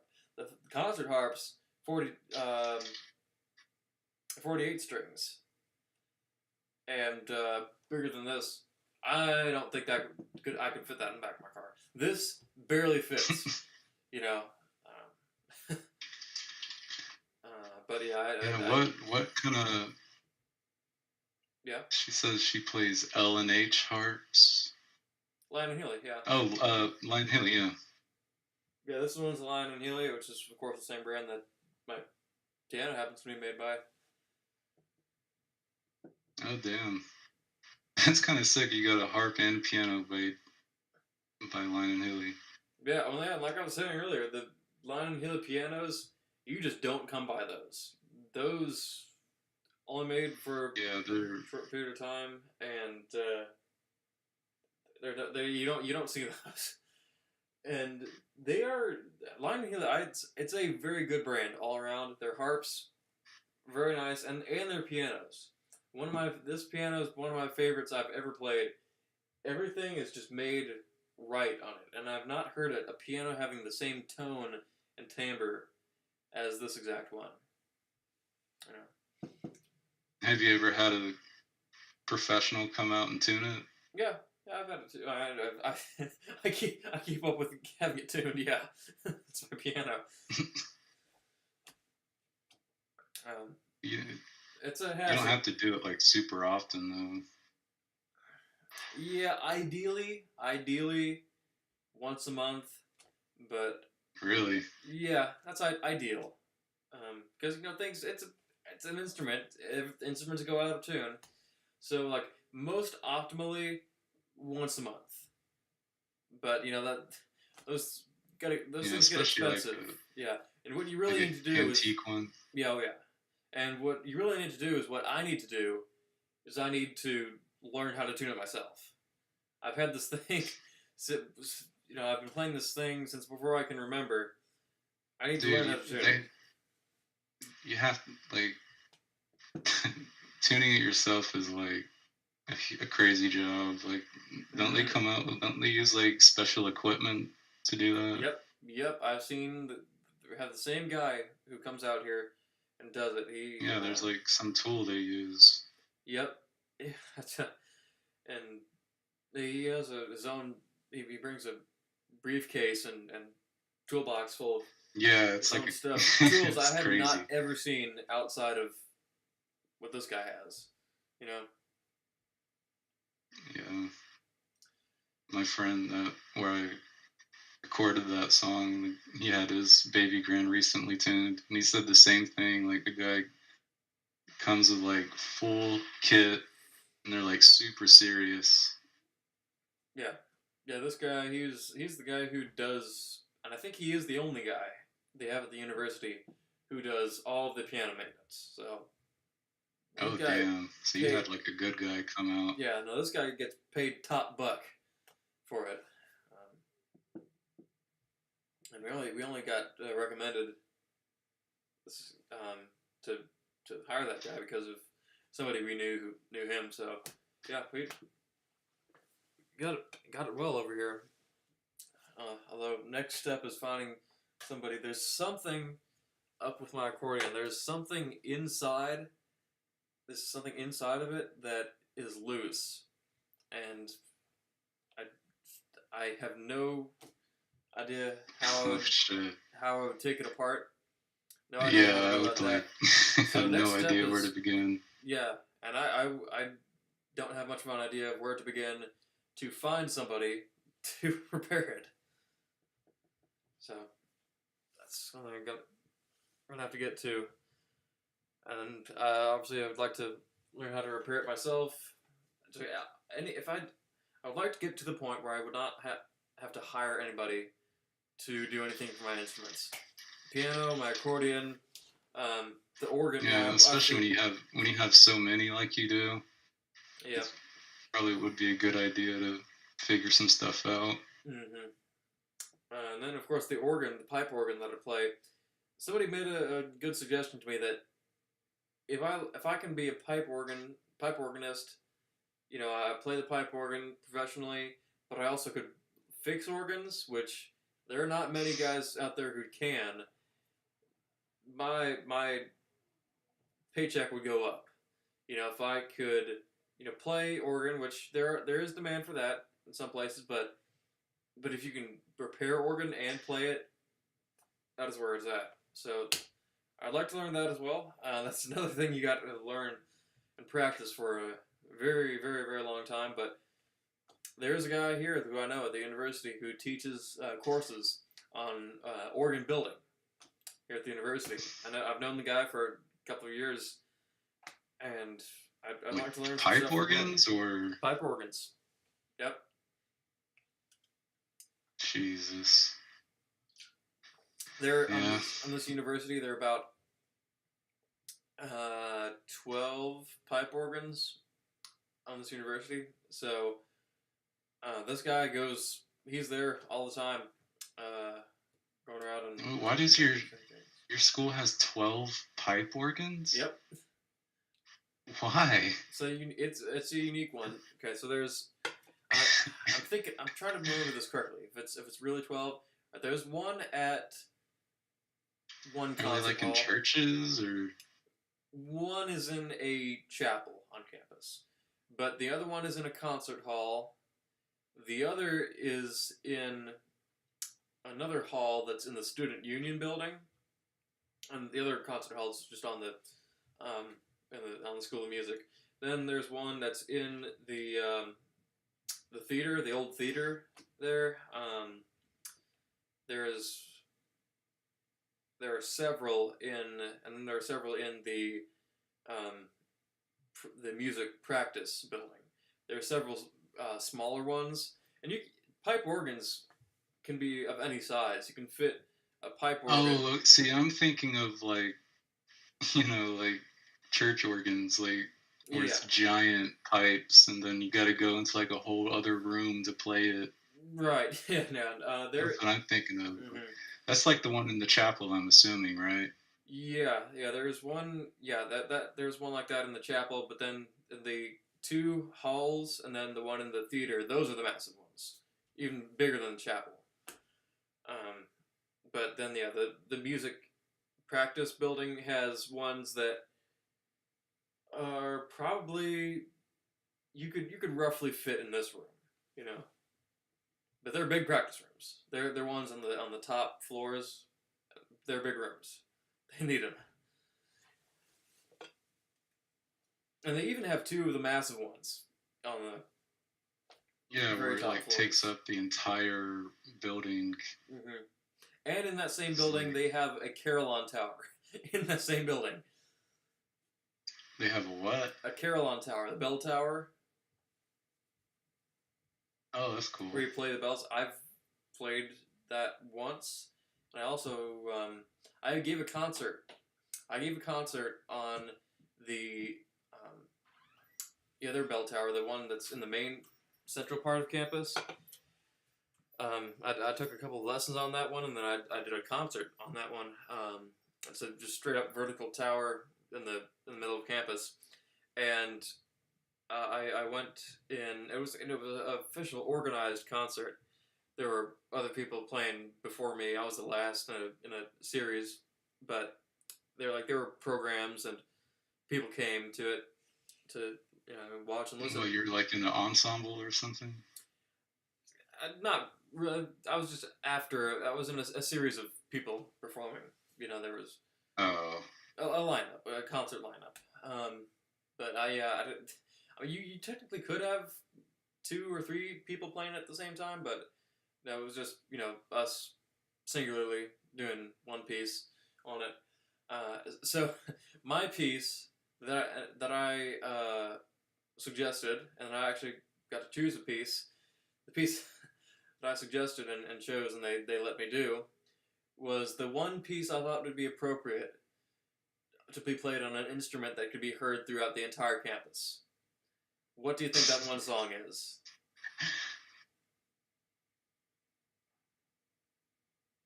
something on the bells? Huh? What was it? I said what? You chose a piece that could be played and the whole campus could hear it? Yeah, what's the one song that is appropriate for that? That the whole campus could hear. Yeah.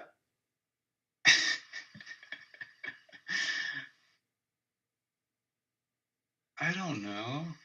It's never gonna give you up. Dude. Oh my god.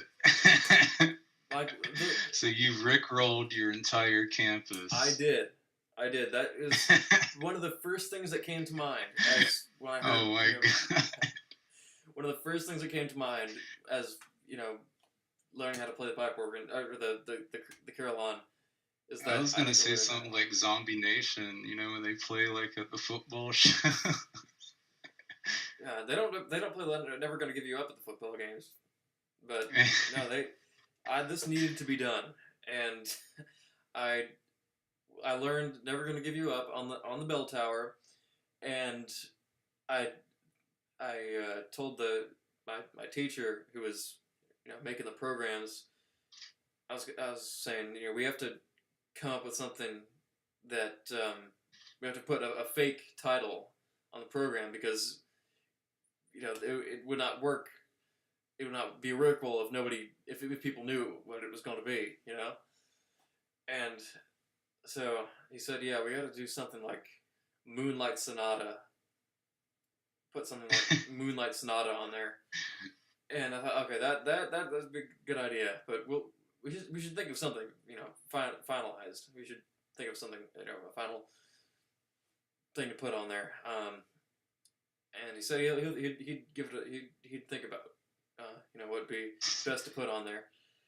And I kind of forgot about it in the next 2 days, and then the day of the concert came, and I was thinking, oh, I never thought of something that we could put on the program. And he said, oh, I already put Stairway to Heaven on it. Oh my god. Which would work it works even better than something like Moonlight Sonata, because people are already expecting a popular song on there. It was at the end, so people are looking forward to it, going, oh, we get to, hear this one popular song that we all know on the bell tower. Yeah. How excited. I was about to say, like, Moonlight Sonata is kind of boring.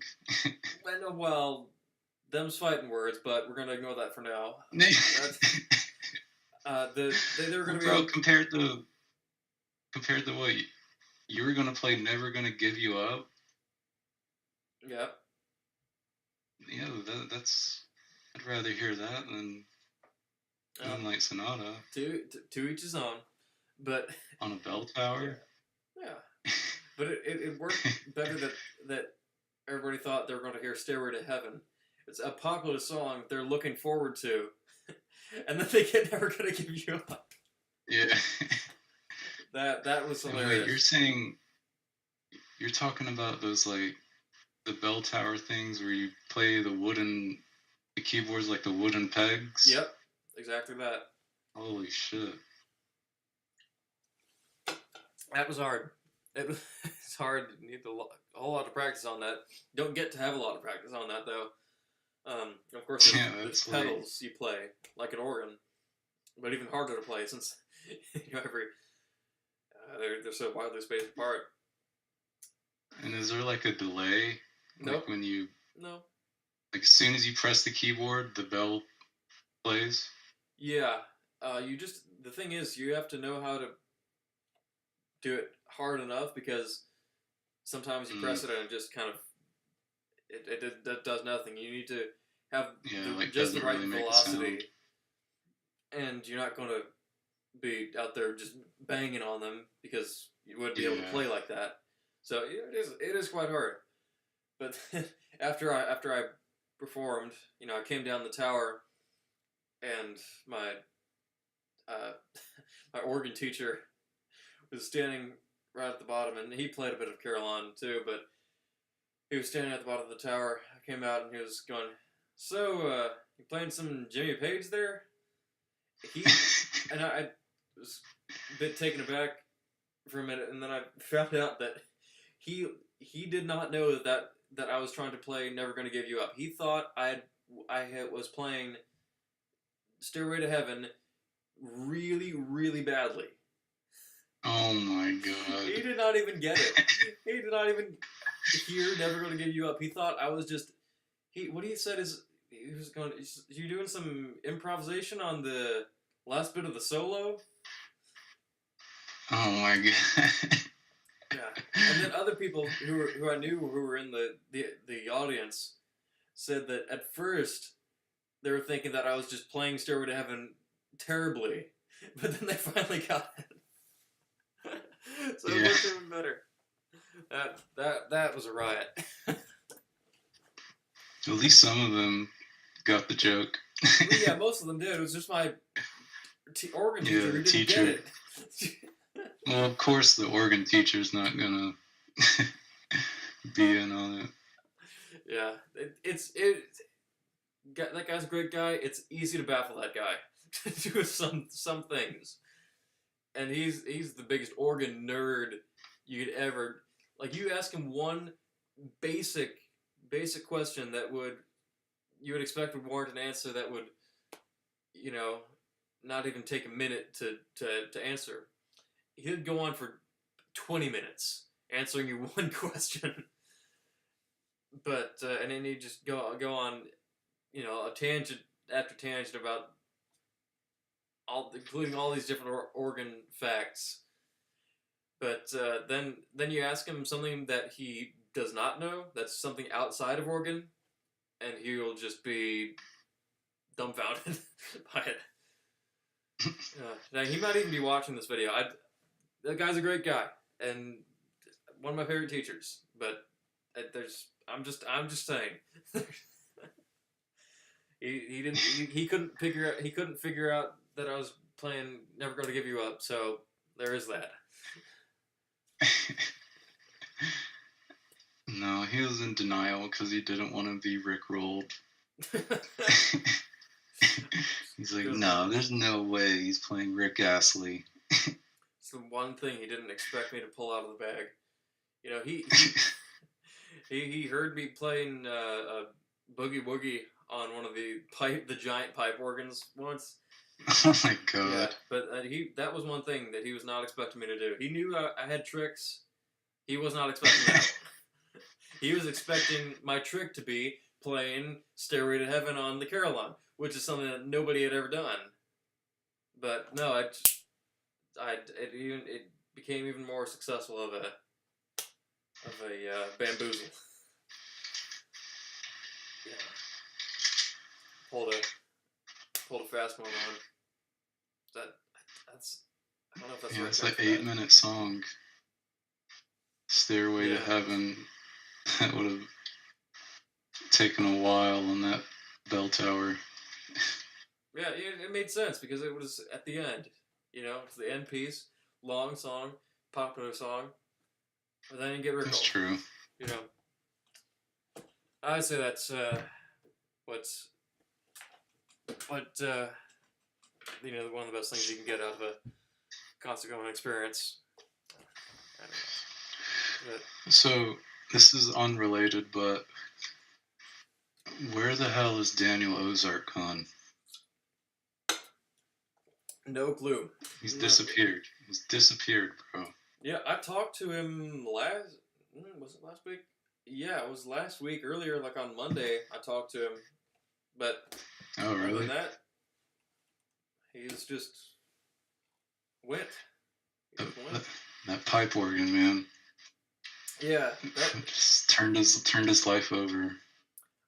I'm telling you, I think he went in for more than he expected. He'd be bargaining for.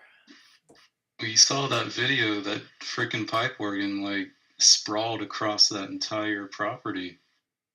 Like when those pipe organs, like they become part of the property because what my friend was explaining is like when churches are getting shut down or something and they got that pipe organ in there, like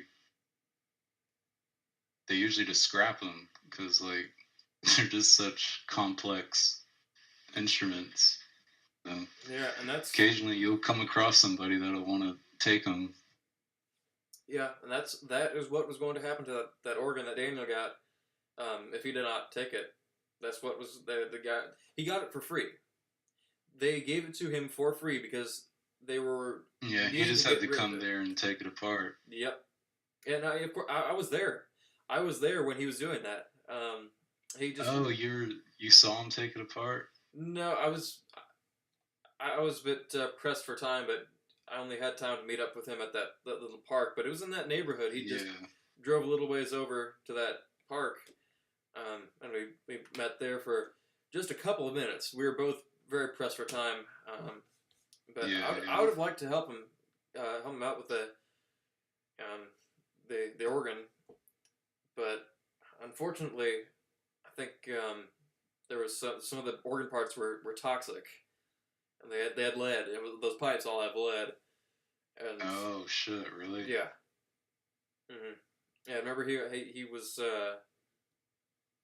That was a complaint about it. Posting on his server that he'd gone into the hospital for a little bit.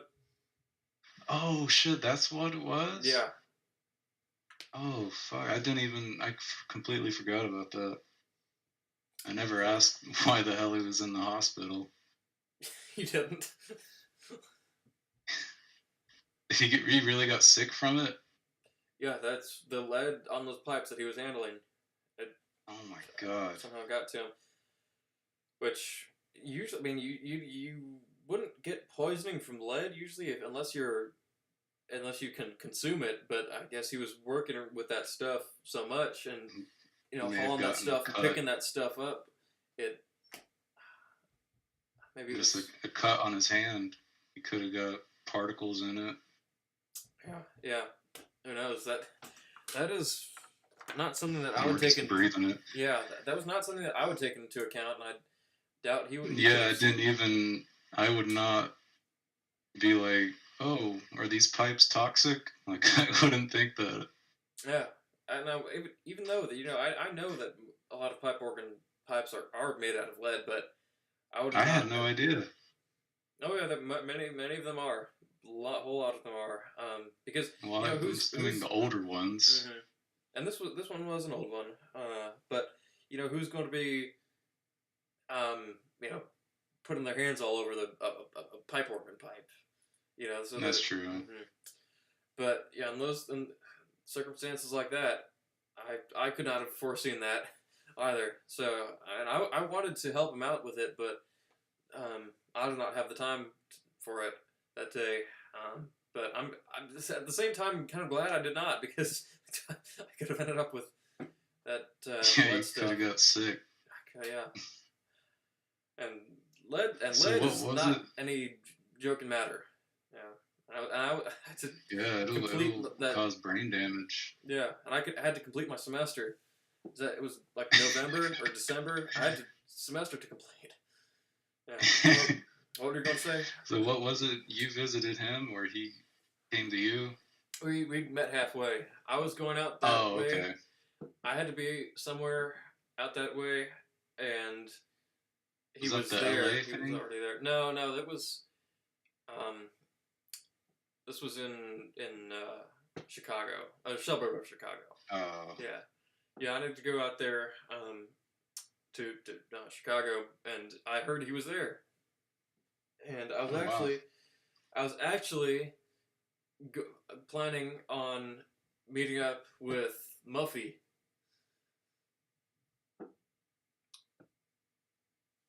And He- Excuse me. He lives out in Illinois. yeah, he's in Chicago. Yeah, Muffy's in Chicago, Oh, and I planned on meeting up with him there, but he never responded. And then right at the same time, Daniel said, "Hey, I'm yeah, here." that would have. Yeah, meeting Muffy would have been interesting. Interesting to say the least. But yeah, then Daniel said, "Hey, I heard you going out there. I'm here," and so that's how it went. That's how it happened. Yeah, so that's Yeah, it was pretty cool. The park you went to had trains of all things. Yep. Yeah, that thing had a zip line that I had not ever seen before. It had a zip line thing that just sent you across the entire playground.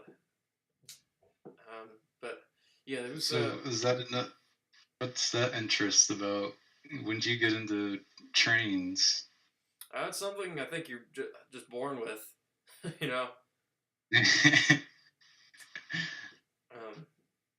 Yeah, I don't know what his deal was, but I think for the most part, I think that's just something you're born with.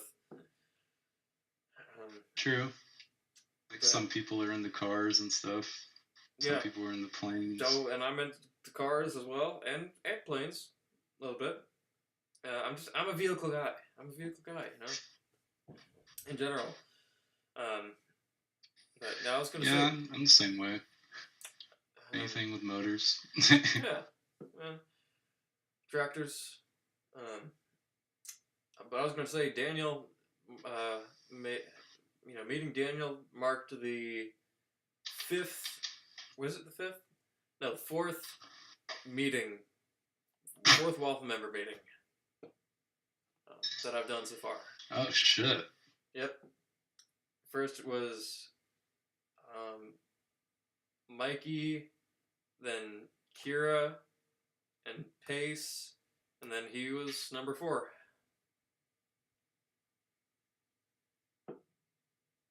Oh, that's cool. You met Captain Kira. Yeah. Remember at the that one stream I did, I was talking about how me and Pace and Kira and Mikey were all met up at the zoo. Oh yeah, Yeah, that was the whole stream dedicated to that. yeah. That's where the picture was taken. Yep. Oh, that. Yep. Stephen That and them picture. kept resting. Yeah, I did not think it was that bad of a picture, but Pace will be Pace, and but yeah, but who knows who I'm gonna be seeing next if I do. Um, yeah. Oh, Daniel You actually. come down to Florida, bro. Oh, you're in Florida? Yeah. Well, I come down. I come down to Florida to visit my grandparents. Actually, Oh, true. yeah. And where do they stay at? I'm Is not it gonna. north or central? I'm, We just say you don't gotta say the county or anything. Is it in I'll north? message it to you. Um, okay, but yeah, actually, Ozark would have been number 5 on the meetups. He would have been the 5th meetup if it had worked out back in September. I was actually going to meet up with Tory Boo out in LA. So that would have been 5 meetups.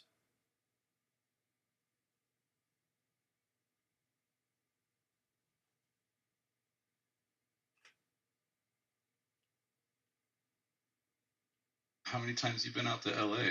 Once, just that one time. Yeah, I've never got to visit California.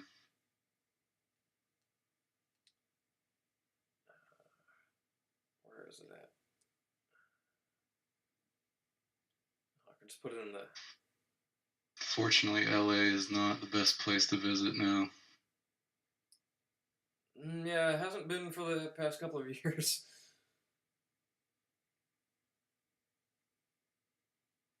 Okay, I'm gonna put it in the chat of this voice channel. I don't know if you might be high or something. Don't say it once you read I'm it. not. I don't know. I'm just taking the I precautions. don't even know how to fucking. I'm just afraid The there's. chat doesn't even work. Chat doesn't even work. Yeah, it does. I just posted it.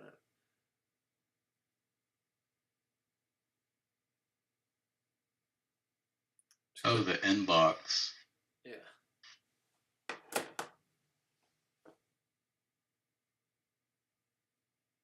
No, that didn't work either. You just click the message icon.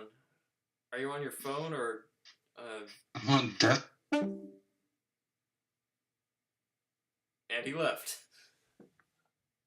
He can't get back in. He can't get back in.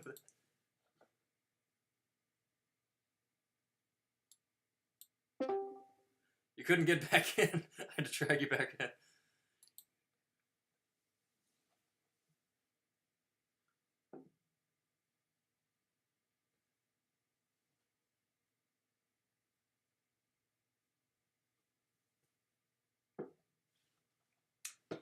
can't hear you if you're trying to talk right now.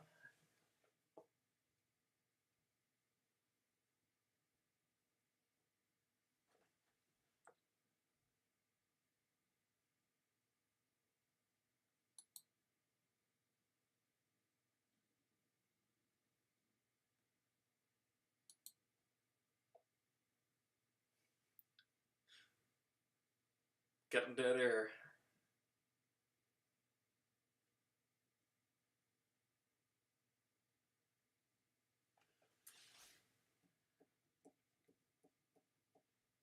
Who are these 4 viewers right here?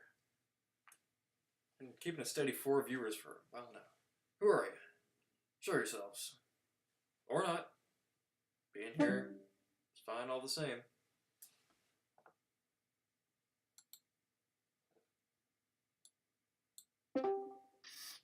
Yo.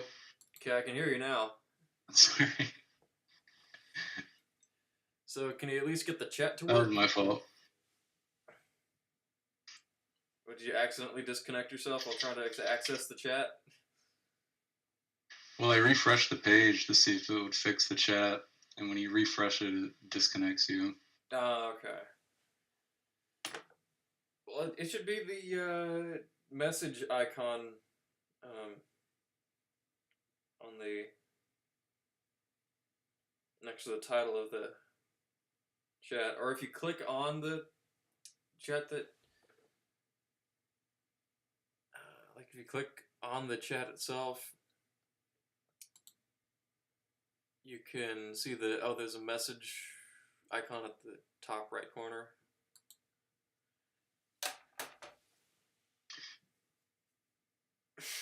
Yeah, it just says messages failed to load. Really? That's... Yeah, it won't work. Here, I will... Did I have you added on here? I thought I did, but... maybe not. Hold on.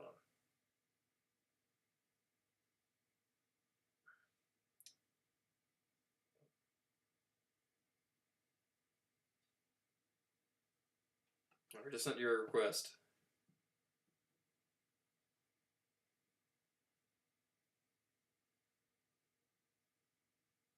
Okay, there we go.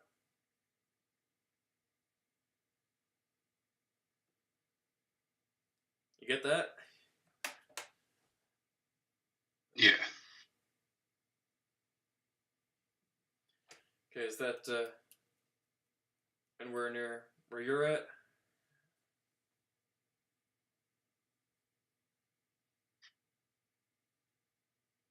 No, that's a little far.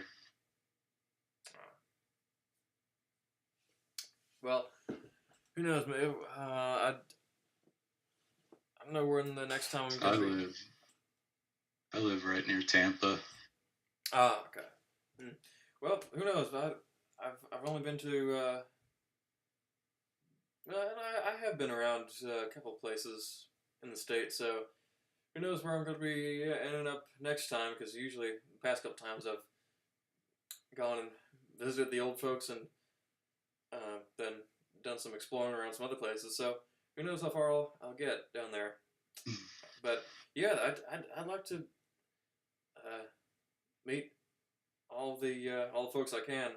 I know Alex Cash on the stream where I was talking about the Pace and Kira and Mikey meetup.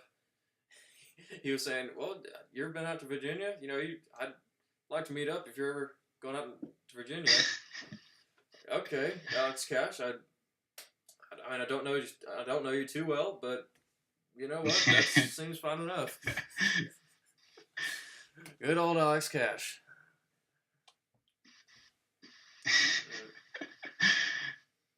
But, yeah, that shit cracked me up with him. And then, who knows? I might be if I ever get out to Colorado. Mr. Sasak was saying that he'd like to meet. I don't know. Virginia L said that she'd like me to let her know anytime the next waffle meetup happens. Waffle meetup. Yeah. So yeah, whenever that happens, we'll see who we can conjure up. Yeah. Only time will tell. Kitty, stop.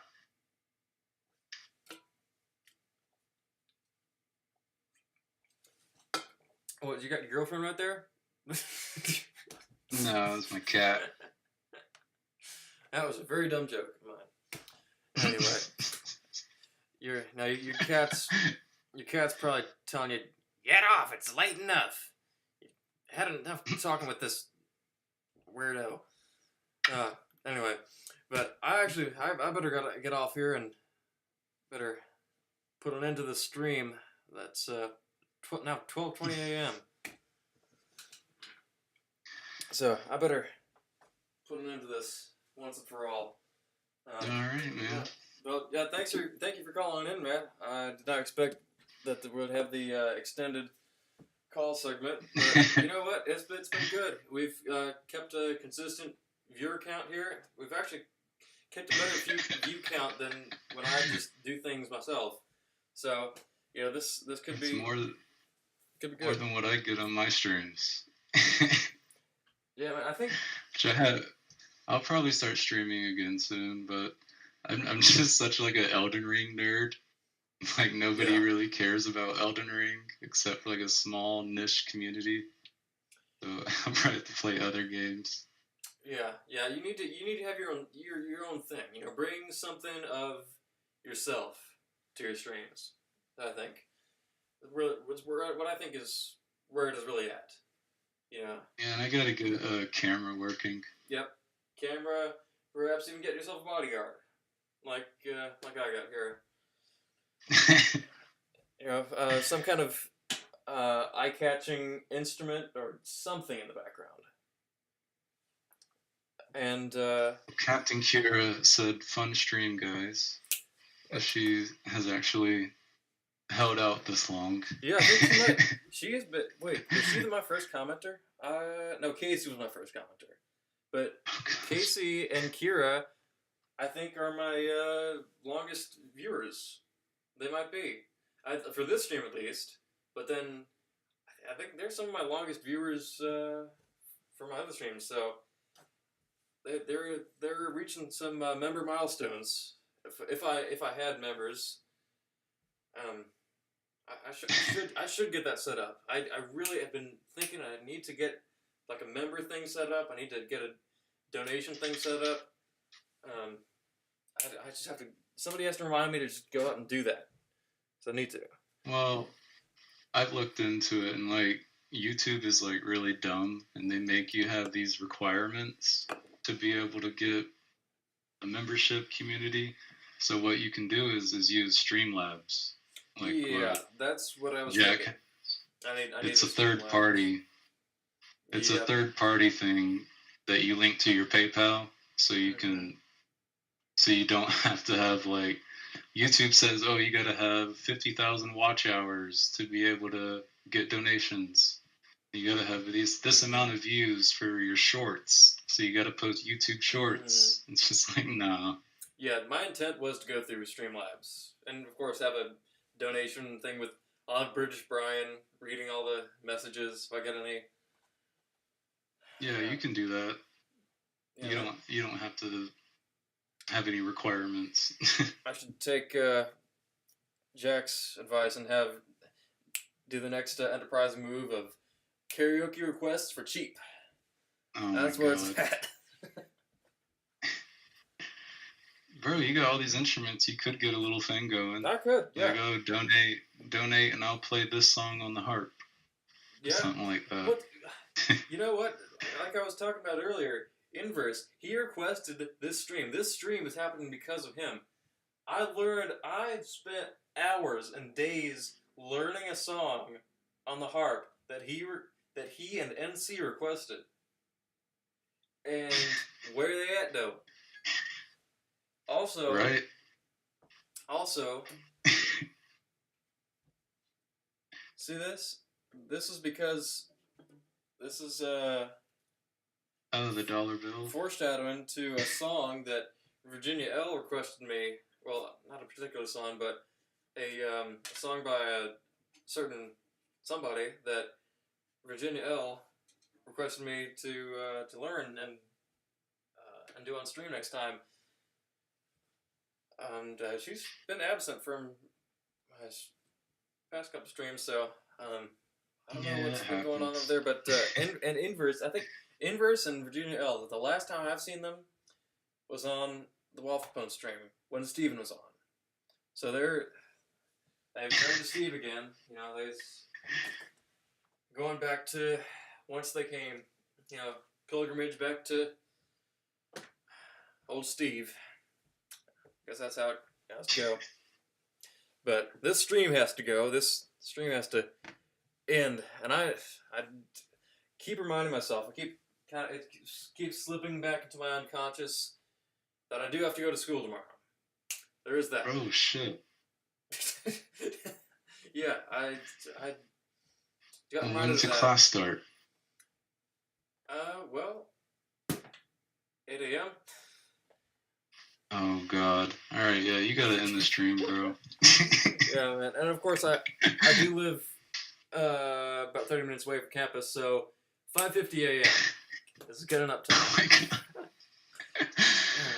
But it's Alright, bro, it's nice sometimes- talking to you. Yeah, man. I just sometimes when you got a good thing going on the stream, you just got to roll with it. Yeah.